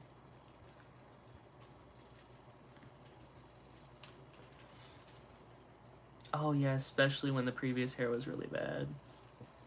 When I learned that you could give a doll new hair, I thought it was the bee's knees. I think I was like 10. I forget how old I had to have been no older than like 10, 11 or something like that. And I found this YouTube channel, and I think you remember this YouTube channel was pretty popular. Well, the videos, the tutorials of the, oh, is it My Little Customs or something like that? I think that might have been it. And she like showcased her using the reroute tool, the knot method, the lock loop method, like.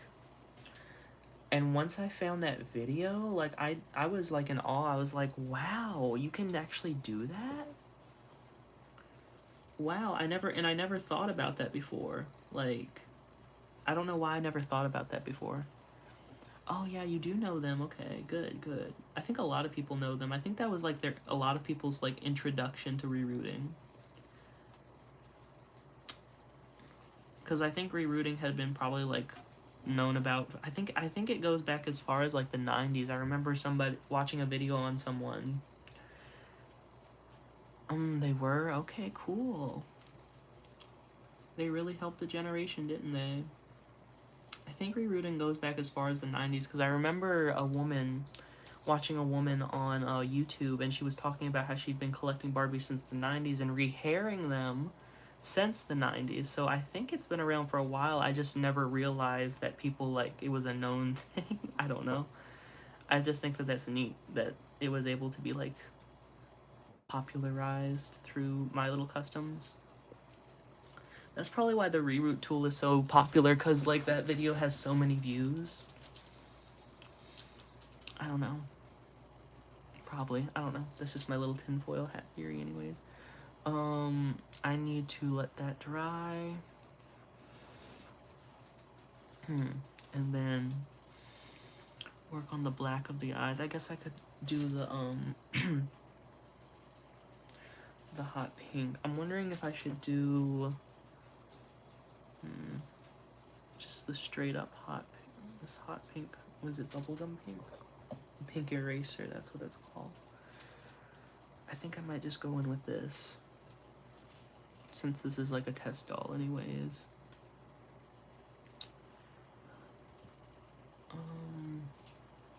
Sorry, I can't.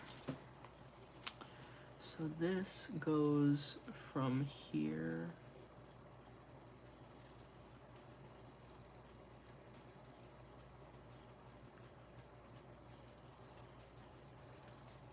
Huh. That does not look as clean as theirs. I'm sure the sculpt on theirs was cleaner than mine, but also they're just better at repainting, so. Okay. I'm just copying what they did. Okay, let's see.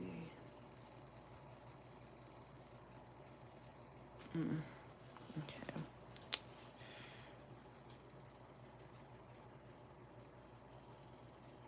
Oh, okay. Made that a little thicker than I wanted. I could thinking as a kid that had to be a way to put paper back into dolls. I just couldn't remember. I remember when I was younger, like really young, like probably like 7 years old. We went to Goodwill and I got this doll. It was like one of those craft dolls. And I think it had this really cool. Was it a craft? It might have not been a craft doll. Well, it might have been a craft doll. I think it just had like. I think it was one of those dolls like that had those fancy dresses, kind of cheaply made polypropylene hair from like the late 70s, 90s, not 90s, 80s or something like that. And her hair had fallen off and I was like, no, what was like how do I get the hair back on the head? So I like took the hair that had fell off and I was trying to like meticulously glue each individual plug back into her hair and back onto her head, and I was like, oh no, like how do I give her hair again? So that was like my first like time I can remember where I was like, there's got to be a way to give a doll hair. So I thought that was kind of funny. I don't know.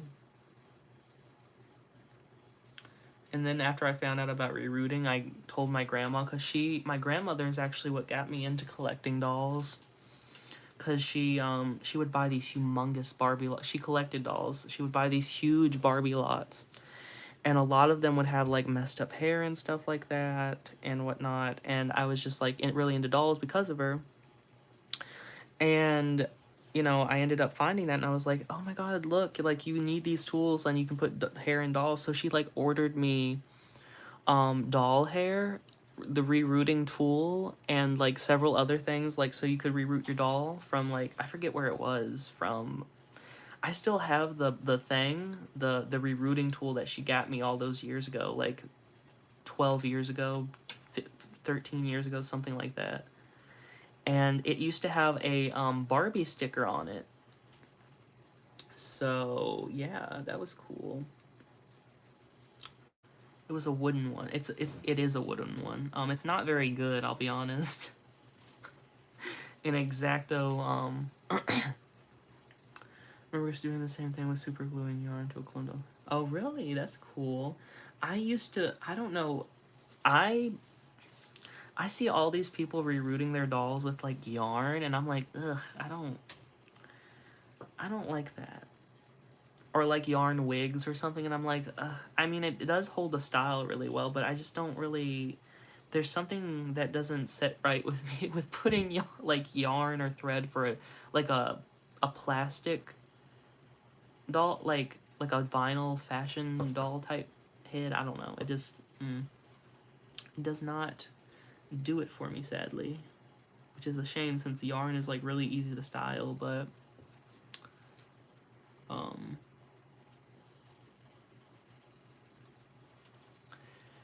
I used to try and do that, and it would just be so bulky, and I would never be satisfied with it. It'd always look weird.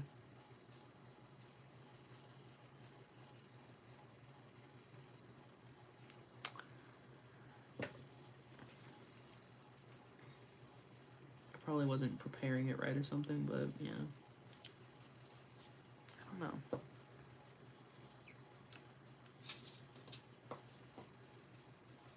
Hmm. Hmm.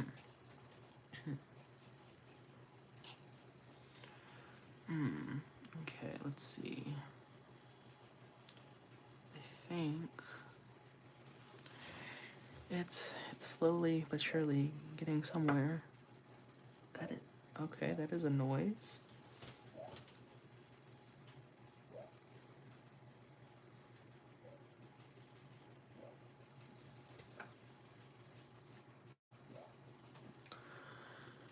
Okay. I'm hoping I can finish them.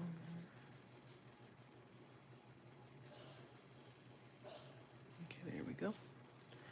Actual hair, and that was the only thing I had to use for hair back then.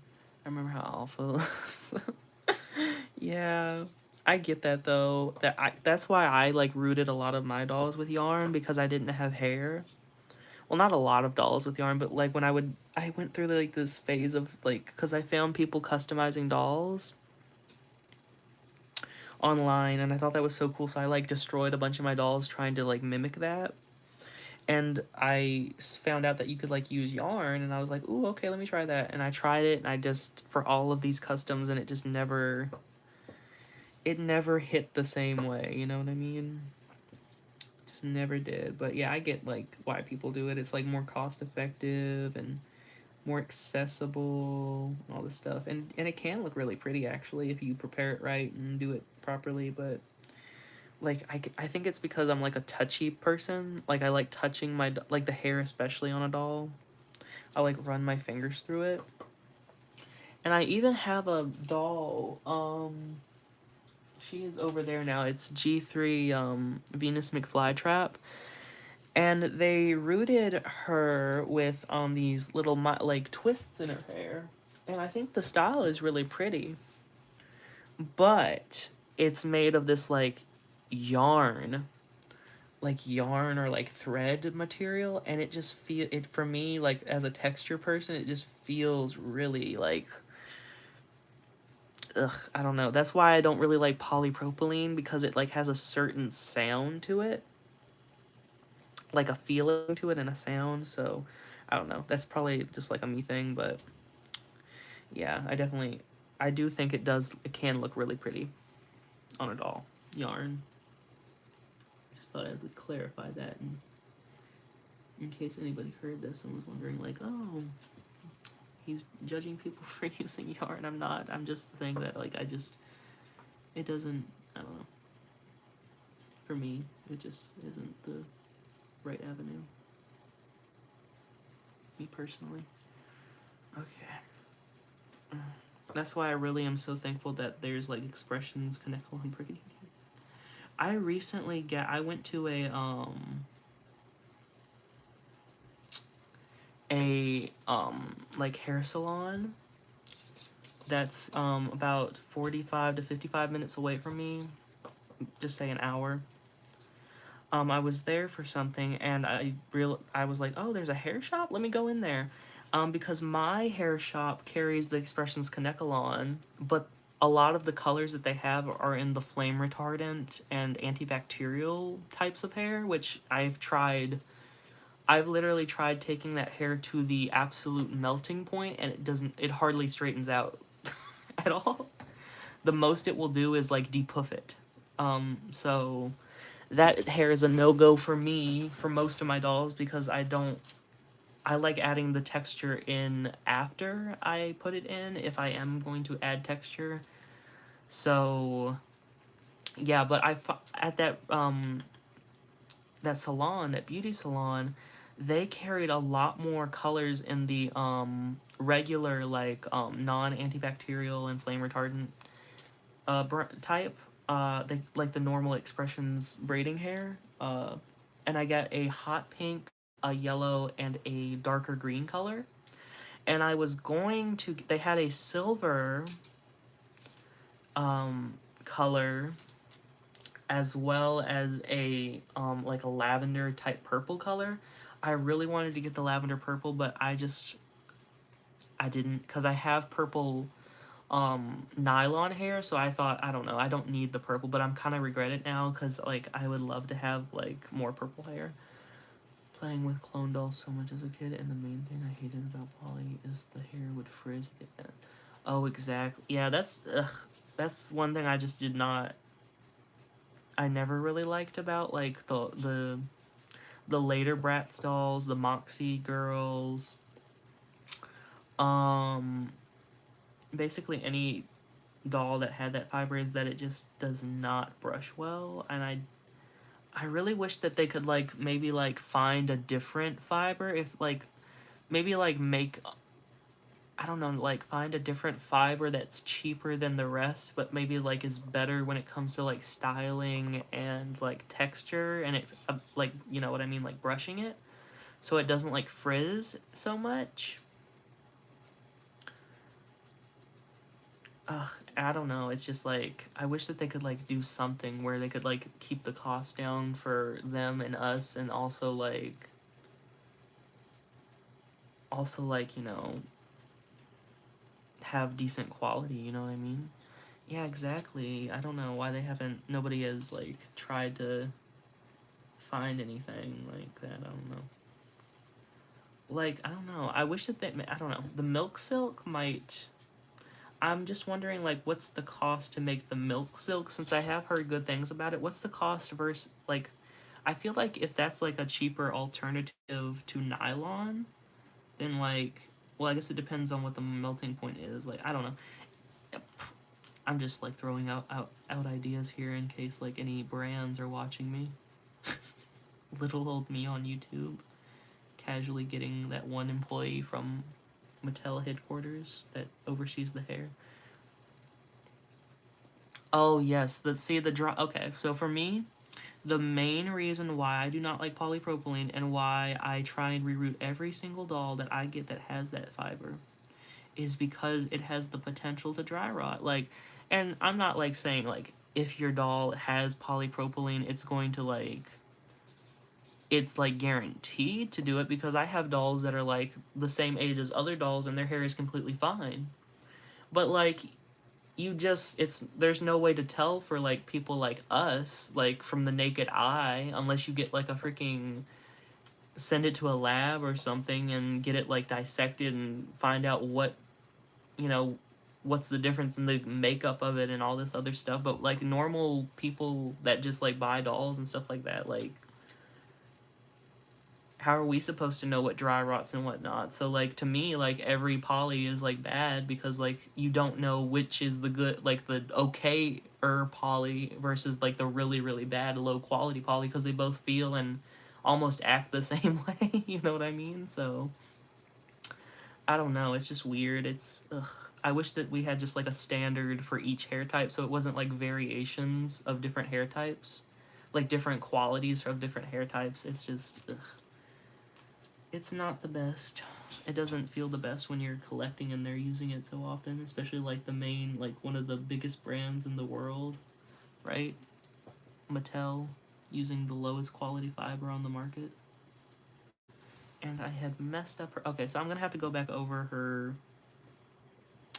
eyeshadow with a different, with a new mix or something. I don't know, because I just messed up her little liner there, but okay, I need to do the blacks of the eyes to get the general shape going on, and then I can add the lighter color. Okay. Mm-hmm. Here we go. A little black.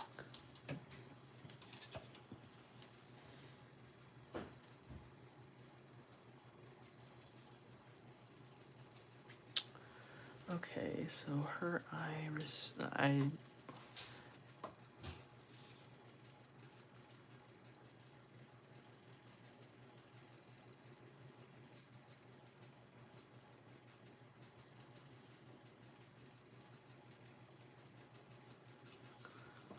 like some poly and break down, and maybe the poly that hasn't disintegrated yet is probably just taking long to break down. Yeah, really, but like at the end of the day, like why do we have to worry about that? So like let's just like all let's just all like do like go on strike or something to like get poly discontinued or something, or like reinvented or something, like innovated so it doesn't disintegrate. Because like if it didn't disintegrate, I wouldn't be like thrilled to own a polypropylene doll, because like it has limit, like it's not as flexible with styling and brushing and all this other stuff. But like the dry rotting on it is just like a deal breaker for me, you know? So, and a lot of people, I feel like we shouldn't even have to like worry about that, especially like with when we're like, because we're expected to pay like full price for the dolls. That's what they expect the consumer to pay. So it's like, why are you giving us the lowest quality fibers that are just gonna like dematerialize with time? I mean, but I guess to be fair, it's not like let me rephrase that. For children's the playline toys, they kind of expect them to be trashed, but I feel like for collector dolls, why are we even having the option of having the lowest quality materials? You know what I'm saying? Like, so I can kind of see the reasoning for like a playline doll, since it is like intended to be not last. They do last, they can last, but it's just like not intended to be. Whereas like a freaking collector doll, I've heard like so many Mattel dolls, like I've heard so many like collector Mattel dolls and stuff like that that have like polypropylene hair, and I'm like, why is that like even like on the drawing board? You know, it's so weird, so weird.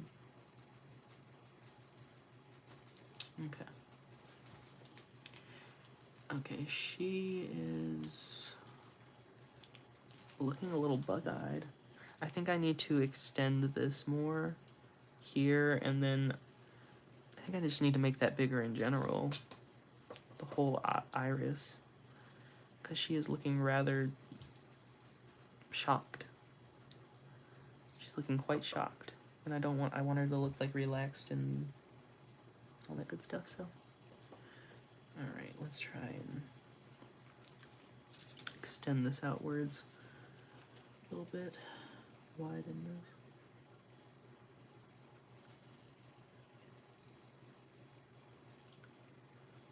Mm.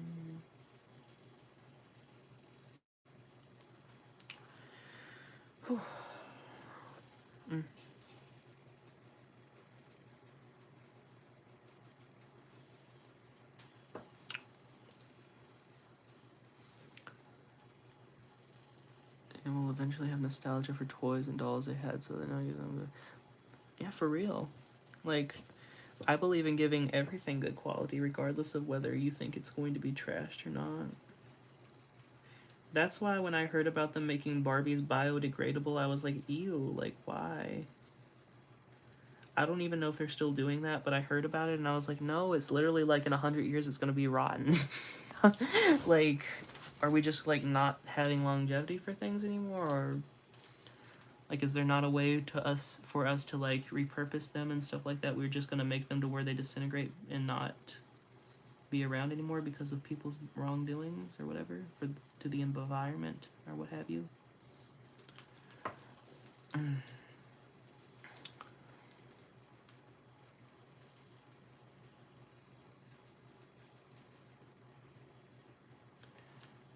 Honestly, I never like looked too much into the biodegradable thing though for the Barbie. I think I just heard it vaguely somewhere, so I might be wrong on that, but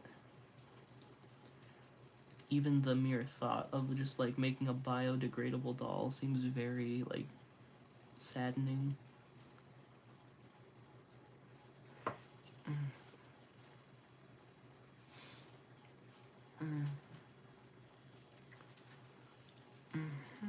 Okay, so yeah, I think she's looking about right. Good night. I have been on. Good night. The newer Barbies are already breaking down quicker. Let's say 90s and 2000s. Oh really? I didn't know that. Are the necks on the newer Barbies chipping more?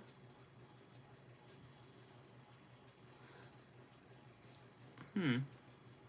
I guess I just don't own a lot of the newer dolls, so I just don't know. I don't know the longevity of them compared to the older ones. I know the older ones, like, it's been like 30, 40, 50 years since they came out. Well, maybe not like 40-ish.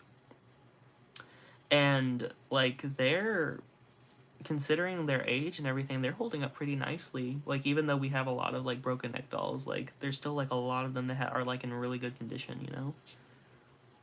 Um, Maybe not so much with the splotches on some of their legs, but yeah. Um, which kind of sucks because, like, I don't know. Like, but then again, I also have seen where MGA have been changing the quality of vinyl for the newer Rainbow High dolls. Like, some of it is see through and such. So I'm wondering if like that's gonna affect like the longevity of the doll as well. Like them like meddling with the vinyls and stuff. Because we know Mattel is most likely doing that anyways with how the dolls are like breaking down, like chipping and stuff, like you mentioned, and then them just trying to like lower the cost of making it, but like charge the same price, which is it's very sad that they're doing that.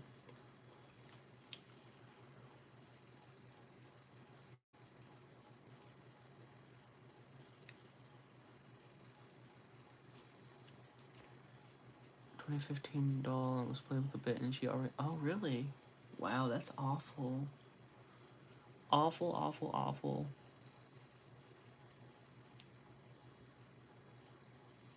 And that's only like 10 years old. That's nothing compared to like some of the other dolls that are still around. Like, wow, that's awful.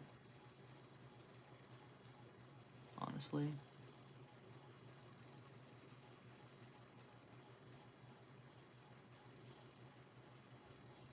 Mm.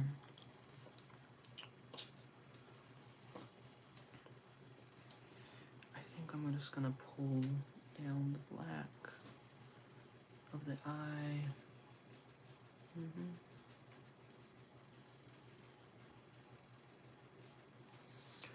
Okay, pull down the black of the eye.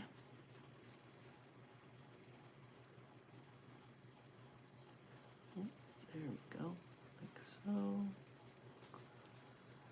Mm. Even the Monster Highs, the repros, um, like Operetta, she had a reproduction that came out early this year. I think it was early this year, I believe. And her vinyl's like a different, like the operetta dolls that they're making now is like different than what her older vinyl was. It's like more transparent, translucent. And that kind of like sucks. And I feel like it might be a lower quality vinyl. When 90s clones were made better than. Oh, yes. And yes, I can very much so attest to that. I have had some very high quality. Like, don't. Like, Totsi? Like, besides the polypropylene hair, like, some of the. Mm, well, I meant maybe not Totsi. Totsi had some good and bad dolls, but, like, there was Totsi, the. What is it? Fashion Avenue dolls? Those dolls are really good, like, quality wise. And those are better than the freaking like name brand Barbies nowadays, which is shocking. Like to be honest, those were like verging on being the same quality of the Fashion Corner. Yeah, I don't know why I said Fashion Avenue, Fashion Corner. That's right. I have some of those dolls. I have a tennis one that has blonde hair and a brunette gymnast one. I really like the brunette ones. I don't know why. I think the brunette really suits her face sculpt. Um,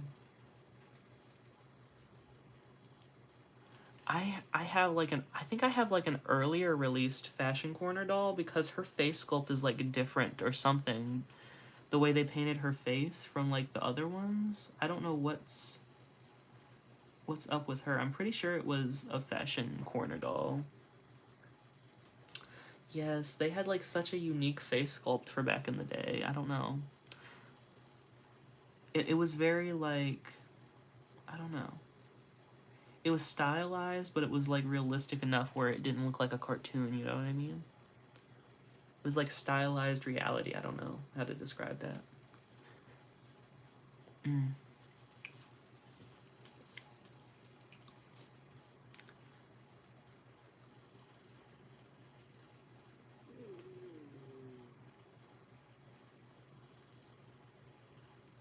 Apologies if you heard my stomach. It's rumbling a little bit.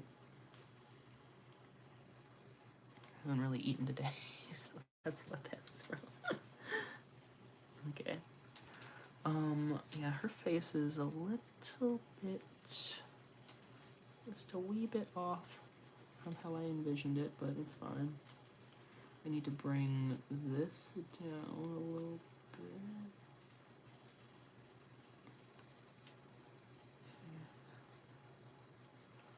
Well, yeah, they do, and it does make it look more mature. She looks like a mid-30s woman to me that's like into has a bunch of different hobbies. Hmm. Yes, I love that. I wish that they would like come out with like a play line like old like intended to be like an older lady type doll. Not like an old lady, but I mean an old lady would be cute too, but like a I don't know, like 30s or mid 40s, yeah, something around there.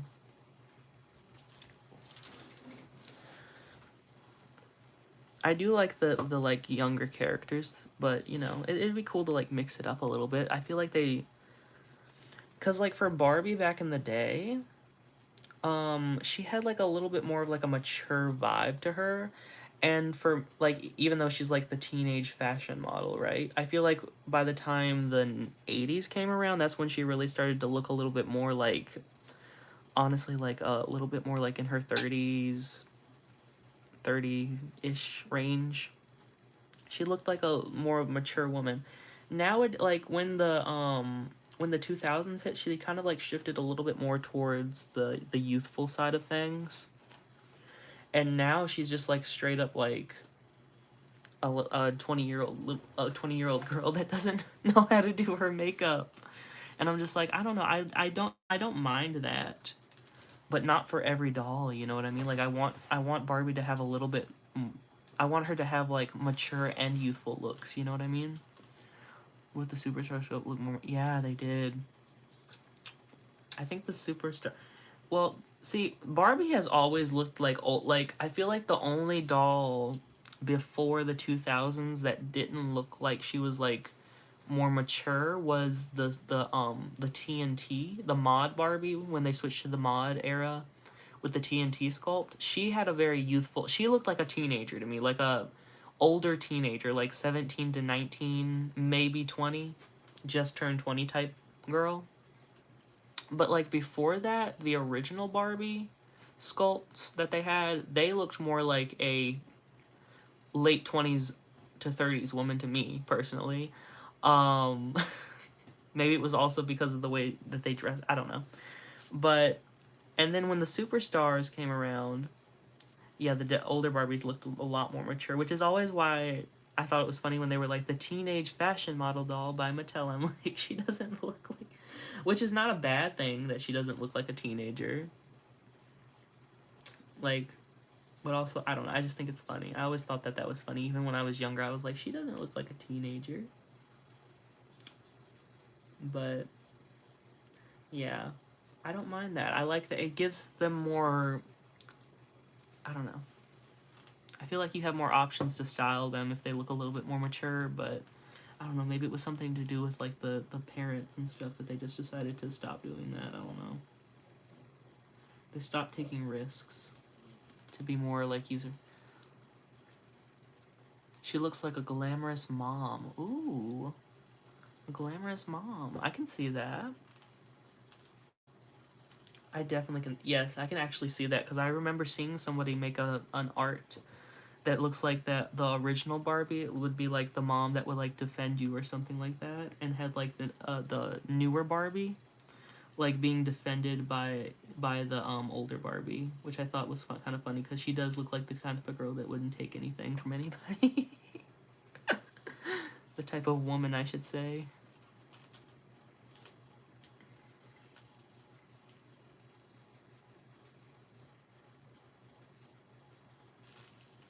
Mm.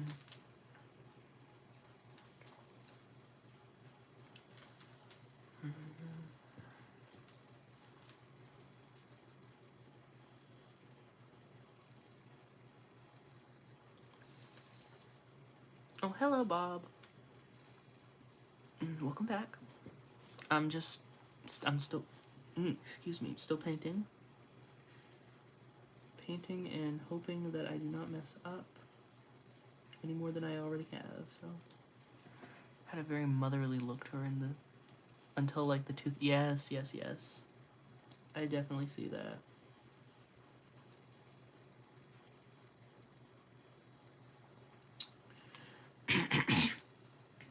Which I don't mind that look actually. The more youthful look. I just wish that they would play it up a little bit, you know? Give us a little more variety. Like, since we have all these, like, I don't know, different. I don't know. You would think with having, like, more diverse sculpts, the dolls themselves would be, like, more diverse in, like, style. But, like, it's, like, the opposite. Like, they all look samey in the face. Like, the facial, like, makeup and, like, the expressions and everything. And the style as well, and just like all this other stuff, and it's kind of boring, you know what I mean? And I don't mean to say that to be like rude or anything, but like I feel like they kind of just like honed it in, like they kind of just like threw in the towel. They were like, okay, we're gonna give you more diversity, but we're gonna like subtract the fun aspect of it, so it just feels like it feels a little bit lazy in my opinion, you know? A little bit lazy, and I don't know. It's like you have all these different sculpts of people that you're trying to represent, but you're not even trying to give them like decent looks. It doesn't come off as very nice in my opinion.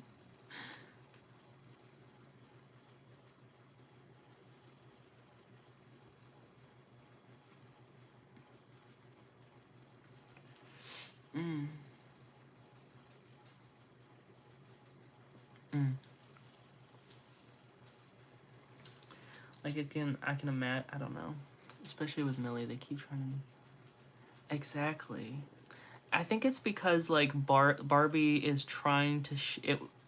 I don't know if they're doing it nowadays, but they were like trying to for a while to shift away from Barbie being like like they were trying to make Barbie like a word that like they were trying to make everyone like, oh, Barbie is everyone, and they even did that in like the Barbie movie, and I'm like, okay, that's cute, but also like I don't know, like in turn they also like to do that they tried to like make her like so boring.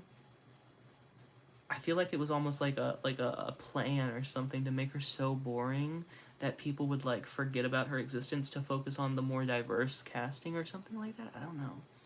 That's just my tinfoil hat theory. I'm not saying that that's what they were doing. I don't know. I just feel like it's strange that like everybody like yeah Barbie core like see that's what I miss about Barbie is the Barbie core aspect. I wish that they like really like focused on like the pink glamorous vibe and just like tried to make everybody seem as glamorous as possible. How many times have I done this? As in like what? Like paint this doll, like this specific doll, or like paint in general? Mm,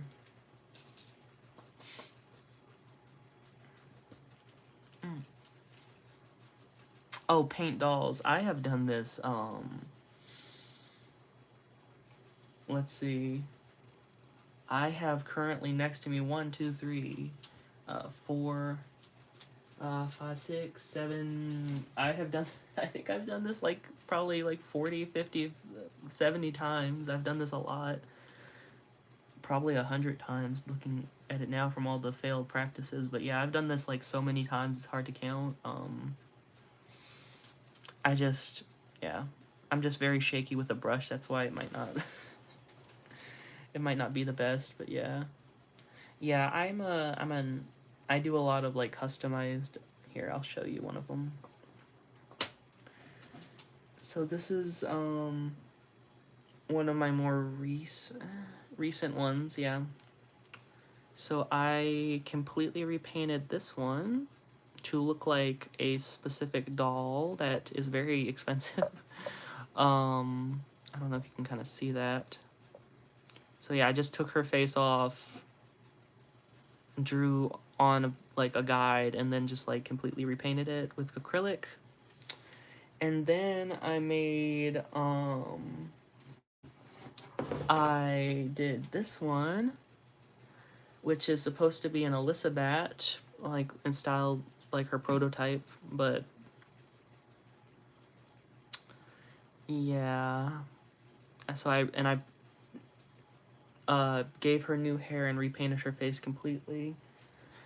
And then this one, which was like one that I like. Okay, bye bye. Bye bye. It was nice talking to you. And then this one, which was a I'm just gonna show it anyways. This one, which is a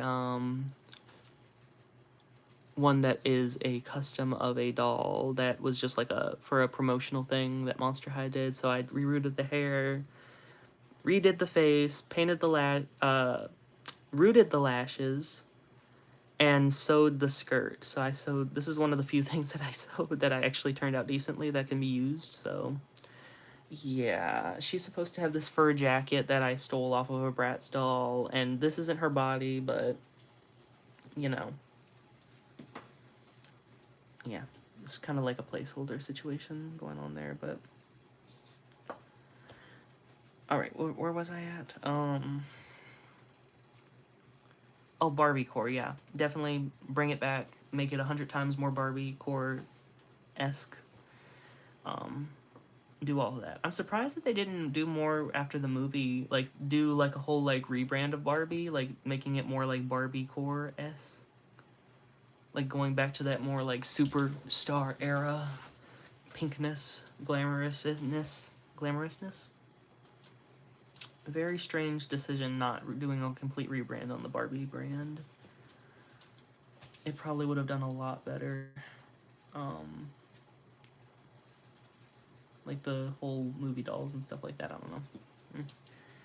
C'est la vie. Let's see here. I need to bring this in.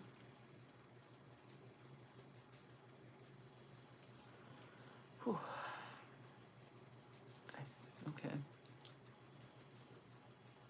I think I'm going to. So I'm going to, for this one, I'm going to just do my own lashes.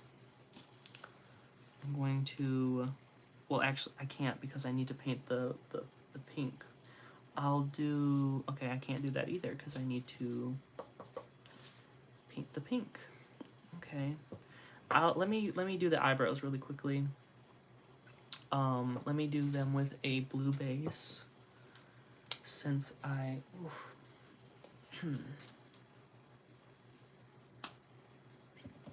okay, I'm gonna look at my reference one more time for these eyebrows because they are a very specific shape and it's very hard to get them right from all of the repaints that I've done, so that's kind of scary.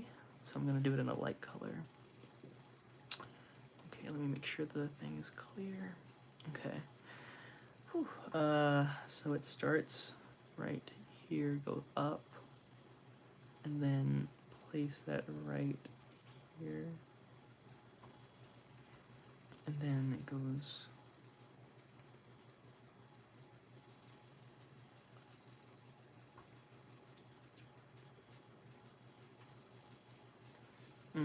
upward, and then it curves downward. Boom. I think, well, probably is fine. I'm doing it like that, it's probably fine. Okay, let's see. Same here, it goes here, goes here. Probably put it about right there. Is that too far? Nah, it's fine. Then bring this here.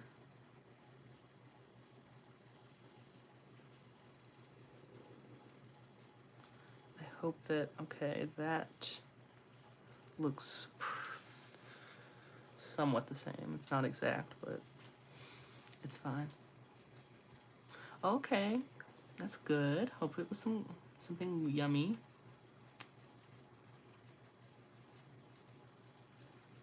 I was just rambling to myself, trying to get these eyebrows done.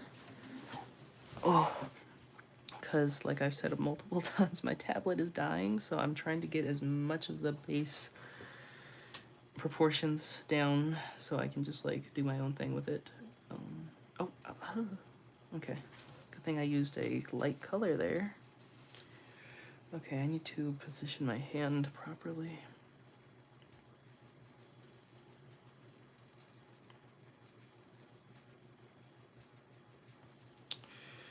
Okay, just gonna do that. Ooh, yummy, okay. Nice. I made for my family, which only one person took one slice and I ate pretty much the rest, was a homemade pizza.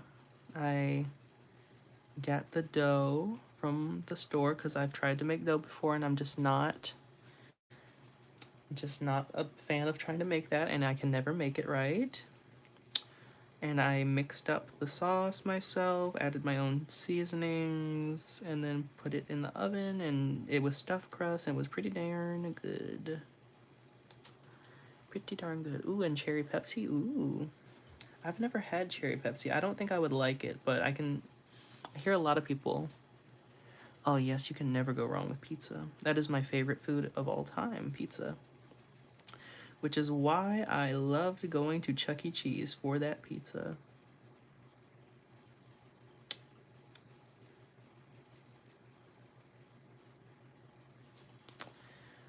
I loved their pizza. I would love to go back there and get like a large pizza or something, a medium one maybe. I don't know if I could eat a whole large, but definitely could do a medium. Ugh.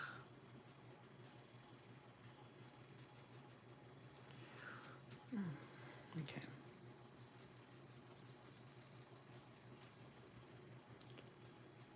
Oh, really? They got rid of all of them from every location, or I feel like Chuck E. Cheese. That's what they were known for, though, right? Because like they were what was it show? What was it show? They were originally like Showbiz Pizza or something like that. Then they rebranded, and like the whole point of it was like the animatronics. That was the whole draw of the restaurant from either time.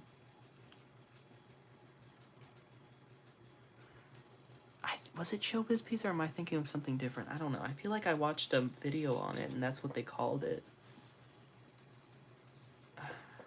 Hmm. I used to watch this man and he would basically, was it the Rockefeller explosion? He would restore the animatronics he found. He would like make replica masks and paint them how they were. Oh, okay, that's good. They're still like legacy locations. It's just a shame that like, if you're not in that area where there are the legacy locations there, that you can't really have the animatronic thing going on. I honestly, whenever we went to Chuck E. Cheese, it honestly was never like super packed and they never had the animatronics on and I never really got to see them in action. But I remember one time I like went up to where they were and I looked behind the curtain and I just saw these down animatronics and it really creeped me out. It really creeped me out because like I had never really like seen an animatronic before that, so it was like really like strange. I don't know, but I do really like animatronics nowadays. I really can appreciate them and think they're really cool. And I especially love the man that I was talking about earlier, who restores them. I love watching him restore them and making the stages like look accurate and stuff. And ugh, very fun. Oh, you like that rock? Yeah, I think I've heard you say that before. The Rockefeller explosion, or maybe I don't know. Maybe I just thought that I heard you say that somewhere, or maybe I just assumed since I know that you're into Five Nights at Freddy's, and I think I've heard you mention animatronics and such in the past that I just kind of assumed that you did. Either way, that's really cool. I do like them as well. I don't know a lot about them, but I do like seeing like videos of them and stuff when I do watch it. Oh, yep, my tablet is basically gonna die, so I'm just gonna turn that off. And I will have to charge that after I am done streaming. Okay.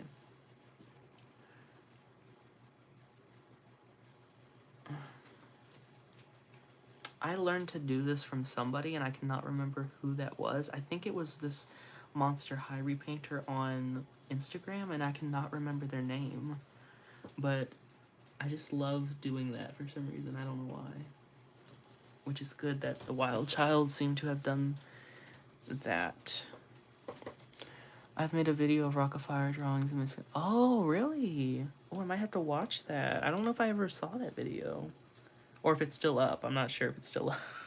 But if it is, then I'll definitely give it a watch if it is. Hopefully it is, but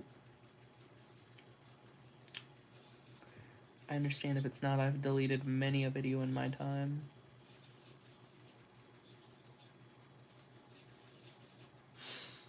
And then we do a darker color on the ends. Because you want the inward part, usually when you're doing like a brow like this, to kind of be a little bit more elegant, I guess, instead of blocky. Yeah, it's an ASMR skin. Oh, okay. I'm gonna have to give that a watch.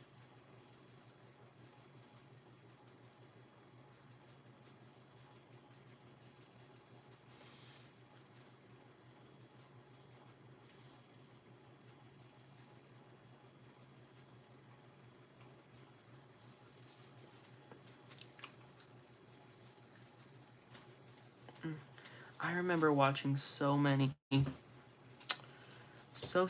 like sketchbook tours back in the day when I was super duper into art, when I was like younger, in the early days, like, and by early days I mean like 2013, 2014. And so many people used to do like sketchbook tours and everything, and that's just not, it's just not a thing anymore, I think. As much as it was, at least, I don't know. Like, I remember there was like specific YouTubers that I would watch, and they would all do like monthly drawing updates of what they drew in a month, and I thought it was super cool. I tried to do that a little bit back in the day, but it just I don't know. It was never as good as theirs.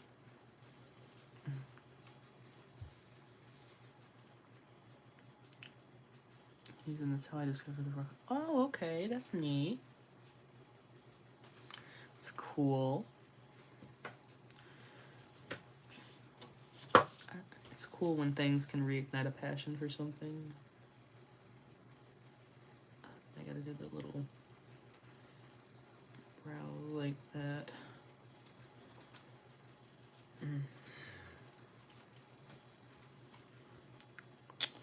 Ugh. Oh,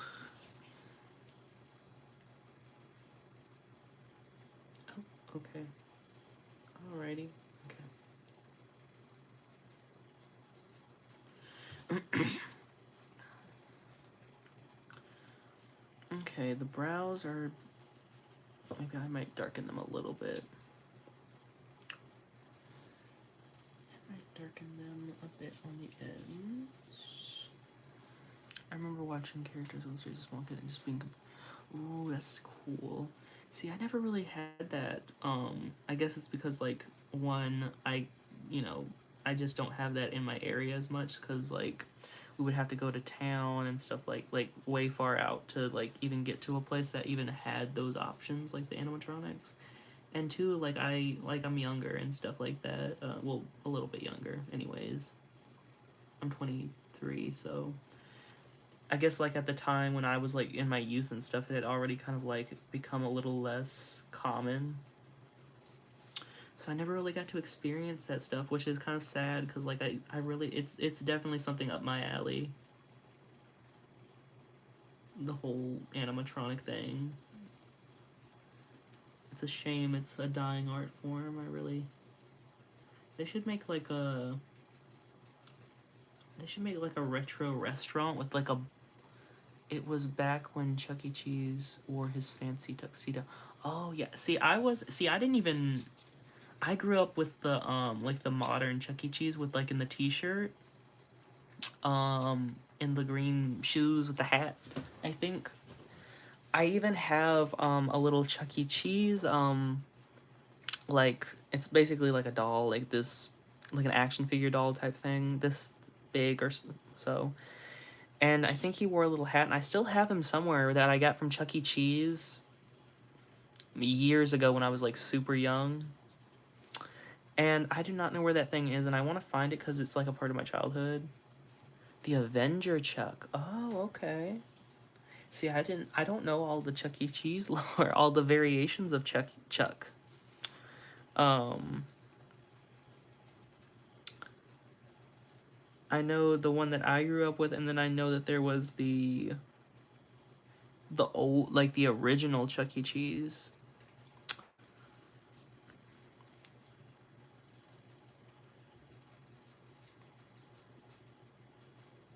I really like the original one. He had the sporty look. Yeah, the sporty look.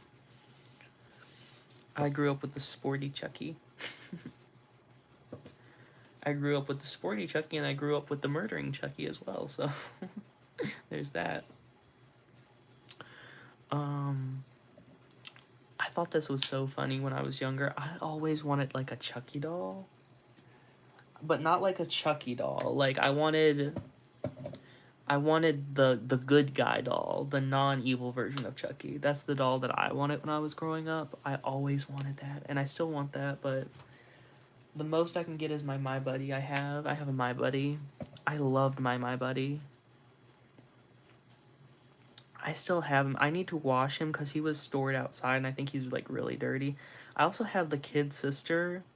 I was really obsessed with My Buddy back in when I was younger. I think it's because he was inspired by Chucky was inspired by him. Oh, you really? Oh, the same? Okay. Cool. I know the good guy doll is so cute. I don't know. There's something about him that I just want to squish his cheeks. Squish his cheeks.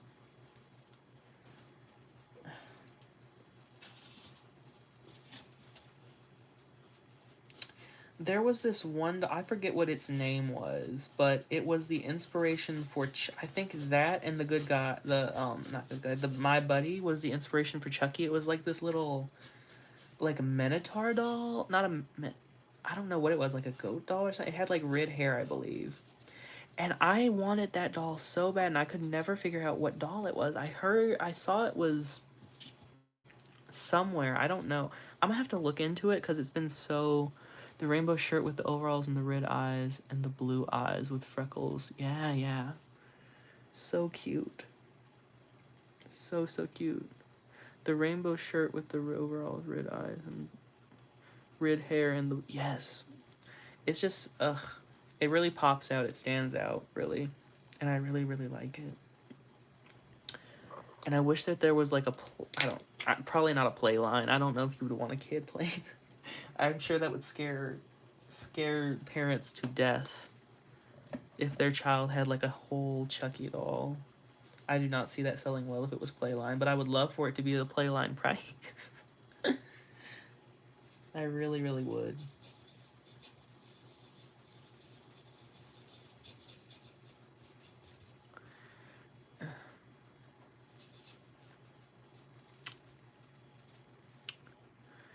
Ugh. Okay, let me try and cut this. Cut that there, and here.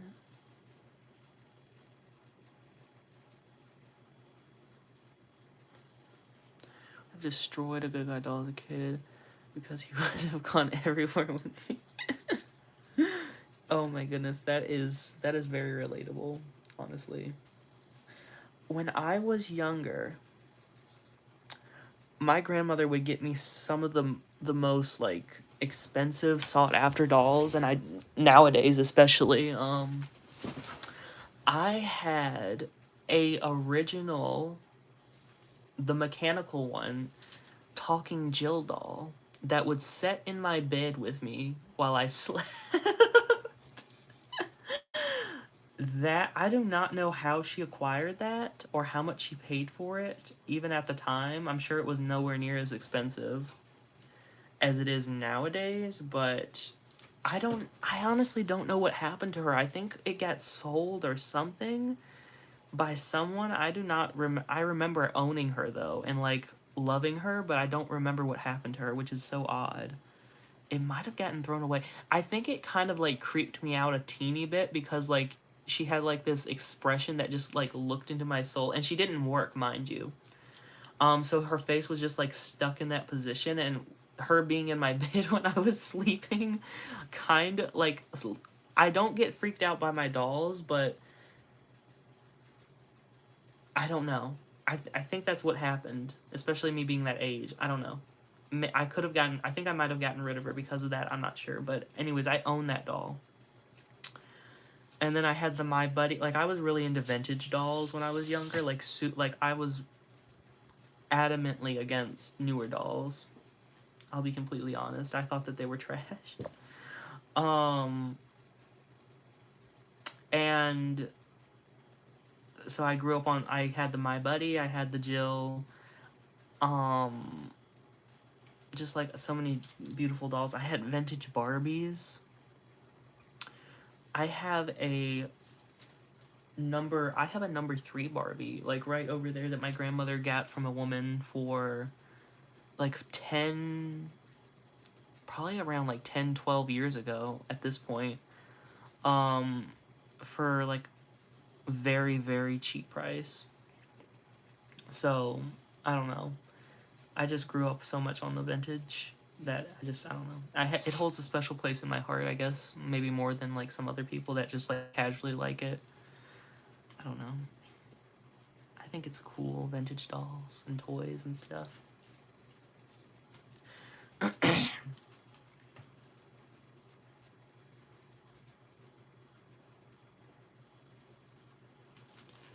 Mm-hmm. We'll put this here and cut that here. I think I might bring this all the way out because I don't know how to replicate that to make it look good. It just being like towards the side. So I'm just gonna bring that and pull it down here. Oh, okay. I messed that up. That's fine. I will fix that. Mm-hmm. Vintage hand-me-downs, and that really ignited my love for. Exactly. Oh, and I have Chrissy dolls too from my childhood. I think I showed them in a video. I think I did a live stream a long time ago of me straightening their hair. I think I did, anyways. I forget, but ugh, I want to get into Chrissy dolls, but they're so big, you know, and I don't have a lot of room, and I probably wouldn't be able to get like them in outfits because they cost too much with the outfits. Chrissy is. I have a baby Chrissy that I have been trying to get the courage and energy to reroot since I was 10 years old. I've had her, my grandmother got her, and we actually didn't know who she was. We thought she was a boy because her hair was cut short, but we found out that it was a baby Chrissy, and I ripped all of her hair out because I was like, I'm gonna reroot her, and I just never rerooted her. Like, she is a huge doll, but I could reroot her if I set my mind to it, you know? Her head is soft enough, I have the needles, I have the hair, I just need to get the motivation to do it, you know? So, it will happen eventually, hopefully. Plus, she's like kind of discolored and has like this weird glue thing on her head that I don't know. But I need to get her eyelashes and repaint. I need to paint her eyes properly because the white kind of chipped, and I didn't paint them properly when I tried to repaint them. So yeah, there's that. Um. So this doll is starting to look a little bit off model, so that's fun. because I messed up here. So, but you know what? I'm gonna just go with it. And since she is like a test, it doesn't need to be perfect, um, or anything like that. She is just like a test. So, for my official personal doll. Isn't Baby Chrissy's head kind of soft? Like, yes. So it's basically this. Honestly, it might be a little bit softer than a normal Chrissy head. At least mine is. I don't know. I could be wrong on that. I think it's about this. It's pretty much the same, or like a little bit softer. She just has like it's so big. Like her head is so big, and it's gonna take up so much hair and stuff. So I guess maybe that's why I just haven't gotten the motivation to root it. Plus, at the time, I was like really like religious on doing the knot method because like that was the only method I saw as like being viable for not having glue in the head. Um, and just obviously it's like the most secure method because you're like literally knotting the hair in place, right? So it's like not gonna come out if you tie the knot properly, but it just takes so long, especially on that size of a doll. I just don't think it's gonna be ethical for myself to force myself to like do that. So I might just do the reroute tool method on her. Get a bigger needle and put it in my tool to reroute her. So yeah.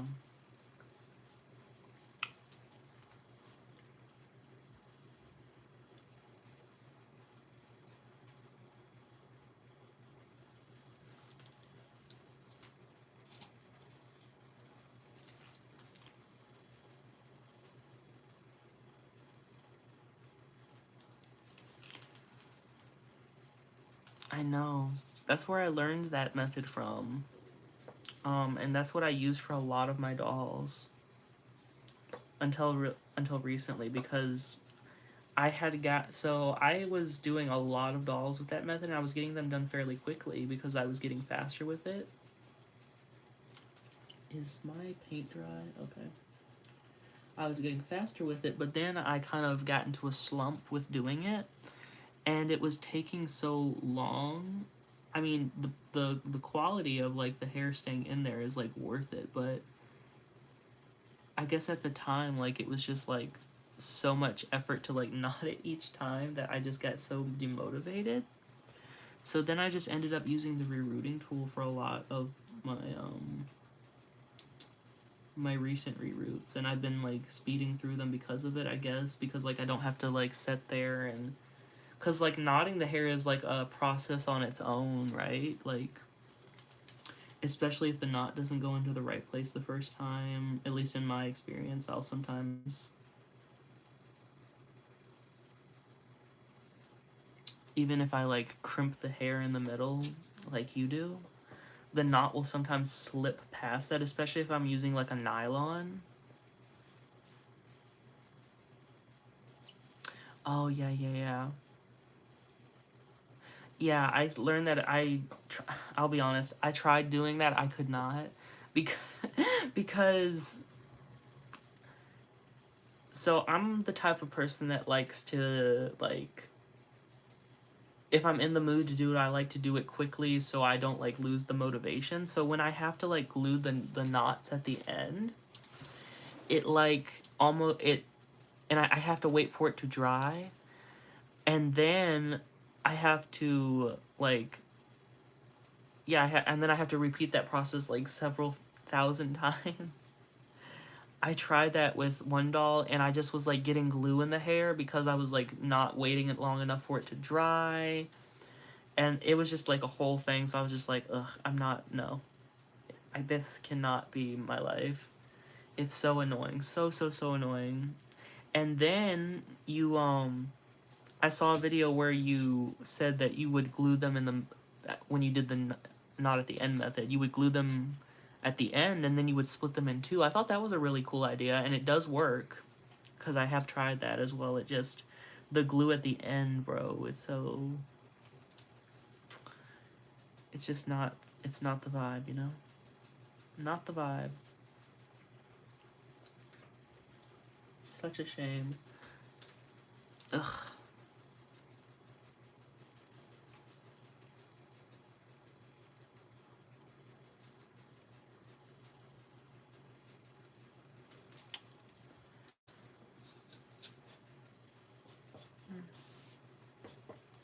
I've seen people where they oh yes, it is very time consuming, time consuming for someone like me at least. I saw a video of this person, and he was using the reroot tool, and he said that the hair was coming out, so he decided to knot each strand of hair and then poke it in there with the rerooting tool. And I was like, if you're going to if you're going to knot the hair anyways, why not just like put it in there with a needle, you know, with like a regular like needle, and then thread it through the eye? I feel like that might be a little, I don't know, safer. I feel like that doing it that way might split your doll's head open. And he was doing it on like vintage Barbies. I was like, ooh, I don't know if I'd recommend that. I do not know if I would recommend that.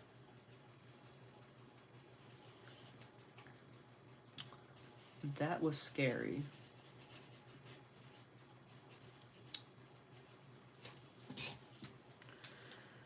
Okay. This one.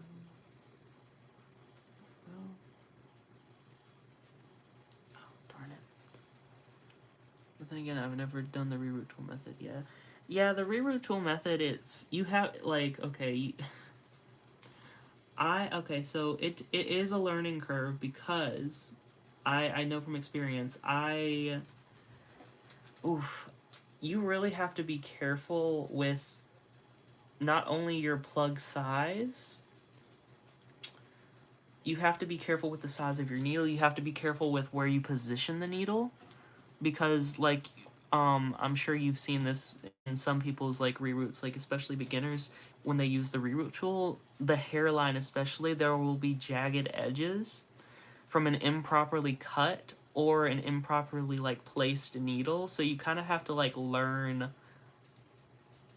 where to position the needle where that won't be visible or happen as much, you know what I mean? So it's just like, it definitely is like a thing, because like with the needle, you just like, yeah, scalp splits, because it does cause like like micro abrasions in the scalp, right? Because like it's like a cut eye, so it's like piercing the vinyl, and you're gonna get like a split even if it's like you can't see it, regardless of the needle size. So like that's why the smaller the needle, the better, you know, especially for like the hairline and the part. So yeah, it's like a learning curve, and you got to do all this stuff, but you know, and then you also have to like, for the hair thickness, like I've done this for so many reroutes in the past until I just learned recently what to do. You basically, however thick you want the hair to be, the plug to be, I should say, you have to basically like split that in half. Like you have to take the plug, you like, I want the plug to be this thickness.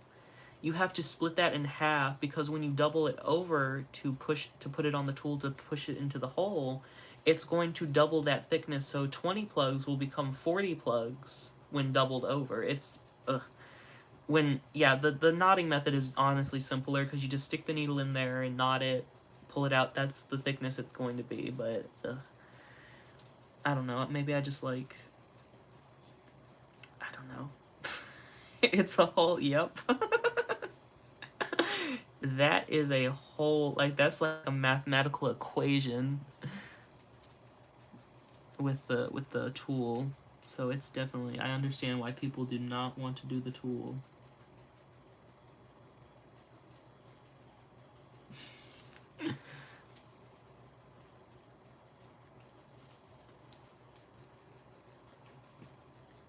And that's something I really had to figure out on my own, because like nobody really like worded it like that. At least in my experience, like looking up tutorials and stuff, like how do people like use the reroute tool? Because every time I use it, it just, it splits, or it like just is too thick or whatever, and it just, you know, it's trial and error. Once you get into it, I'm sure it goes. It, okay, so it does go by super fast. For, let's, where is she? The, oh, right here.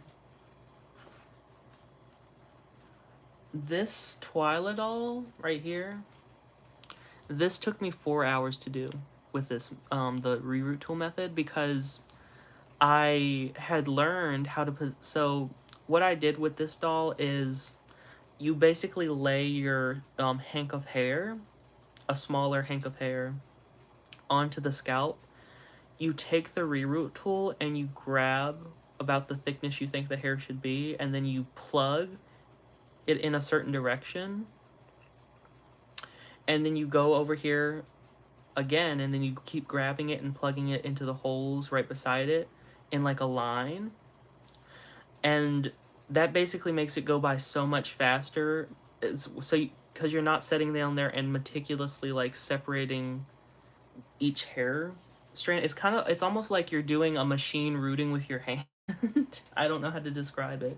Very automated. Yes, I've seen people do. Yes, there was this person on Instagram called, what is it, 22 millimeters, that I used to follow. I think that was their name, something. And that's where I learned, that's where I saw that. It's like yeah, basically an assembly for plugs. It's very, I thought that was so neat that I tried it myself, and I was kind of getting frustrated because I didn't know how to hold the hair or plug it. But once I like kind of got the hang of it, it started like making the reroutes go by like that. It's very wild that you can get it done that quickly by doing that. Um, but yeah, it can be a little finicky. I'm still not like good at it. I'm gonna be honest, but I try. It's better than when I started. So okay, I think I can for okay. Yeah, I'll just add the eyelashes. Okay. So I'm going to do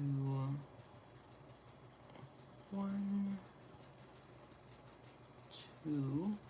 I've studied this doll's how she was painted this prototype so much that I know that she has two eyelashes that flick upwards, and then she has varying like lengths. So she'll have like one like two long here, then she'll have like one short, then she'll have maybe like another long, another short. Honestly, like the way the sculpt is curved, it's making it a little bit hard to get the proper. And then I'll do one more long. Okay. Oh yeah, whenever I'm doing like trying to do a recreation, I'll like literally dissect the screening. Um like I'll look at it and I'll be like, okay, the eyelash is positioned here.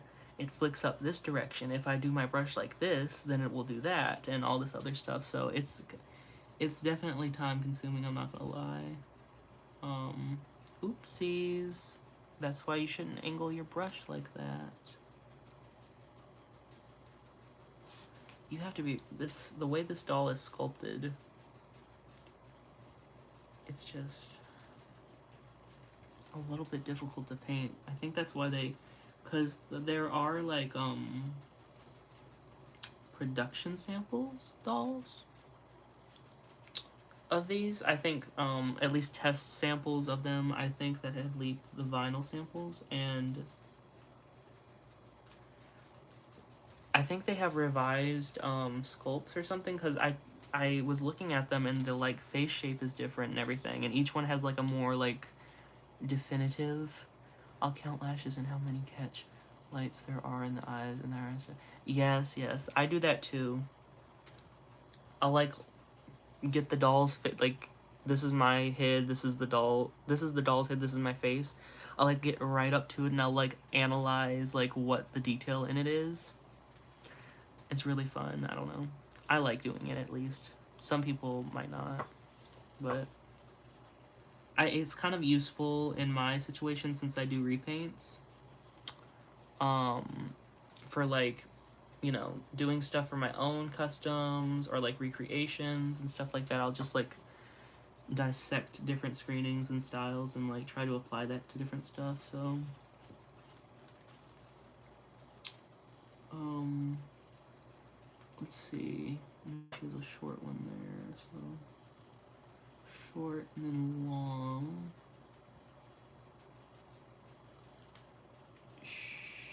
Short, long. Oh, I did not get that as good as I wanted. That doesn't look too bad. Okay. Not too bad. It's not the best, but it'll be fine. And then boom, boom. Okay, not awful. Now I have to do the bottom ones, which she has 5 lashes on each eye, not counting the one towards the side. So she has, okay, she has 1, 2, 3, 4, and then 5. Okay, that's fine. The I'll just use this as like a learning experience on what to do for my final one. This is just kind of like me practicing the face proportions and whatnot. 1, 2, 3, 4, 5. See, that eyelashes are better. I don't know what it is, like, but sometimes I'll like. That's what is boring about Millie. Is it's literally the same amount of eyelashes and catch lights in each doll with no eyeshadow lipstick in it. Exactly. Like, there's nothing to look at. It's literally the same face screening on every single doll. Literally. Whereas, like, for Barbie back in the day, she used to have, like, the same screening, like, proportionally, but then they would, like, edit it slightly for the look or whatever. Like, maybe give her a slightly different lip color or a different eyeshadow. Maybe they'll add a lash, remove a lash, add a light, remove a light. Just, like, all this different stuff, but now they just kind of, like, copy-paste it.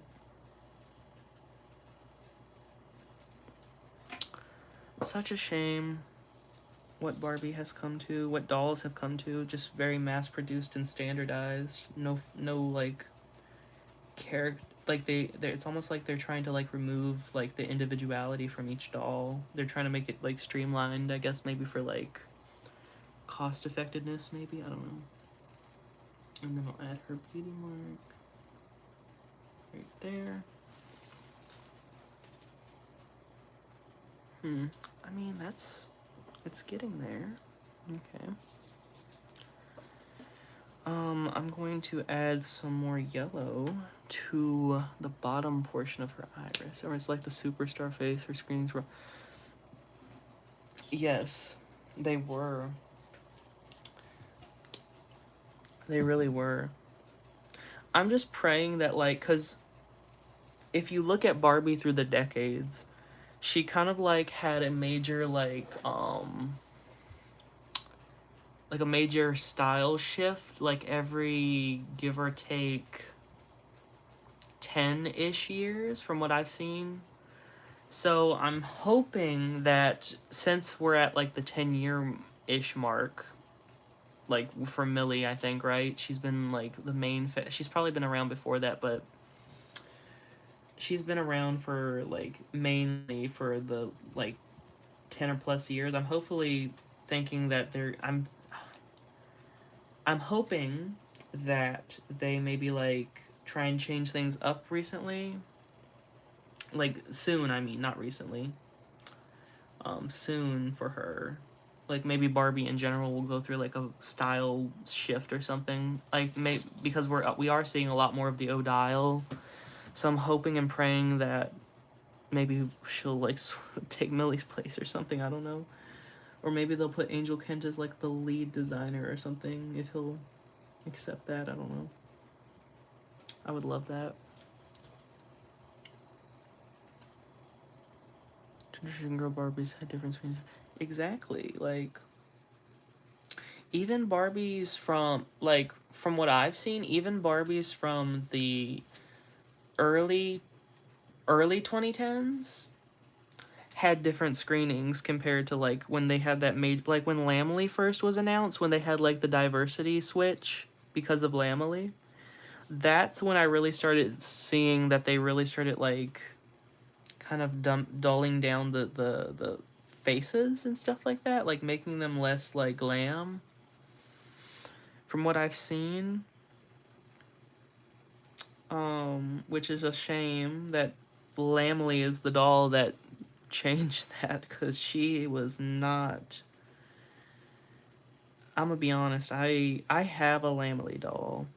I have two of them. I had three at one point because my grandmother actually helped fund the project.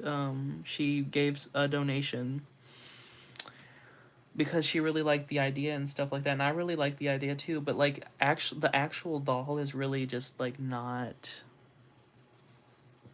She's not it. That is a ugly. I'm sorry. I'm not trying to offend anybody by saying this. I just personally do not like anything about that doll besides maybe the head. And even then, there's not much to look at there. I'm gonna be honest. That doll has the most unflattering body sculpt I have ever seen in my entire doll collecting 10 plus 12, 15 years of having dolls. And yeah, they don't look like they go together whatsoever at all. That and I don't know. It's just funny that that's like what. Ugh. I'm just wondering if Lamely never happened, would we like? I don't know. I honestly was considering doing like a redesign of Lamely, like making my like doing like my own sculpt of what I would want Lamely to look like, which would like basically be editing her body, like her how her body is like proportioned, not necessarily like making her like Barbie or anything, but like what I wish that Lamely would have been like. She did have polypropylene hair. She does have polypropylene hair. I don't know for any of the other dolls, but that doll has polypropylene hair and it does not look or style like anything but the most horrible grade of poly you will ever see. That is Dollar Tree hair that doll has. Mm. I don't know. Like that I don't they were not thinking properly. They were thinking about I don't know, I feel like Lamley was done out of malice versus like actually wanting to like represent something. I don't know. I feel like they did not put a lot of effort into like the actual functionality of the doll because she does not like she's not a good play doll. She can't really set the way that you would need a fashion doll to set. She can't really pose that well. She can't fit most clothes. Unless it's like Lamley branded clothes, which you can't even get the Lamley clothes easily anymore. Like I think the fashions are harder to find than the doll itself. I saw a doll sell for like literally $1 online, and then I saw somebody in person trying to charge like $20 for that Lamley doll for a Lamley doll they had, and I was like, oh my goodness, no. Like that is outrageous for that doll. Like that doll is not worth $20 to me. That doll is worth like 10 max. That's a budget doll.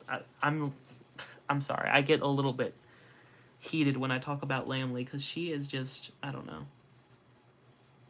I blame her for what happened to Barbie. Slightly, ever so slightly, but I do like the diversity. I just wish that they would like put some quality into it. Her hands are very I can't remember what her feet look like, but her hands are very unproportionate to her body. Um, I do know that they released um an AA doll to go along with the Caucasian one, her, and then they also released a boy doll. And I haven't really seen much on the boy doll. I would like to own him because I'm very curious on what he looks like. I honestly was considering for the since I can have learned a little bit on how to sculpt, I was considering making my own like boy dolls because I have this like idea for boy dolls that I never see it done by actual companies, collector or not. Like they always like release the same boring guy dolls, and I just want something a little bit more glam, but like with boys, because I feel like the boys are a little bit neglected in the doll world. A lot of neglected. I would love like a fashion doll styled boy doll that just was like kind of my dream. That I wish I had growing up.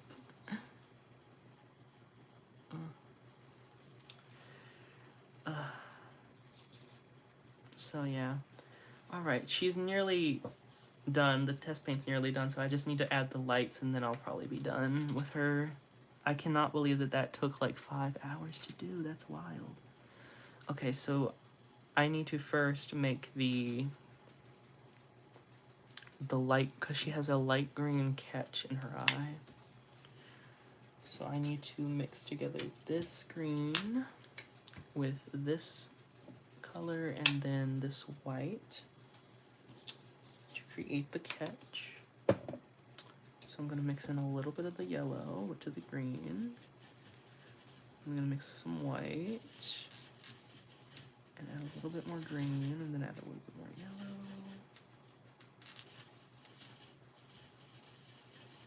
And then grab that. And she has a little catch right here.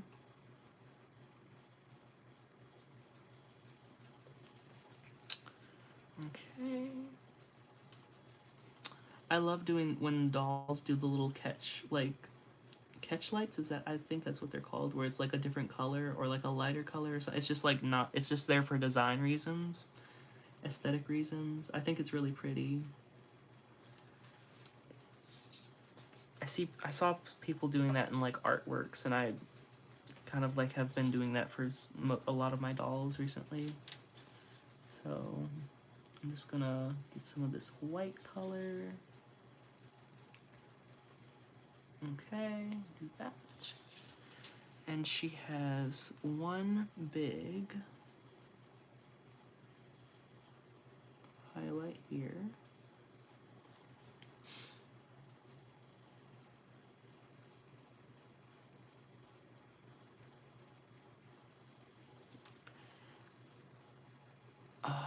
Then she has the one that goes here.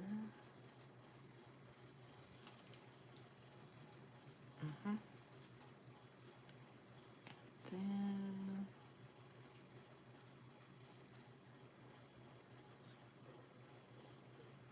okay. About elongated. Yeah, that's why I liked the Fierce dolls because they had I think that they had more detail and they had like a different eye shape. They had more character to their face. The LOLOMG dolls just kind of like they looked a little bit like dead in the eyes or something with like having no detail or anything. Like I don't know. I wish that they had like more detail going on in that department. Um,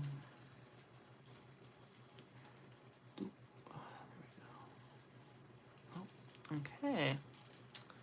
All right, she is her. Okay, that's too much white. I'm gonna add a little bit more black in there. I probably don't need to squirt any on my palette because it's just a wee bit in here. Kind of, I need to extend. Yeah, this is. I need to cover a little bit of this up.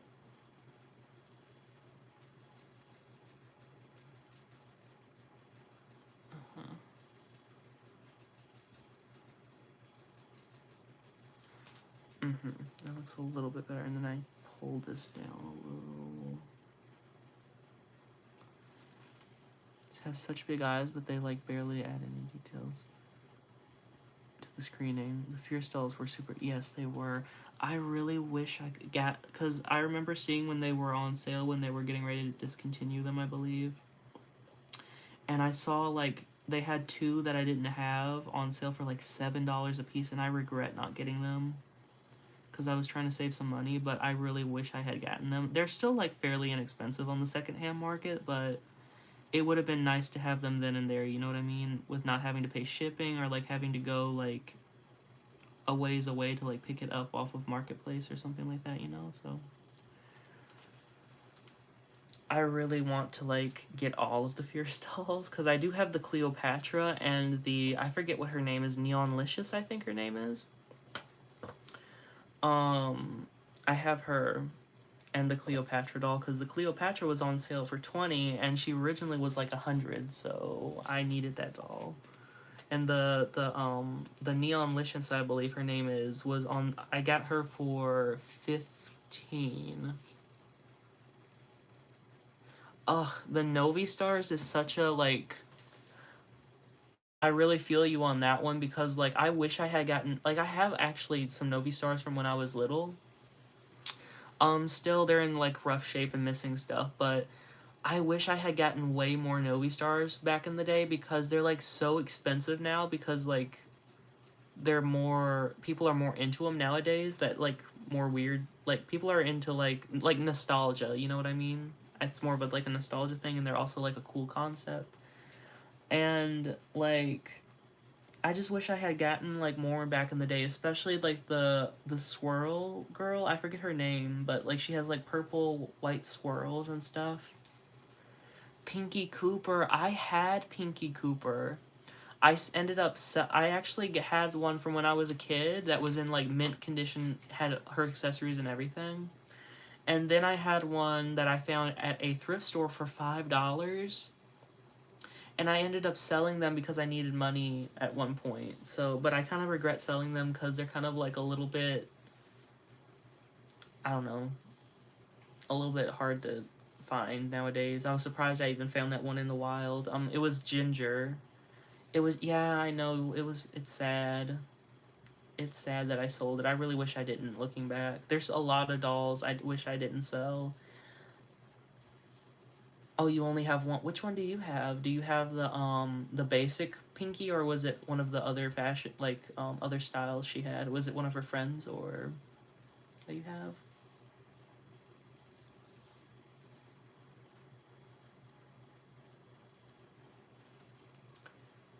Oh, the raincoat one. Okay, yeah, I like that one. I like that one and the what is it? The she's like in the I think she has a beret and she has like the striped shirt. That one's really pretty. I had the basic Pinky and then I had the basic Ginger. I think they had the same look. They were just like the basic dolls.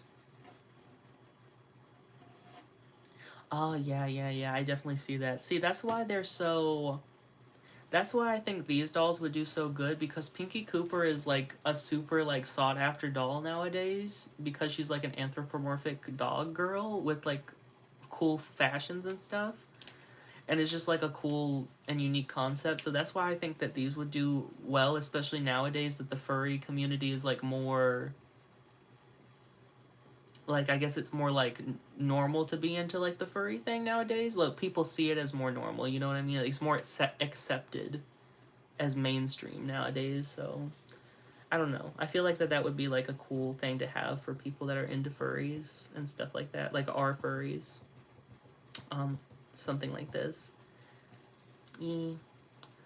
But yeah, that's how she turned out. She turned out okay-ish. Definitely, need to practice a teeny bit more before she gets. Oh, I just need to tweak some things a little bit, but I'm always looking to tweak things. Can't really see her. There you go. And yeah, I think I'll end the live stream now. I've been on for like 5 hours, which I wasn't planning on, but you know, talking and chatting and everything. Well, it was nice talking to everyone, and you, Amber, especially, because you're the one that chatted the most. But yeah, Persona's actually a panda. Oh, really? Oh, wow, that's cool. Maybe I'll make a little panda Amber. Just like, but yeah. Anyways, I'm gonna get off of here. It was nice talking to you, Amber. I hope you have a good rest of your day. And I hope that you have a good day after Christmas and whatnot. And yeah, I'll see everybody later and everything. So, make sure to send me your code on Roblox. I'll play with you at some point. All right, bye bye. Nice talking to everybody, and you too, Amber. Bye bye. Where do I end this? Oh, right